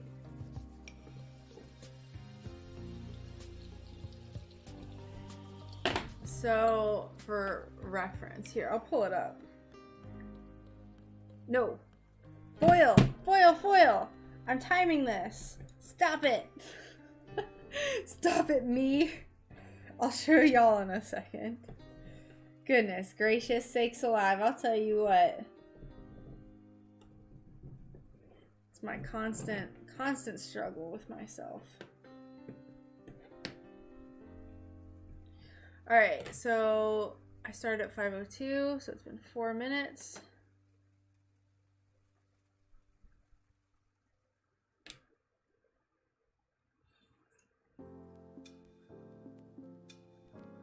Wait, so Lauren, do you make stuff? I'm sorry. I'm so sorry if I just don't remember and you've told me in the YouTube chat.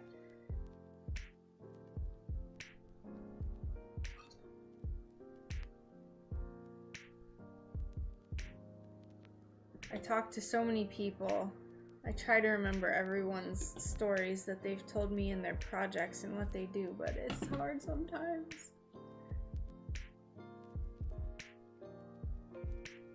Yeah, so progress in artistry, that's actually something I've realized recently that's really cool is when I first started doing stained glass, I tried to draw my own patterns, but I was so out of practice with drawing that it was like torture. And I had such a hard time drawing new patterns, and it would take me so long, and I needed so many references. And now I've gotten to the point where I realized somewhat recently that it's not as much of a struggle anymore, and I maybe need like one reference picture, but it's just been cool seeing my own like drawing artistic ability improve. It's quite enjoyable. I've never tried stained glass, but I would love to give it a go one day. I mostly do graphic design. I also make macrame bracelets in my spare time. I think that the progress thing can apply to a lot of different projects though. Absolutely. All right, so this was I'm gonna say to 5:09 because I was chit-chatting. So that is 7 minutes to foil one little planet.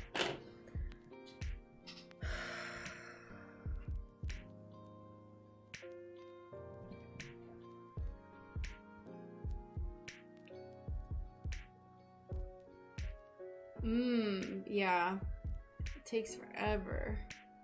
There was something I wanted to look up. I can't remember.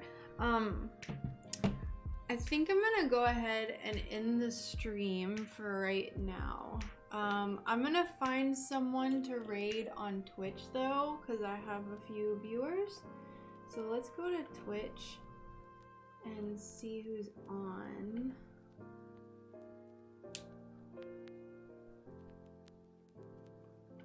I don't want to hear myself talk.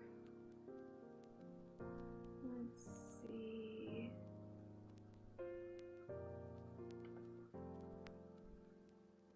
I think I know who this person is.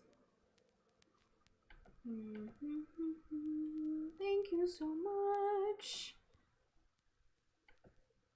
Let's see. Let's go to the makers and crafting section. Makers and crafting. There's so many people on makers and crafting right now. What? There's like almost 4,000 people. That is unheard of. That is wild. I always like to go to a smaller channel, so give me a second to scroll through some smaller people. I want someone with like 5 viewers.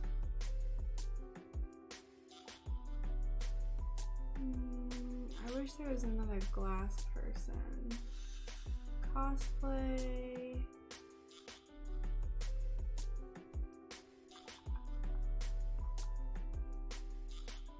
Let's see. Hey, it's me.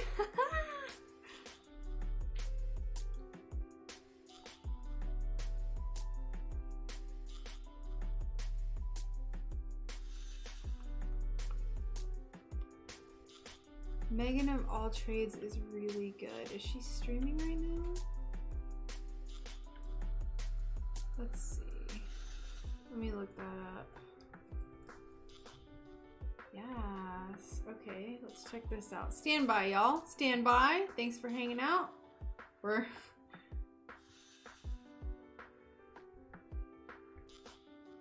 Alright, I think...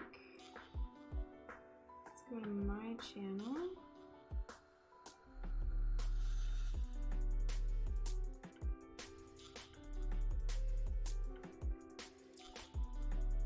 Dude, the ads are so annoying.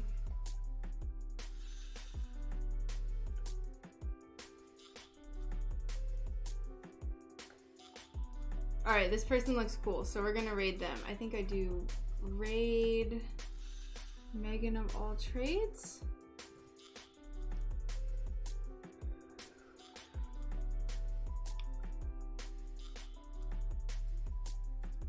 Alright, great. Everyone looks good to go. So on Twitch, we're gonna go raid this person. Hooray. And then for all of my people on YouTube and DLive, I'm gonna go get some dinner. So thank you so much for hanging out with me, and